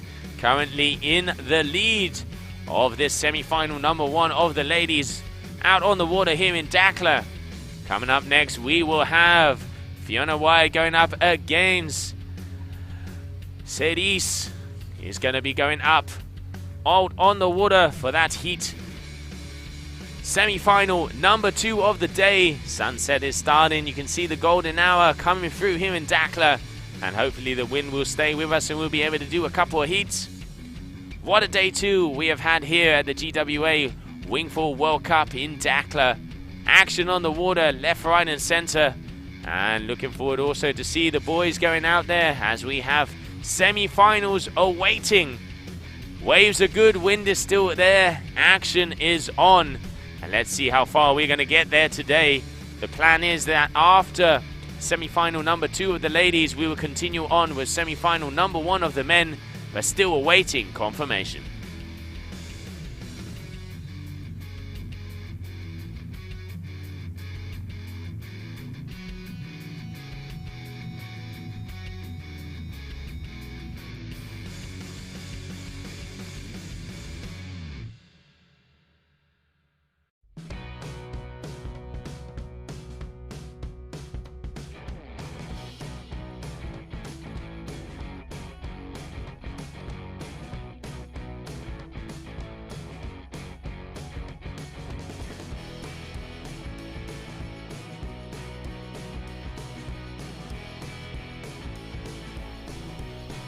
And there we have both of the riders last minute of the heat, and they are back in position just about.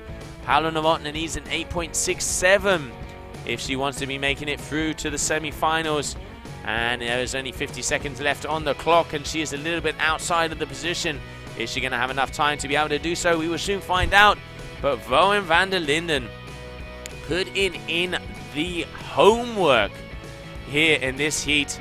Watch out, ladies and gents. 14.87. We have a contender here for this event. Coming up next, we have also Fiona Wyde, 3-time world SUP champion, who is putting on some solid scores in that first round. We will now have to see if she is going to if she's going to be able to get up to the scores we just seen here from Bowien. But also, let's not forget, she is out there against Cerise, so we will soon find out. And it is getting very, very close out here.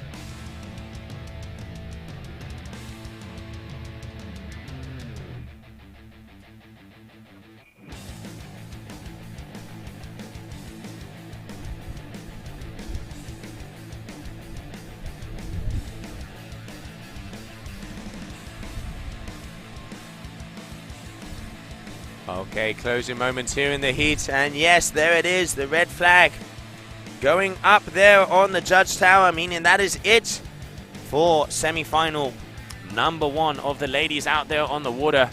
And look at that beautiful sight. That is the beautiful sunset here in Dakla. And bear with us as it looks like we are going to be going back into the water as semi-final number 2 is going out in between Fiona Wyde and Orane Cerise.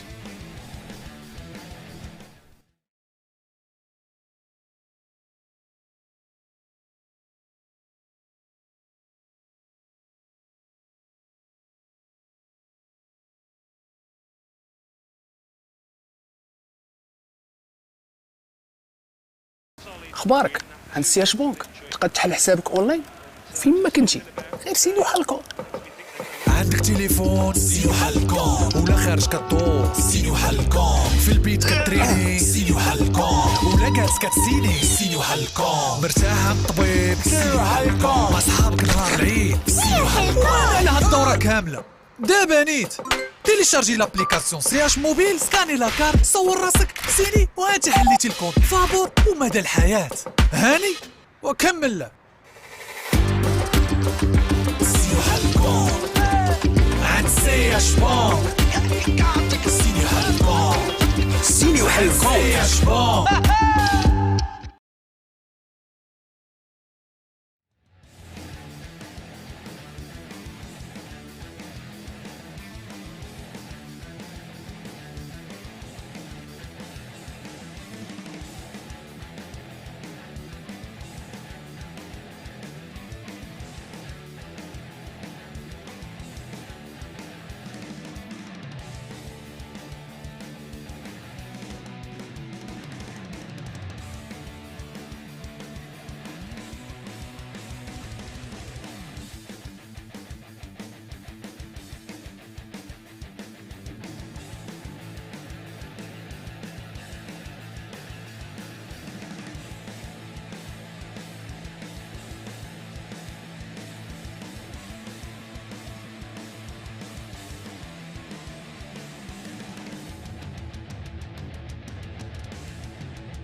Okay, so there we can see those are the two riders going out there. Fiona Wyde versus Orane Cerise.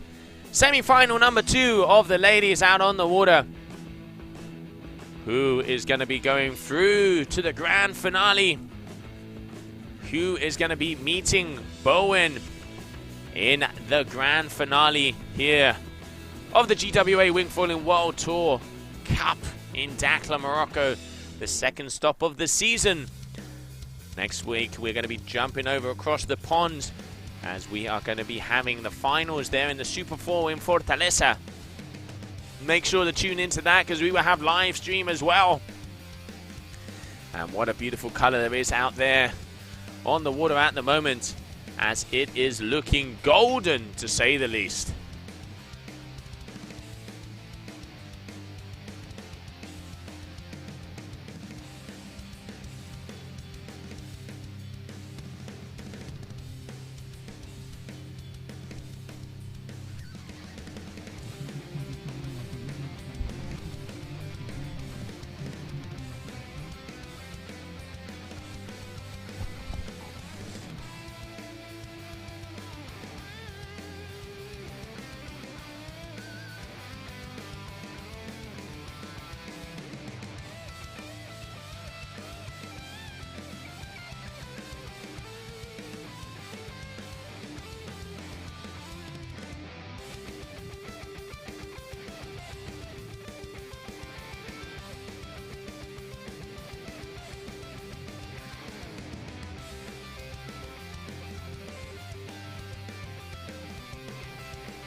So here we can see Fiona, 3 times World SUP champion. There on the free wing from starboard air rush. Starting off the heat with a nice little wave.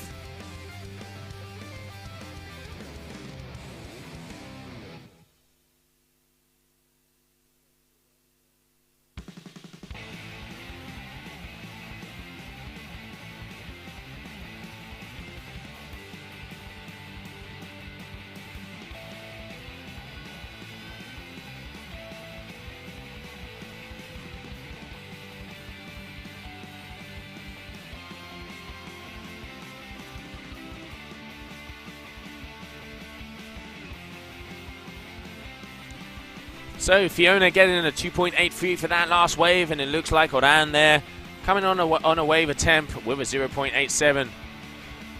Quite light out there at the moment, but we know this is going to happen as the sun starts to go down. The wind does start to drop. So let's see if we can get through this heat. Just under 15 minutes left on the ticket for the final heat of the day. Whoa, unfortunately, Orane going down there. Looks like she might have even just front foot heavy and got lost there on the chop. So Fiona at the moment is in the lead, coming out of the US of A. Very talented waterwoman, and great to have her here at the GWA Wingfoil World Cup. Looking forward to seeing the action out there tomorrow, as we will be starting with the semi-finals of the men. That is going to be action-packed. Waves are looking good for tomorrow. The wind is looking even stronger, and hopefully we will have more beautiful conditions.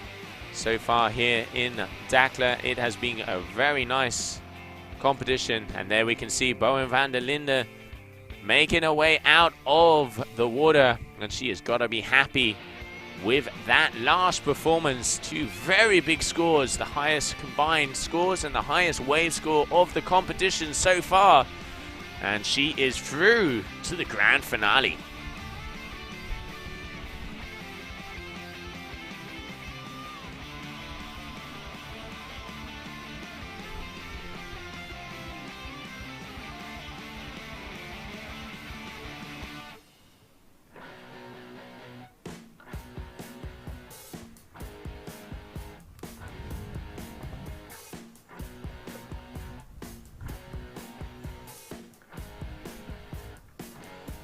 And there you can see Fiona making her way back up the point. Both of these riders, as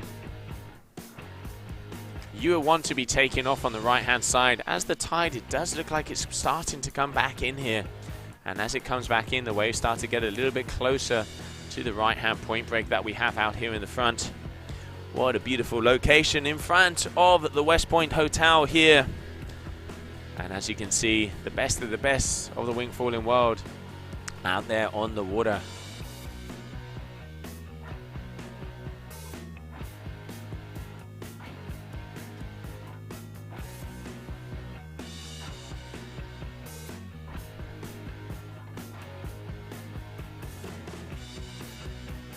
And Fiona Wyde looks like she's taking off on a very nice wave. This is starting to form up very nicely. Really good wave selection, but you know, as she said before in her interview, she can read the waves as soon as she's up there. She knows what she's doing, getting used to this discipline. And we can already see some very nice turns starting off on this one. And as we're going to come further towards the left, you can start to see the golden shine coming out towards her. Yet another good wave there for her.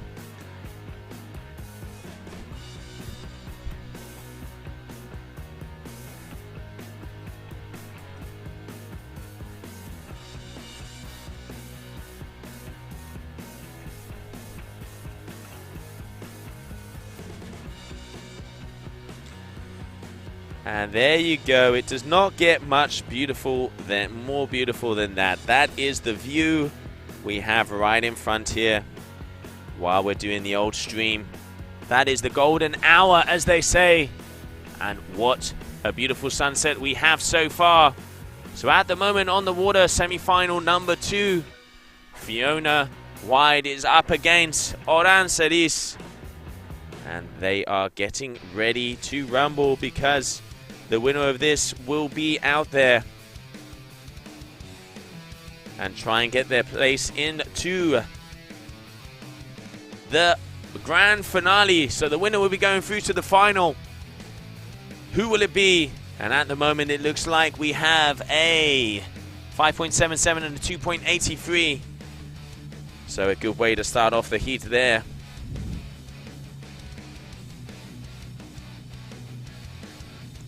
Just coming up on those 10 minutes left of action, as this is going to be the final heat of the day, ladies and gentlemen. For all of you that have been joining in here on the stream, thank you very much. I hope you enjoy. Make sure to make a comment there on the old Facebook or on the old YouTube. Let us know what you think, how you go. If you need information from the riders, anything you want to know, just give us a shout, as it is great to be here broadcasting the best wingfoilers in the world for you. What an action-packed afternoon it has been here for day number 2, already making it all the way through to the semi-finals of the men. And now we're just finishing off the semi-finals of the ladies. Who is going to be crowned champions for this event? We will know very shortly. It is definitely going to be close, because the guys and the girls are throwing down here in Dakar. And we have front row seats to all of that action. And right on the screen right now. So a 577 and a 283 for Fiona Wyde. Dropping in on yet another wave. The starboards rider with the old starboards and air rush free wing. And this is looking like this wave is doubling up very nicely. Good selection one more time, keeping herself busy. Currently with an 8.60. Going back to the old foam board to get a little bit more power so she can continue through. And this is where that wave starts to hit the sandbank and comes down. You can see she has the wave knowledge and she has the surfing. Obviously coming from an SUP, let's not forget, 3 times world champion. Not shy when it comes to keeping it together on the wave. And we can see here already pumping and pushing through. Straight lining it a bit at the moment. Now she's going to start to get some turns in. But all the way down the line, judges are going to be liking that one. Let's see what her next move is, because at the moment looking to increase on that 283 of a backup score.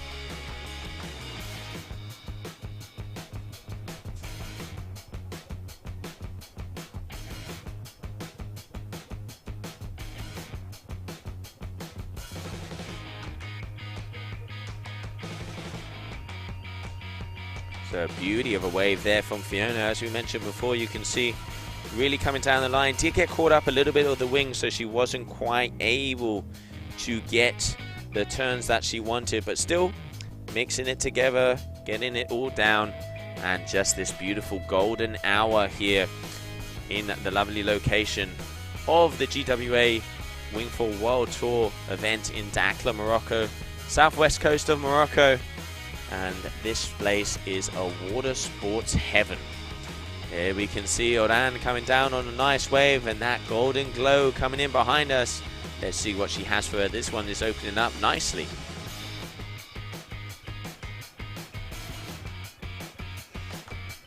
Okay, unfortunately just getting caught up a little bit about the white water there. Wave selection is key, and it is very hard. Sometimes they close out in front of you and you can't get past that section. But so far, still a lot of time to go, as there is still 5 minutes. There we can see Paula Novotna getting all the information out to all of the fans, letting them know how it has gone down here in Dakar, and putting on a very good performance there in her quarterfinals, in the semi-finals, excuse me, and she is going to be going through to that mini-final to fight out for 3rd and 4th position.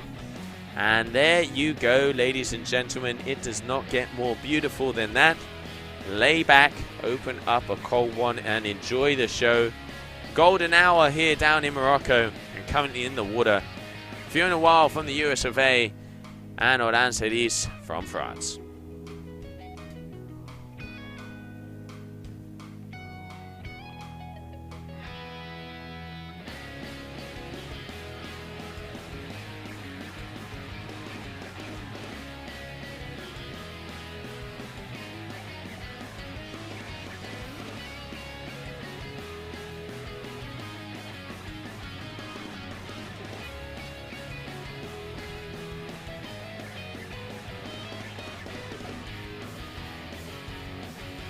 A little bit of a lull here in the middle of this. You can see all the way out the back, that middle section of the competition area is a little bit windless. I can see it's turning a bit more offshore as well because I can see the spray off of the back of the waves.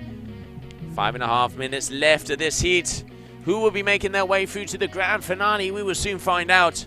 And the other rider will be making their way through to that mini final and joining Paula Novotna. Bowien van der Linden waiting anxiously. I can see her here on the right hand corner of my stream booth to see who is going to be in the final with her. 5 minutes of action to go of the final heat of the day. And let's not forget, tomorrow we will be starting one more time. So yeah, really good riding there from both Bowien and Paula, but making it through to the final. We had Bowien van der Linden from the Netherlands. Really good riding there for her, with the highest combined heat score of the day and of the contest, and the highest wave score of the contest too. So 2 for 2. Only one more thing to do is win the contest. So easy down here at the moment. And now 4.5 minutes left of this heat, semi-final number 2 of the ladies.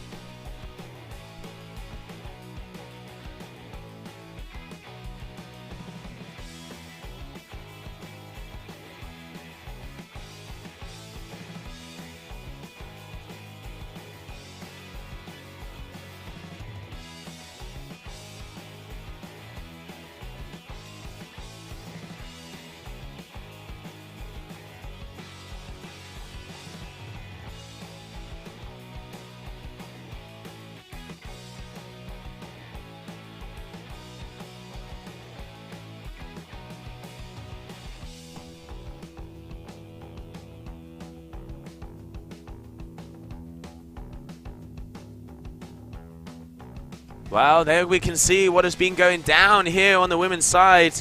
At the moment, it is in the grand finale from the Netherlands is going to be Bo, aka Bowien van der Linden, RRD rider, and she is going to be battling it out against either Fiona Wyde or Orane Cerise, who we are finishing this heat off at the moment. Just coming up on that 3-minute mark for the last heat of the day, and look at that fire.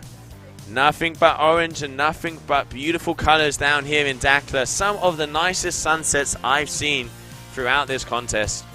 And there we can see Fiona trying to make her way back up into position as it is starting to get a little light out there.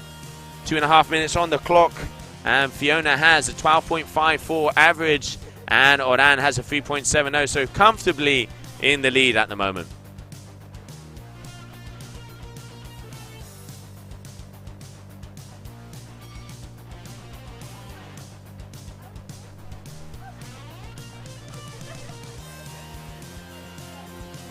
Okay, so coming up on that 2-minute mark, and I reckon this heat is going to finish off as soon as that sun just dips into the ocean.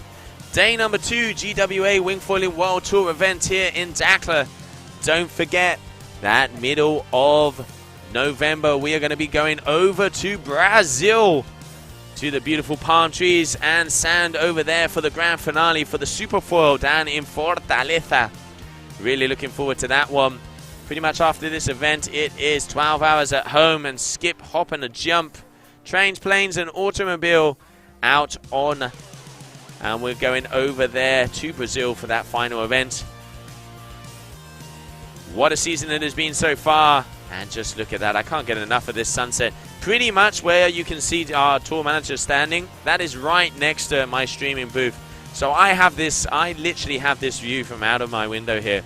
So pretty much as soon as this stream is over, I'm going to crack a cold one and enjoy the vibes, because it has been a very good day of competition here, all the way through to finishing off the semi-finals of the ladies with 1 minute to go.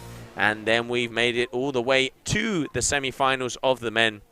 Can't wait to see more action out there tomorrow. Don't forget to tune in live as soon as that wind is going to be going in, and the forecast says it will be early in the morning.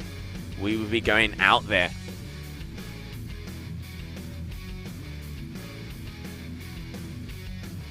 So here we have last 40 seconds of this heat. And there, that sun is starting to dip away, and I can see someone even dancing out in front of here. People are getting excited. Okay, so 30 seconds. Fiona Wyde, it is definitely going to be going into the grand finale of this competition. Okay, so just getting some information in. It looks like tomorrow is going to be the early bird. 8:30 skippers meeting with a first possible start at 9 o'clock. So if that does happen, we will be live at 9. So everybody get the old cup of coffee and get up early, because it looks like we are going to be starting as soon as possible here. But if not, we will keep you on the socials and let you know as soon as we are going live.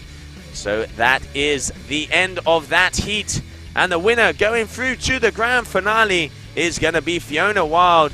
And in second position, Orane Cerise will be making it through to that mini-final.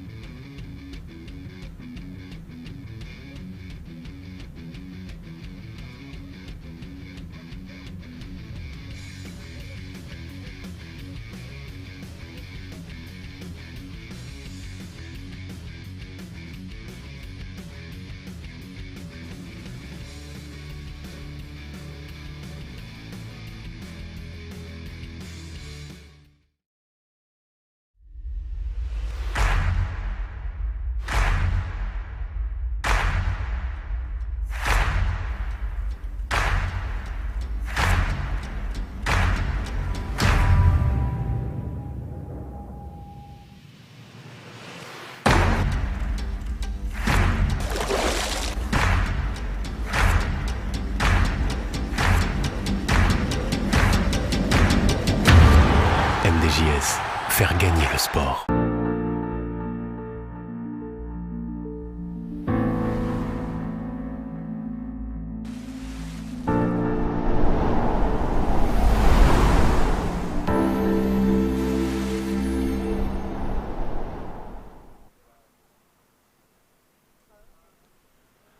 Welcome back, everybody, and there it is, the beautiful view of the end of day 2 here of the GWA Wingfoiling World Tour event in Dakhla. Made it all the way through the semi-finals of the ladies, and we are going to be going into the semi-finals of the men tomorrow. So before we make the cut-off, I'm going to say goodbye from here in the streaming booth. Let's have a reminder that first possible start tomorrow will be at 9 o'clock. We will make sure we will be going live as soon as the action is happening on the water. I'm Josie Ashler, and before we close off, we're going to go down to the beach as Gemma has an interview with our first finalist, Bowien van der Linden. Thank you so much, Joe. I'm down here with Bo. You're going through to the finals here in Dakhla. It's really exciting. How did you find the conditions today?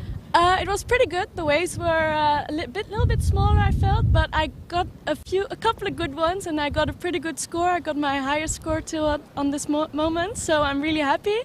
And outside, the wind was good to catch a wave, and I was struggling sometimes a little bit on the inside, but we got the score, so I'm really happy.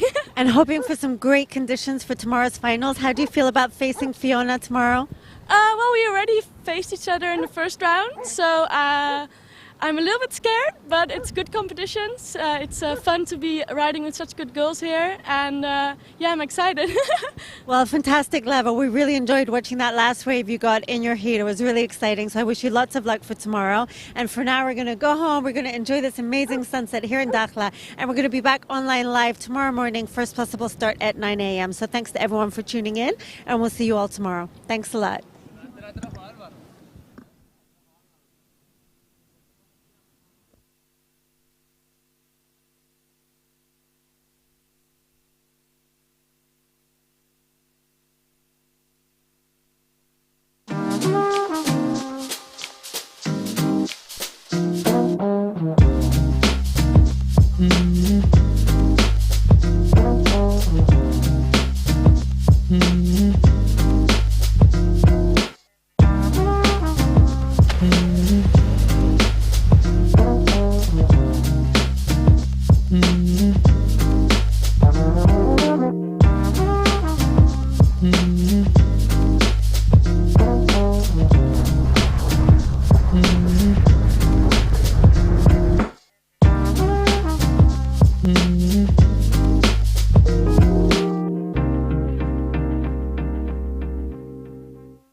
ways, but we only running to the grave. Nothing you can really say.